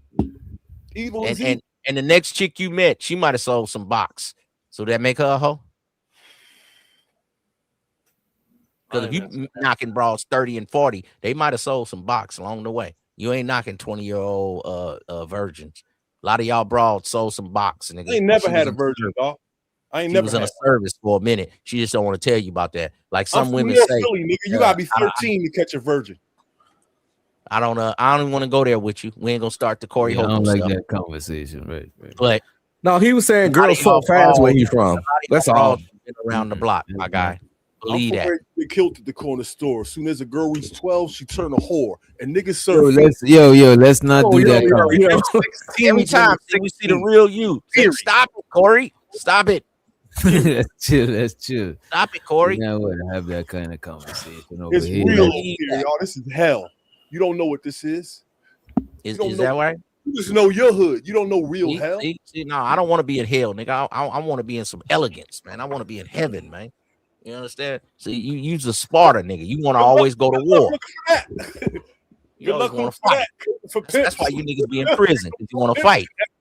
My words is weapons. My words get you in your feelings. See, brother, if heaven is real, there will not be any pimps there. Yeah, who knows? Who knows what heaven is? Yeah, pimps don't go to heaven. Well, how you know? Mary Magdalene was a hoe. Oh, Abraham might be the first documented Pete, nigga. Because when they came to get him, when Pharaoh was coming to get him, he told Abraham, said, "Hey, say I'm your brother." Yo, but all the time he sent the Sarah bitch. You understand me? Full of shit. No, I ain't full of shit. When Pharaoh was coming to kill Abraham, he said, "Tell him I'm your brother." So he sent the bitch because he didn't want them to know that I was really her man. You understand me? Because Pharaoh was gonna kill him. Hey, look. See, that was some pimping, out his daughter to Muhammad, nigga. And how we know that's real, nigga? You niggas just be running y'all mouth, bloviating. I don't believe man, that. I swear, boy. Say no to drugs. I'm telling you. I don't care if you believe it, nigga. I just want a bitch to believe it, nigga. Preferably my bitch, nigga. You understand me? And when I get my bitch, nigga, she gonna make me rich, nigga. And then you can keep staying over here when you arguing, crying about a bitch and all that. Fuck what you talking about, nigga. I'm gonna be over here with this 3-piece, nigga. Maybe in a biscuit, nigga. You understand me? Yeah, almighty whiteys, nigga. Still trying to be a pimp. So how many hoes you got right now, Ism? If you don't mind worry about what I got. How many you say when you get one? I mean, I got my one special hoe. My wife. There you go. There you go. Up. Let me Have see. that one. Let me see what like a lady, clown man. single nigga Treat your actually woman right. knows how many chicks. Your woman right. And some of you niggas so soft, your woman might want you to tell her, I'm a bitch. When she in the middle of sex, just slap that ass and be like, you nasty bitch. And she be like, ooh, I like that shit. It turned me on. This Scary ass nigga scared to do it. Yo, I don't know. I don't know what that look like. Some women that's listening to this, they be like, ooh, this is what he talking about. Sometimes I want you to treat me like a hoe. Sometimes I want you to pull my hair. You supposed to never stop fucking your wife. I ain't because you fuck at first, and then you start having sex, and then all you start doing is making love. No, sometimes you gotta go back to that fucking. That's right. You gotta fuck her. You gotta fuck her like a $2 hoe. Wow. So you said so now Reese. So your wife a $2 hoe, Reese? No, I said you fuck her Reese like ain't even got a one. wife. He ain't even got a You can't be scared to slap some ass, pull some hair, choke some neck. You know what I'm saying? I think you guys are confusing things, right? You're conflating between a hoe and a freak. That's a sheep herder. Nigga, A hoe, that's a different thing, bro. A hoe ain't a freak. That's a different thing. But you don't know nothing about that, Ism. I don't want to hear this nigga mouth. Turn on your camera. Let us see that motherfucking long ass stick you got to hurt. Turn on your camera, nigga. Pause. Exactly. Like big pause. Wait, whoa, partner, whoa. Pause, man. Yeah, that's some aggressive. Did he say turn on the camera and let me see your long ass stick? Hey, Nah, that sheep the herder pimps stick. always be on some metrosexual stuff, bro. All out there, The pimps always be zesty as that. Everybody knows pimps always be on some zesty push-ups on a dirt road. We don't want to hear you. Be quiet. You have no opinion in America. Until you get a green card, you have no opinion, my nigga. Be quiet, African brother. The only reason I'm not gonna show you my stick, bro. Hush. Shut your mouth, boy. Shut your mouth. Money counting thing. Money counting thing. Cash Kid, you dung for 5 minutes. Get out of here, nigga. And when you come back, nigga, pay in American dollars. Don't be trying to give us 99 rupees. Don't try to give us 175 shillings. We need $5 in American money. Goat milk as payment. Wow. Nah, goat milk. You gotta pay a lot more in goat milk. You know what I'm saying? Nigga need 3 goats. A pound to $1. A pound to $1. We take a pound to $1 in goat milk. You know what I mean? Racism. What's up? That shit was racist. Oh, hurting ass nigga. But but I can say Cash Kid did have a broad. I ain't gonna all the way disrespect nephew. When he turned his camera on, he did have a little chocolate, nice little chick with a little nice body with a little onion on her. And she looked like little Bo Peep. She had a long stick like a sheep herder. And she was gathering up usually you can get a dog to round them up. You get one of them sheep herding dogs, but he had to use the stick thing, the long thing. But he did have a chassis though. So I'm gonna respect him, but we don't want to hear your bullshit till you get a green card, because you can't think like Americans, nigga. You just trying to survive. You just dug a hole yesterday for a well to get water, nigga. You trying to just live. Just be happy with living, existing. He said that nigga living in survival mode every day. Don't talk this game. Be quiet. So you can't have pimping when you trying to survive too? Hell no. You just trying to survive off the land, nigga, and dirt. You got to tell a bitch, we gonna go to America and you gonna sell this box. We gonna come up the same way they do in Colombia. A lot of you niggas be messing with niggas' wives and they go home to their husbands. She just selling you box so they can eat. You be like, they're better women. No, they're not. I don't want to go nowhere with dirt roads and old 1978 Honda 250 motorcycles for Uber. I don't want to go there. I don't want to live there. It's not better. This nigga's an animal, yo. Yeah. Put a leash on him. This nigga said Ism is barely taller than his car. Yeah. But your bitch was saying that I was fine when we get to the bedroom, Taylor. You understand me? You was telling me I'm short, but that's the same thing your bitch said when you dropped your drawers. Oh shit, white boy. Nah, show the Taylor gang. Show the Taylor gang. Yeah, you better shout him Casket out. said Ism probably talk himself out of getting coochie. Exactly. That's what you do, nigga. Don't worry about what I do, nigga. You go dig a hole, nigga. Dig a ditch, nigga. Yo, you should write some comedy, yo. Hey, man. You understand me? That's just me, man. Oh, man, you get some money off that shit. Hey, well, you can go subscribe to Sir Ism right now, man. Go on ahead. Give me another. Yes, sir. Yeah. The coldest in the game, nigga. The coldest on YouTube. You ain't heard it? Nigga, Uncle. It's channel easy to find too low key. I ain't gonna hold you. With the wisdom, nigga. They just don't like me. They want to hate on me because they want to go against what I'm saying. But when they're at work, they be sitting there going, damn, that motherfucker Ism be right. He just put it in a different way. They know I'll be right. They know I'll be right. Y'all bitches treat y'all like a hoe, nigga. You either the dick or the pussy. 2 gay people, 2 lesbians, one of them the bitch. And your broad has made you the bitch, and you come to YouTube with your grievances. And you get a panel full of bitch niggas, and y'all cry about hoes and call it red pill. Shut the fuck up.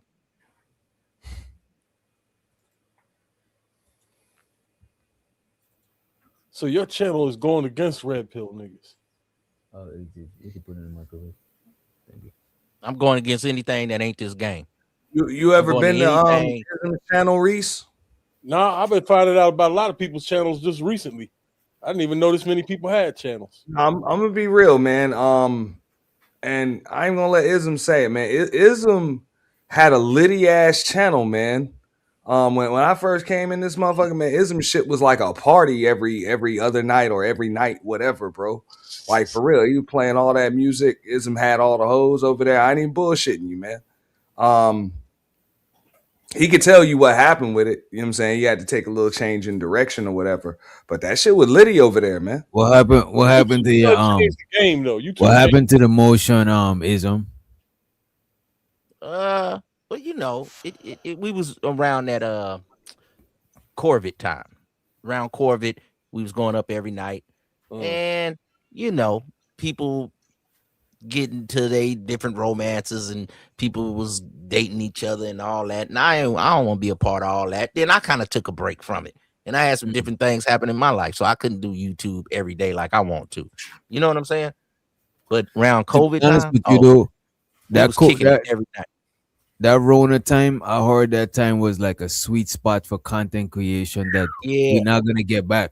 Because you caught everybody at the crib right where you wanted them, right where you needed them. So I don't even think that shit is gonna come back unless some shit like that happen again. Not only that, Doc, there was enough madness going on to talk about to get your channel popping. Right, it was enough shit to talk about, and everybody was at the crib. Where else they gonna run to? They can't escape you. Well, Witch Doctor, if I say I am what I am, I can do it again. You know why I can do it again? Because I was the one that did that. Now, Ism had the late night chill spot, man. I give you that. Yo, they don't know. Like, I appreciate that. COVID, nigga YouTube evolved tremendously during COVID, more than it did the decade before it. In 1 year, it got more motion than it did the 10 years before it. Well, that's how it kind of go. Now you got Rumble. You know, we used to have what they say the YouTube 1, YouTube 3, and then YouTube 4. They on iteration 4 now, so it just evolved. You know what I'm saying? Whatever they call it, man. You know, they used to have the original YouTubers that talked about this. Then they had the second iteration, kind of like with Obsidian, Angry Man, O'Shea, and they used to do the different little panels, and that's when panels kind of came. Then the panel game came, and everybody would be on here with an avatar. Then now the people are camming up. Now you got the new guys, and you got different channels. It stay evolving. Just like a man, you got to reinvent yourself sometime. So if I say I'm a solid player and I'm this and I'm that and I'm the ism, then I got to reinvent. And I'm back reinventing, but I'm gonna do it again. So what is the next ism going to look like? Well, how's that going to go? Hey man, put me on the big screen, just like that, nigga. Me out here, nigga. Out here, short nigga, sawed off nigga. Oh my! You know what I'm saying? Little nigga, old car, all that, nigga. But I'm out here, nigga. I ain't crying about a bitch. I ain't hide behind a Yu-Gi-Oh, a Batman avatar, nigga. I'm in a bitch's face. Old car though, because I ain't got one. And a bitch's face is in a trick's face, nigga. So a bitch need to be doing something, nigga. If your woman don't want to take care of you, the woman don't want to spend no money on you, then you ain't no player, nigga. Back up. Get out the way. Fit in that little ass car. It ain't for you, nigga. It's for me. Get you a whip, nigga. Let's see your whip, nigga. Big nigga. Show your Escalade. Show your Rolls Damn, he Royce. said I'm working on it. Come on, man. Come on, Reese. Reese. Yeah, Reese, that's a tough one, dog. You know what, Reese? You be doing premature. That's what you call premature flexing. Wait a minute. This premature flexing. You're supposed to have the shit before you flex on another man's shit. I'm not driving nothing until I get the car I want. I ain't driving. Nigga, how you talking about the man car and you walking on feet, bro? You a pedestrian. Hey, Reese do live in a whole damn greenhouse / dispensary though. I give him that. Live in there. I'll be in there. I'm at work when you see me in there. Yeah, he at work. Yeah, you live there. Oh, well, that's good. Never mind, so you just a nigga with only no illegal immigrants. People like kids living shit like that, bro. Like whoever, if somebody gets you living in there, like you the little nigga that gotta guard the plants and shit. There's no way you need to be in there just sleeping. Unless you ain't got no way to sleep. Man. Hell yeah, with all them fucking lights and lamps and shit. Oh. Hey man, that's I'll be real. I thought you had like a whole sunroom converted into like a greenhouse. You know what I'm saying? That's what I thought. Like you just had like a whole stand in their auntie basement in Philadelphia and act like they balling, nigga. I like little cars, nigga. I'm a little nigga, nigga. I flex, nigga, with little whips, nigga. That's me. That's me. Since you some big nigga, let's see your Escalade, nigga. Hey, that's the 94 Lexus. I had that in 94, nigga. That's in Arizona right there, nigga. That's a classic right there. That whip is that's that SC. Yeah. Come on, man. I'm playing with my game. Well, let's see your shit then, Reese. Where your Escalade at then, big nigga? Since you so player and you gonna wait, we be waiting forever. Nah, my car. That nigga waiting. He look like Reese look like he waiting right now. Exactly. He's a burnout, nigga. He's a pothead. You ain't trying to get no bitches and no whips. Reese, a lot of people in is Philly like New York to where a lot of people take public transit. Philly ain't shit like New York, man. Let me say this. Is it similar to where people take public transit instead of people driving? The majority of people where I'm living down south, majority of people got to drive or Uber because everybody can't. Public transit ain't feasible. You know what I'm saying? Philly is like New York, and people who live in the high rises downtown, you got millionaires that don't own cars because they don't need them. Okay. They don't need them. I don't need a car. I could get anywhere. You see, when a nigga don't got a car, he make every excuse why he don't got a car. I don't need one. Nigga, don't nobody want to wait for the fucking bus, nigga. Our train system is an X. You don't need no car. One goes north and south, one goes east and west. Hey Reese, have you been to California? In like 30 Have you been to California, Reese? Yeah, because I've been to Los Angeles. Okay, well, I've been to Philadelphia, and I like a car. I like to move around. I've had dozens of cars. I ain't worried about it. Don't tell me what you don't need no car. You need a car. Why did you get dozens of them? Not in Philly, you don't. Bullshit. No, you nigga, don't. when I was in Philly, I was riding through King of Prussia. I went through that Baltimore. I wanted to go up through New York. Nigga, I want to come down through that Virginia. Then I want to come down through that DC, through that Maryland. What the fuck is you talking about? You don't need no whip. Just a nigga without a whip. When you live in a major, I bought a car in King of Prussia a while back, bro. Yeah, see? Good prices on cars nigga, out you there. must be under child support or something. You scared to get a whip, nigga. You's a lie. I don't believe you. What nigga don't want a whip? Nigga, a whip for the low in King of Prussia. You pull up with your whip, you ain't gotta say shit, nigga. 50 Cent told you, nigga, my whip talk for me, my watch talk for me, my ring talk for me. You pull up, you a tall nigga with your little muscles, with your little muscle shirt. You pull up in a little Escalada, nigga, you're knocking holes, nigga. Escalada make your Mac a little harder. You ride the bus, nigga, so you wanna make the bus act like this. Perfect. I don't need a car. Yeah, you do. Let me ask you this, Reese. Hey, that big ass mall still in King of. Hey, that big ass mall still in King of Prussia? It ain't going I nowhere. know a lot of them malls is closing and shit. It used And to he be the pull up biggest mall in the world. bus. Say what? It used to be the biggest mall in the world. No, I don't know. That mall in Minnesota, I think, was bigger, but it was definitely the that was biggest like one 10, on the East 15 years Coast. I ago. know that. There's like 100 malls bigger than King of Prussia now. They got one in China that's like a square mile. Is it still there though? Because I know a lot of the malls closing. Yeah, it's still there. It's still got all the outlets and all that fly Sell shit. some of that equipment over there, nigga, and get you a Honda Accord, nigga. I'm never driving another Honda ever. Ain't nothing wrong with a Honda. Honda's right. Yeah, ain't nothing wrong with no Honda. You tripping, bro.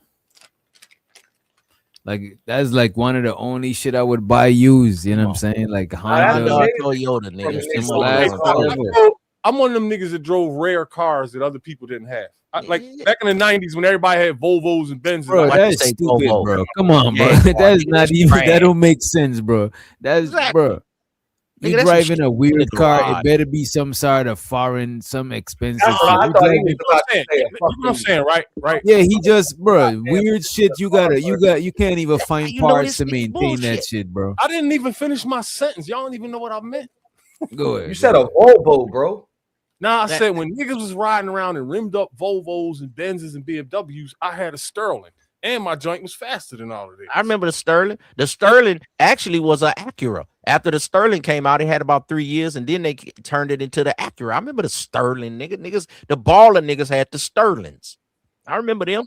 All that, but yeah, no. The baller niggas had the Sterlings. Them was when the Jeep Cherokees and shit was coming out. Baller When niggas had the Volvos and you the admitting that BMWs. Reese was I remember. Huh? Reese was balling. Reese, you said you had a Sterling, right? Yeah. That was for the ballers back in the day. Like he ain't been balling since the Sterling, so you ain't been balling since the 80s. So since I showed my whip, I showed my whip in the 80s and 90s, and now I got the new one, and you still ain't caught up, man. Listen. The truth is, you're Johnny come lately and want to be. I've already done all this type of stuff 10 times over. It ain't never over. You my It ain't young never girl. over. It ain't never over.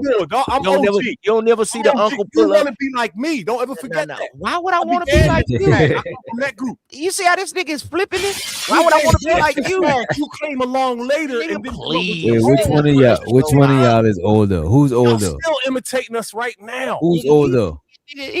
Reese. That's me, Eric B or somebody with all that equipment. Nigga, you ain't rocking him. Roll up another joint, you pothead. Reese, ain't you like 60 something, bro? I'm close, man. I'm close. Nigga, y'all don't like the uncle that pull up with that Jag with a young bitch at Christmas? Y'all don't like that uncle that pull up in the Mercedes Benz and then he got his wife in the Mercedes Benz? You be like, Unc, a baller. When I grow up, I want to be like Unc. He stay with a fly whip and a fly bitch. He always got that new shit on. He got like that old young drip. Y'all don't like that? Or you just want an old nigga that smoke hella weed and kick back and talk about a Sterling? That was like 89. When the Sterling was out. I remember that. They only came out for like 3 years. You ain't had a car since the Sterling? Come on, now. Hey, Doc. You want to have a little fun before I roll? Yeah. Come on, Reese. One of the whips I'm looking at, you want to review it? We don't want to review it until you buy it, nigga. We don't want to review a goddamn thing, nigga. We gonna review your life. You ain't had a whip since the Sterling, nigga. I'm gonna find the video and put it in the back. And we don't want to hear no videos. It ain't The about Sterling you. was like 88, Yeah, nigga. if you could share it, I'll pull it up. Hey, Wish Doctor, I remember them because I had a few players, they was ballers because we had Honda Accords. Niggas had. Now, I think, hey, Ism got a point with that, man. We ain't supposed to review some whip you ain't even got. Oh, man. Oh, I'm not reviewing it like I'm not reviewing it in wait a minute. I'm not reviewing it in a way like if it's he got it. I just want to see what he talking about. You know what I'm saying? Like I know that he got it. He not getting no points for no, bro. The Sterling Want to review a $5 million whip? Fuck it. Let's just do that. Why not? Right, but he not about to get the points for that shit. That's not no point. Played out like the Daihatsu, nigga. The Sterling played out, nigga. That they came and went. It didn't really last. You know Yeah, what but I'm when saying? it came out, it was like, damn, what's that? That was Niggas 88, nigga. That was niggas with the Benzes that was like, damn, what's that? Stopping dope me at the boy gas era. station. That was the dope boy era, nigga. That we can't talk about the dope boy. We in the computer era now. You gotta eat. Nah, hey, you going back to the crack era. You gotta evolve. You gotta refine your Mackin. and Datsun. See, we talking about that. And Datsun ended up being Nissan because it used to be called a Datsun. A while ago, bro, that they was calling that shit. Datsun, because I had a Datsun, I had a 240Z. I don't know if this is still around, but when I had one of them Datsun 240s, nigga, I probably should have kept it. It'll be a classic right now. But Datsun ended up evolving to Nissan. I think I messed up. Nigga, the Z, nigga, that was the shit. You pull up in a Z, little 2-seater, nigga, put your little speaker box in the back. That was like the cheap man's Corvette. Nigga, a Nissan, a Datsun 280 240Z, you was the shit. That's a fact. And you ain't had a whip since then. So I'm gonna leave you alone. See, I don't be wanting to roast y'all to oblivion. Y'all just don't like it. You want to show us a car that you're gonna get. Is roasting. You don't really know what you're talking about. Let me show you this Ferrari. I'm finna get, Witch Doctor. Check this Ferrari out. That I'm gonna get in the feet. Hey, Witch Doctor. Hey, Witch Doctor. Look at Beyonce. Look at Rihanna right here. I'm about to knock her off in the next 2 years. Let me show you the bitch I'm about to get. What the fuck, nigga? That nigga over there laying with a land whale. And now all of a sudden he going, well, next year, nigga, I'm gonna get me a skinny bitch. Nigga, we'll do it. I dare you. What up, 18? What up, DJ? Shout out to you. Shout out to everybody on the panel. What's the word? 18, come help your Philadelphia, nigga. Don't come in here all smooth, nigga. Hey, what's up? Shout out. No, come help your Philadelphia, nigga. Y'all taking a L. That's that a nigga lie, from dog. the shire. You can't get nobody in the L, man. You're a poet. Poets don't move the needle. What's wrong with you, dummy? He's another East Coast Timberland boot, nigga. I put all y'all in the same class. You Timberland boot niggas. That's the problem with you niggas in out Word. there. Poetry, Timbs, y'all get it man. wrong. Y'all still ain't got y'all bars right. 35 years and went by. Y'all bars still ain't right. Nigga, you still mad at California, nigga. But it could be California, nigga, if you don't know what you get your head popped out here. Nigga, I was in a bare knuckle fight club in Oakland in the 90s. I told you was a Spartan, nigga. You get mad at the pimping because it's from a mouthpiece. You want to go to the shoulders. It was real. You always niggas want in to go to the shoulders.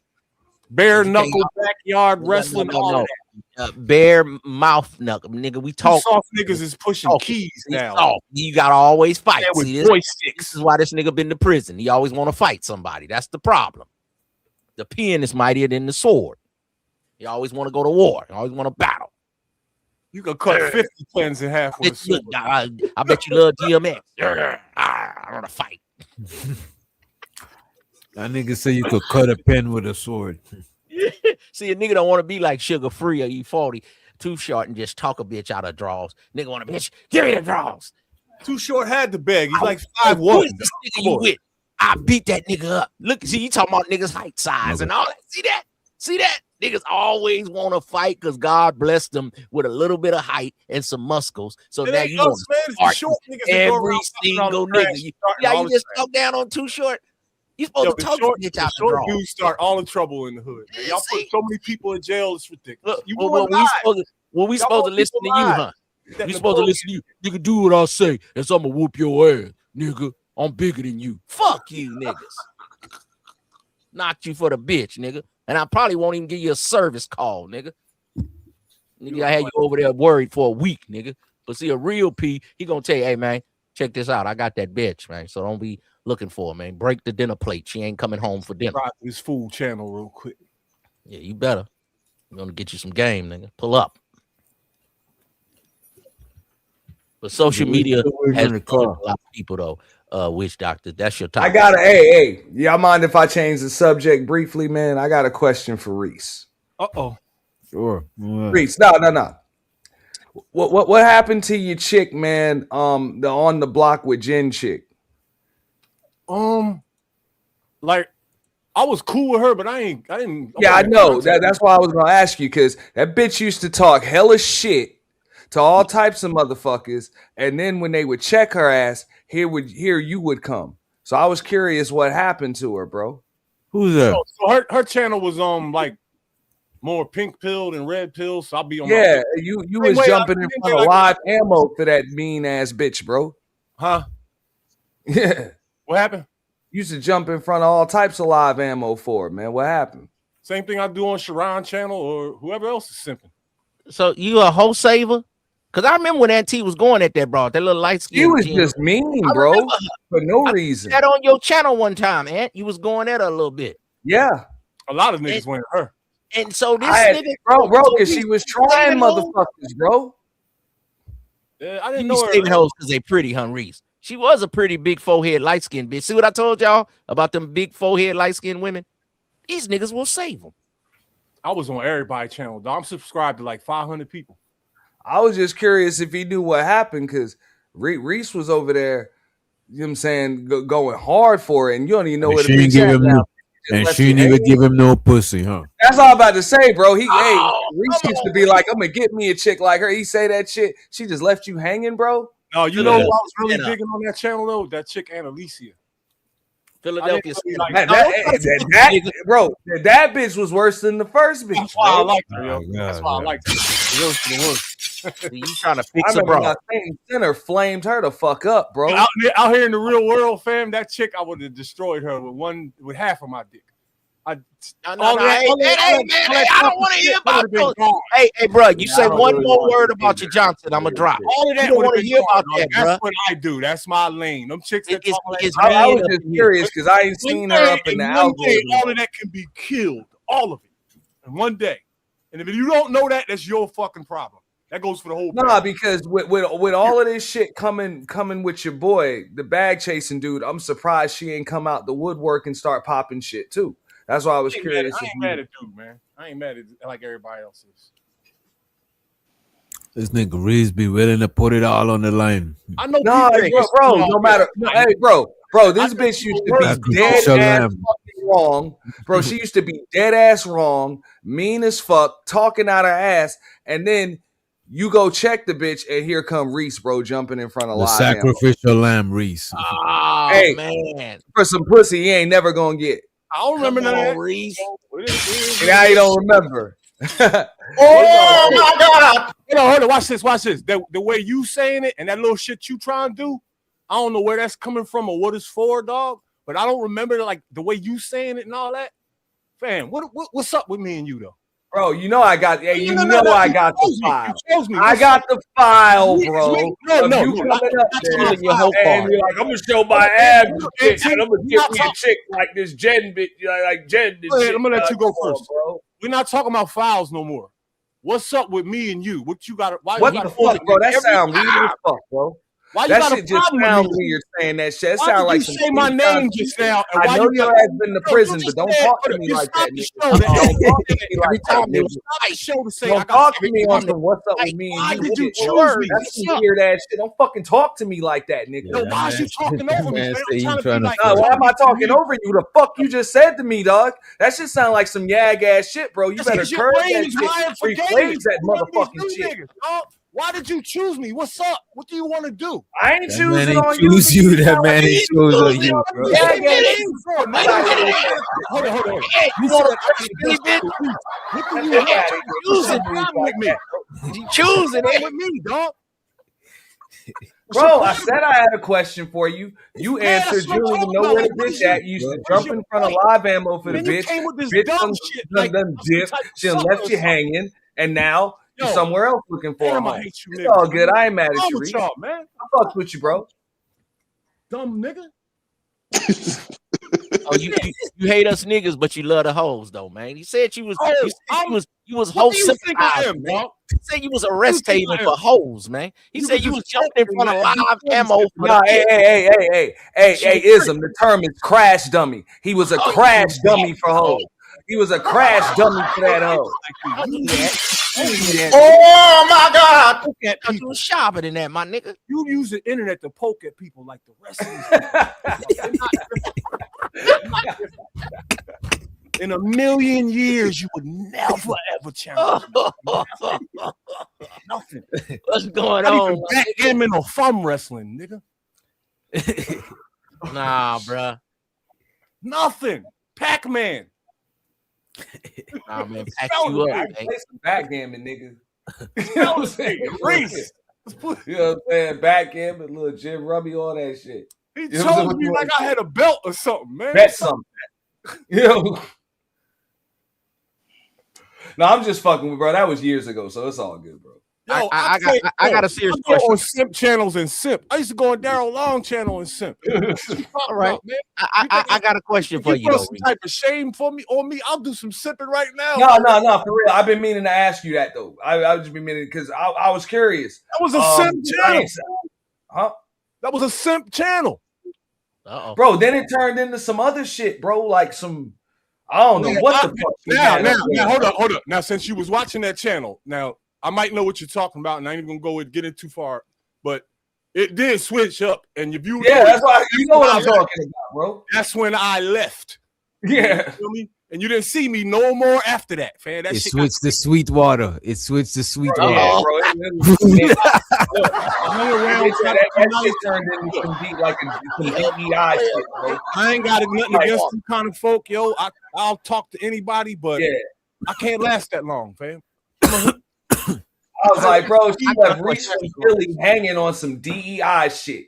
Wow. I got a question for you players, man. You players the most diverse panel in the whole YouTube. Check it out, though. All you players have evolved. We all are a little more mature. If we had, I was years ago, bro. I can't really roast you for it. I'm an asshole. I want to ask y'all this: if you had kids right now, because we've all evolved, we're in our 30s, we're 40s. You know, probably some of us had kids in our 20s, and our kids are growing up. If you had a kid right now, what would be the age you would kind of let your kid have internet access? Because it's kind of inevitable, because the homework is on a tablet. They're going to be on the internet. But would you try to because some of these Asian countries, they don't let certain websites be on their children's stuff until they're like 12 and 13. Over there in China, they got they I was gonna say in the US, like what would you try to do to taper if you had a kid?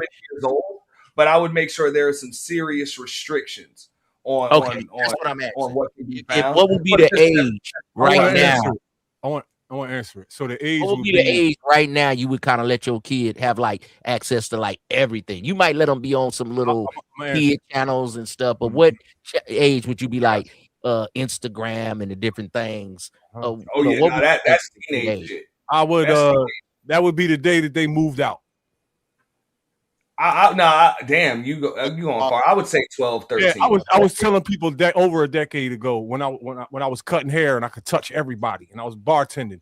I told every human being that I met, don't give your children devices. Not one of them listened, not even my own kid's mother. So here we are, and it's hard to do this. Because bro, that's a little bit extreme, bro. How are you gonna not? I'm gonna tell you why it's hard to do. It is extreme. But they use devices in school to teach them, bro. Like, come on. No. It wasn't about teaching back then when the devices first came out with the iPods and the. I remember when the phones first came out, and when that shit dropped, I knew what was what about coming. if you want to know about that though? Hey, Reese, how old were you when you got your first beeper? Damn, that's how you know this old school. That nigga said I was out my mom's crib, 17. Yeah, I had 17 years old. Okay.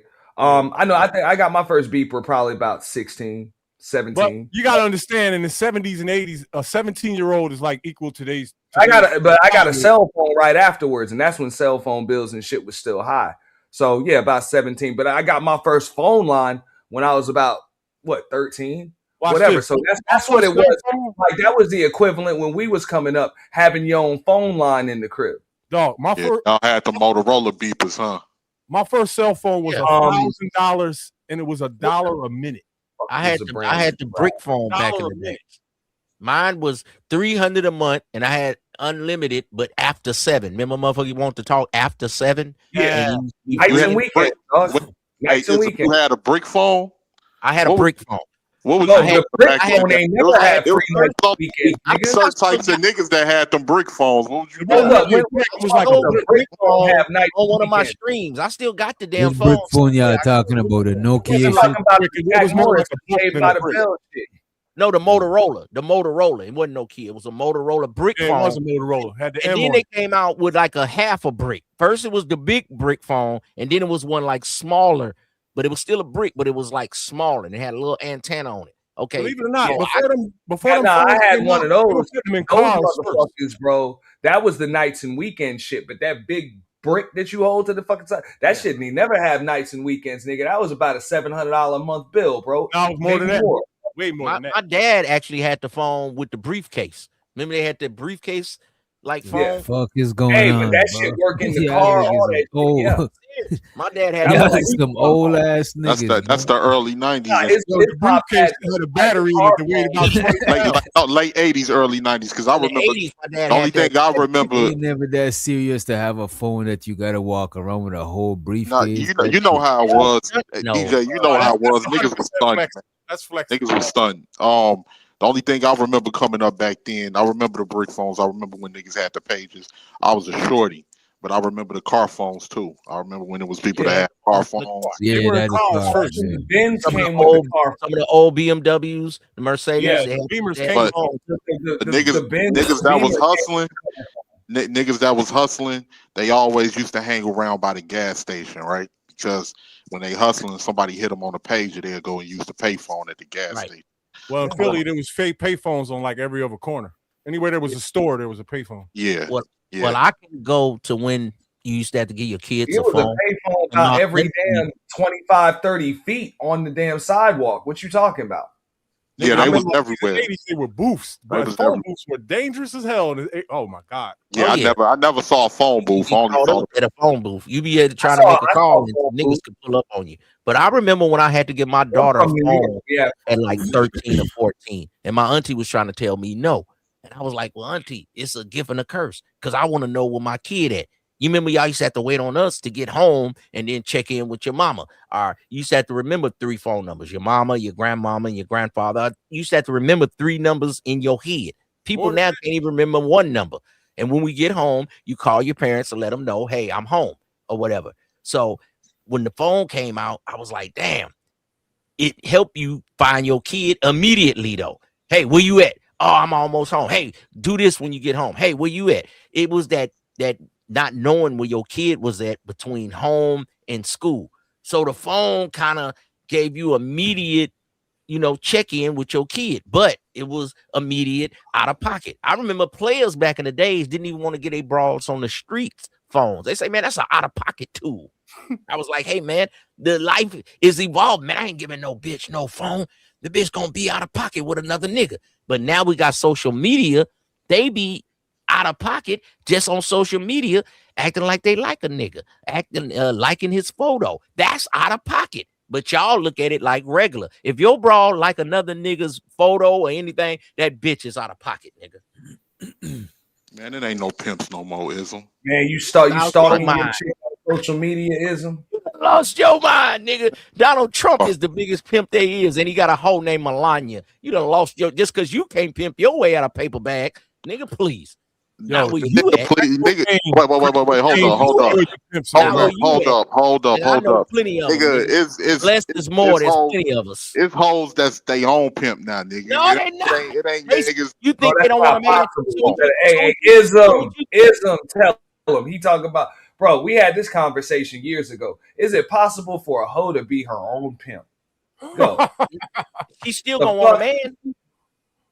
That's what you fools don't understand. They on the internet now. They get their bread off the internet. But brother, after she finished selling her box, you think she don't want a man? What you think this is a robot?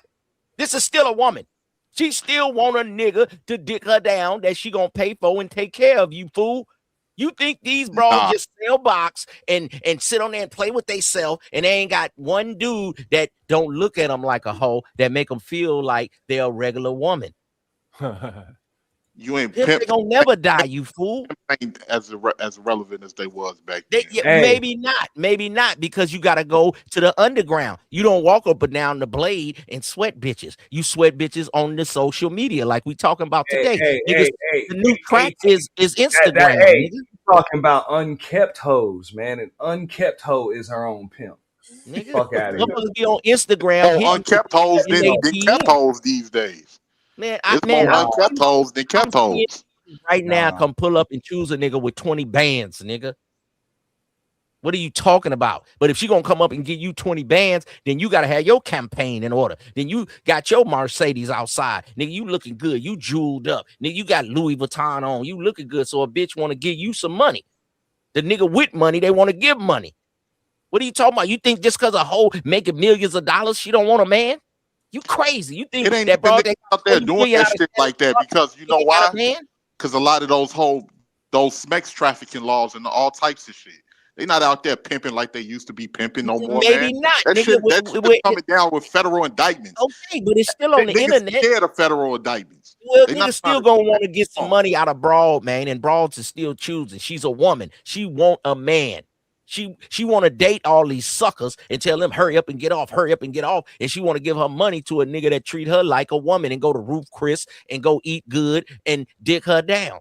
Yo, This you is know still what, a y'all? hoe. When I was in the feds, it was a lot of pimps from Buffalo in there. Buffalo, New York. Some of you niggas just look at the game and look at the ism like it don't exist because y'all don't have a Mac bone in your body. No, you it ain't even about Mac, and I never had the Mac a bitch. They just came up to me. They just came to me. Like Nas said, wait, hold on. Like Nas said, wait, hold up. Like Nas said back in the day, I got no game. It's just some bitches understand my that's story. Nas, nigga. He a rapper. I ain't never had to use Mac and game is for niggas that ain't got shit. Mac and game is for niggas that ain't got shit. When you got your shit together, they approach. That's what you think. But I know some rich. I know some rich niggas, nigga, that be checking 20 bands out of bitch. And if she ain't got 20, nigga, don't even talk to me. But you ain't cocky. You be like, oh, I got to get that 1,000. Oh, I got to get that 400 off a bitch. That's because you a low-end vagabond, nigga. But nah, nigga, I ain't never been none of that, nigga. I got my own whip, my own house, my own all of that shit. I ain't never had the Mac. I ain't never had the Mac no hoe for no type of money. I get my own motherfucking money. That's shooting. You a Chicago nigga. All of the dumb nigga, shit. We West Coast niggas. Nigga, we talk a bitch up out of nigga, everything. Where you think it's a lot of pimping that come from here? Where you think the Trump church come from? It just ain't in you. It just ain't in you. I didn't have to be in me, my nigga. It ain't in you. It ain't in you. It ain't in me. It ain't had to be in me. I ain't had to get out there and pimp. Because you don't look at it that way. Because you don't look at it that way. We got bitches choosing up with 40,000 a car and 2 Rolex watches because she want to be with that dude. I ain't knocking the game. I ain't knocking the game. I ain't have to do it. Exactly. Well, don't say the game is over. The game ain't gonna never exist because it's thirsty tricks gonna keep the game is money. over. Pimping is just as relevant. Wait, hold up. Pimping is just as relevant. Pimping is just as relevant as niggas selling crack today. It's over with. It's over with. All right. Niggas still selling crack. When did you become the overseer of the world and know what go on? Hold up. The days of 11th graders riding around in 745s are over. There's no crack money in the streets. Thank you. Niggas are suffering out here, dog. Suffering. You telling me niggas ain't out here slinging pies, bro? It ain't no young boys with fly whips off crack. None. It ain't. I don't know about niggas having. Check it out. It ain't even niggas out here. It ain't niggas out. Not off crack.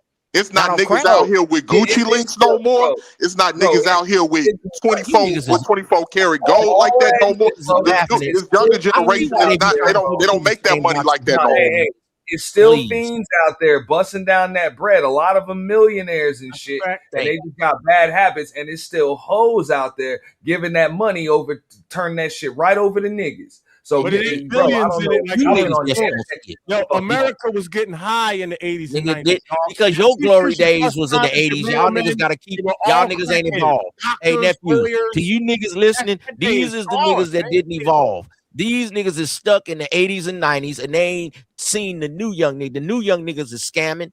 They got bitches stealing credit cards. They got bitches stealing niggas' watches. They got niggas, bitches stealing niggas' whole credit profiles. And they getting money other ways. They so you prove on my point. You prove on my point. They doing it just in different ways. Then you got some bitches that still got sugar daddies. Motherfucking bitch got a sugar daddy, but she still giving her money to the dude she like. Nigga, the pimping ain't gonna never, it ain't dead. What Pimp see? It went to the website, but you still getting money. I said that. Well, nigga, you said niggas ain't pimping. I just said that. I said the website was up there. They got these hoes on webcams and shit. Man, come on, bro. When you go to a bar, you thought it was your lucky day, nigga. That was a hoe. She just got you, nigga. You like, I was just about to go. Hold up. Hey, 18th. I'm gonna ask you this. 18th, real quick. You think that bitch that got Shannon Sharp was out here on her dolo? That's what I told him earlier. That was 20 million. That was some pimping, That bitch man. was not out, bro. She got offered like 10 million and was like, bro, you think that was up to her? Like, nah, we ain't taking that. Fuck out of here, bro. The pimp had to get his cut. That was a Russian Fuck out of mobster. here, bro. That was a Russian mobster. I don't know if she was. I don't know if she was by herself or not. No, that bitch was not. Come on, bro. Listen to what I'm saying. Wait, no. Wait, hold up. Hold the fuck up. You wait, nigga. Ain't no bitch out here in this world that's selling pussy is by herself. You fool. You idiot. That's just what she tell you. I ain't no woman in this world that's selling pussy is by pint ass herself. pimp. Chill out. Yeah. Well, no, you chill out. Don't you chill out. Me when I tell you the truth. You fucking finger wave win, midget. You chill out. On her own. You chill out. Got some kind of man, nigga. You just thought it was your lucky day. And she like, I ain't got a man. And you dated that bitch. But all the time she did have a man. She just sold you a dream. It didn't matter to me or not. It didn't matter to me or not. I wasn't trying to wife her if I did not a date man. Why you think women want to be lonely? Even a man don't want to be lonely. I don't give a fuck what if they want to be lonely or not. Well, they gon' be. Well, why you calling me out my name then, brother? Hey, no, ism. It don't even make no sense to argue, bro. Because you a non-legacy nigga. That's why niggas be getting got because they be thinking these hoes is out here dolo, and then all of a sudden these niggas lose all of their shit, and that bitch just disappear, ghost they ass, and they like, I don't know what happened. There's some young niggas. Well, that ain't. I can't speak for every nigga, but I know that ain't never been me. Okay, don't call me short and sold off. Okay, because the short nigga done outdid you, nigga. You ain't even got no kids, nigga. So now that's a good thing, nigga. All my money go to me. What the fuck you talking about? Where your legacy at then? All my money go to me. Nigga outdid you. You no rush. I ain't in no rush to pay no motherfucking child support. Nigga. What you talking about? Who said it got to be child support? Is your child supported, nigga? Nigga, I ain't in no motherfucking rush. Y'all can have them. No, you ain't, because you ain't fucking on nothing, nigga. You lose with the bitches. Oh my God, hear this nigga. How the fuck you know what I'm doing? Because I keep my shit low key. How you know what hoes is doing? How you know hoes don't got pimps no more? You the one that's rambling. You the one that's rambling. Is you from California? Is you from the Big Apple to the Pineapple? How you know about everything that's going on? Nigga? I done seen pimps coming up. Nigga, your glory days was the crack. Chicago been about pimping. And since then, y'all ain't evolved. Especially them niggas on the west side. You know that they have the players ball here? You heard of the players ball, right? Oh, yeah. You know that it's pimps and all of that shit here. I seen them, but they ain't the overseers. The overseers of the game. Bishop Don, Magic Wine, all of them niggas. They come from pimps. Them ain't the only hey, so you know a lot of them niggas is still pimping hoes. I don't know if they are or not. Well, you said it like you had knowledge of the game was over. You telling me all that's their legacy. They all retired. That they not relevant as they used to be. This is not you the don't 80s. have a legacy because you don't have a son. It's not the 80s. And it's not the 90s. That's cool. Explain relevant. Until you get a son, you don't have any legacy. That's cool. Dies, my shit is straight. Now you gotta explain what relevant means. What you mean? Straight. I ain't hurt, nigga. My shit's straight. That's all good. And I could have had a son. I could have had a son a long time ago. I chose not to. Well, come on, you black Israelite. Study the Bible. Be fruitful and multiply. I tree stump pimp. Word. Why you gotta always attack my height? I ain't trying to knock you. Your bro thought I was cute. I tree stump. Hey, to fuck with the bras I done fuck with, you'll have to stand on stilts. How you know? How you know? You have to stand on stilts. How you know? How you know? You have to stand on stilts. Yeah, I told a bitch I'm the same size in the bedroom, nigga. Small in size, big otherwise. Hush your mouth, boy. That game played off. You ain't Goldie. You ain't even pretty Tony, nigga. What you gonna do? You gonna beat the bitch up like Tony? Y'all gonna jump on the hoe? Don't jump on the hoe. Hey, 18th, bro. I fucks with you, bro, but it's tough to roast a short nigga that been short all their life, bro. You done heard it all. It's tough. Give a fuck with these niggas, Auntie. I'm just saying, you're not gonna give a fuck. I'm pretty sure you're short. You've been short for a while. Getting the nigga coming at me, I'm coming back at him. Y'all talking about. You can throw in the towel on a short nigga. Well, right now, since you say pimping is dead, nigga, Johnson is dead, nigga. You ain't got no kids, nigga. You ain't fucking on nothing. some Viagra. So a nigga that don't have kids, that means he fucking on Your her. last name is dead. A nigga that don't have kids mean he got motherfucking discipline, nigga. Nigga, I was popular way before the motherfucking internet, nigga. I ain't never had to chase after no hoes, nigga. Incompetence. You trying to compliment your incompetence. I ain't never Till had you to have chase a after kid, no hoes, you ain't nigga. did nothing on this earth. Hey. As a nigga that had a kid that's grown, a lot of times you get them not because you chasing after them, because they chasing after you. So that's right, gas mask. Every nigga wish he could be a player. Stop it. You always try to tell people. God, man. Y'all niggas. All you niggas wanted to be a player once upon a time in your life. I get it. I ain't gonna shame you because you ain't got no kids, but you ain't gonna shame niggas that got kids. You ain't even got a bitch yet. No, it ain't about me shaming. You hear this nigga coming at me, so I'm responding. What you talking about, I do. Anthony? Hey, I'm a nigga with a kid, so I can't defend you on it. I ain't trying to come at No, you. no, Come you ain't on got a to bitch. defend me. I'm gonna defend myself. Come on a bitch, Like, maybe you can have a kid, nigga. Nigga, I ain't trying to. Usually I use rubbers, nigga. I use the latex. So what you talking about? Now, isn't what you got to say about that? He say he just protecting himself. He say he getting hellish shit. So what's up? Stop fucking with them raggedy ass bitches, nigga. Get you a good hoe, nigga. Nah, nigga. When it come to my bitches, I got standards, nigga. I never been the type of nigga to just. I ain't never been that type of nigga. Let's see the roster. Never been. I think you're jaws, and I think you're capping. Show the roster, then, nigga. Nigga, I ain't showing shit. I ain't got to show nothing. Show the fleet.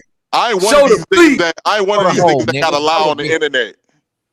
Nigga, I was popping way before the internet. I ain't got allowed. I told you and Reese was popping in '88, and y'all didn't evolve, man. I was so born. You gotta refine your maggot.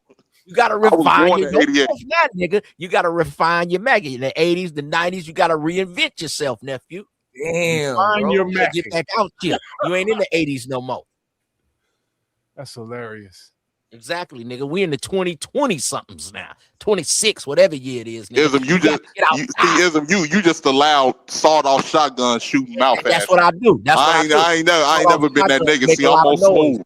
Get outside. I'm quiet with my nigga. We'll drive you an old school and be an old school player, nigga. Get active and attractive on a young bitch, nigga. And cool her. No, hey, for real though, it's a different day and age, bro.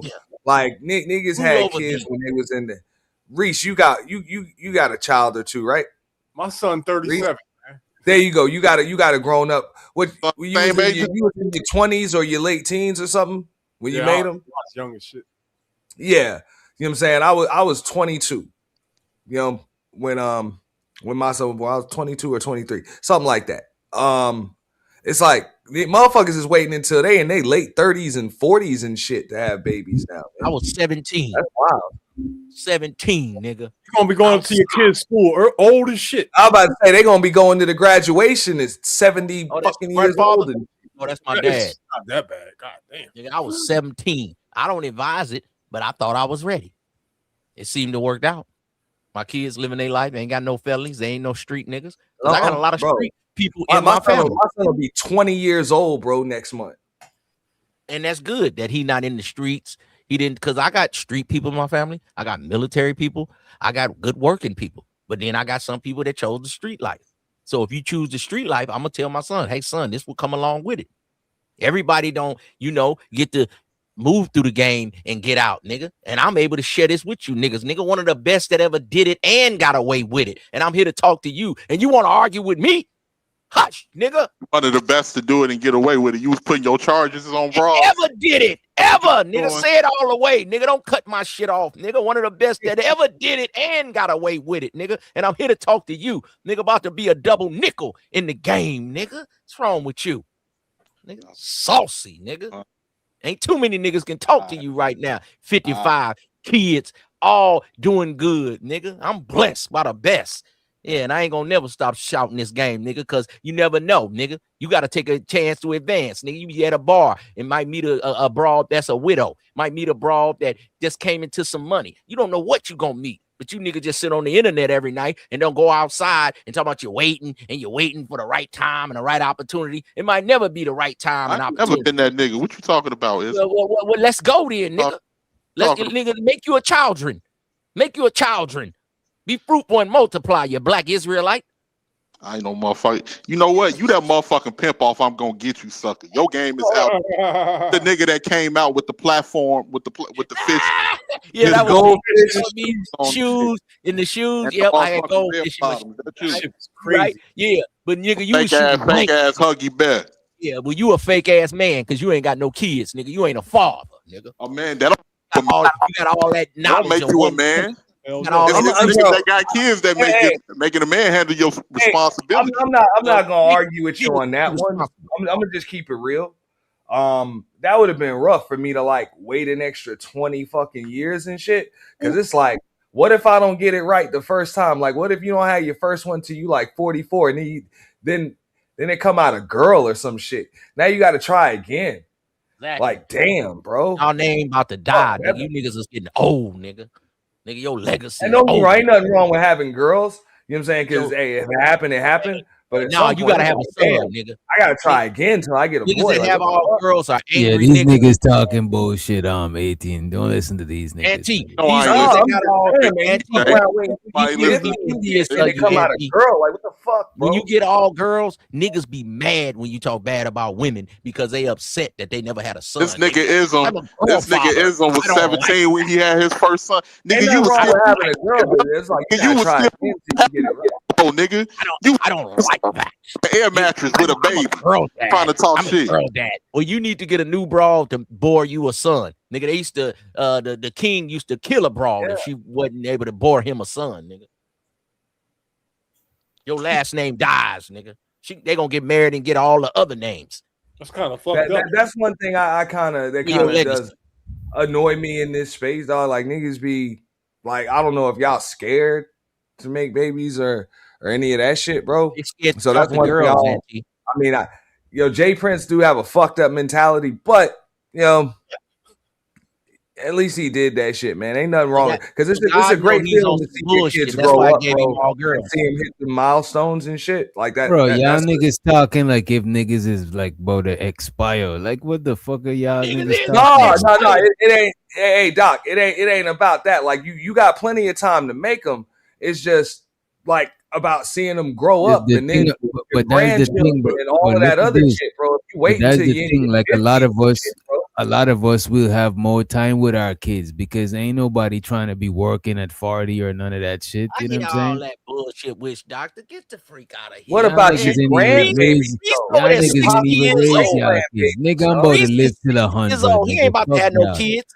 I'm about to live till 100, nigga. Fuck y'all. And plus, y'all niggas, come on. You better have a baby, nigga, tonight. Make one. Sprite in your woman. Sprite. I mean, hey, Doc. Yeah, I won't even know I got a kid until they want. I'm not gonna knock other men. It's just weird. Like I hear a lot of the dudes in this space, they say they don't do it for the same reason. Like 18 said, scared of child support, scared of this. Like it's out of fear. And it's like, damn. Yeah, bro. but that's no fear. The thing, bro. But the thing is, but look at this. Y'all pushing niggas to make the kids like if y'all about to take care of them. There's so much and the niggas that don't. Wait a minute. And the niggas that don't take care of their kids, y'all want to chastise them too. You ain't so it's like nothing right now. So get one, and we can say if you don't take care of all I'm saying is whatever so you can talk shit. Whatever your reasons are, bro, I respect it. But at the same time, unless the reason for not having them is fear. You know what I'm saying? Because being a father, that's natural shit, bro. Ain't nothing to be scared of with it. Ain't nothing to be scared of. You know what I'm saying? But so if it's something out of fear, you scared of child support, you scared of a chick or some shit. It's like, nah, man, don't let that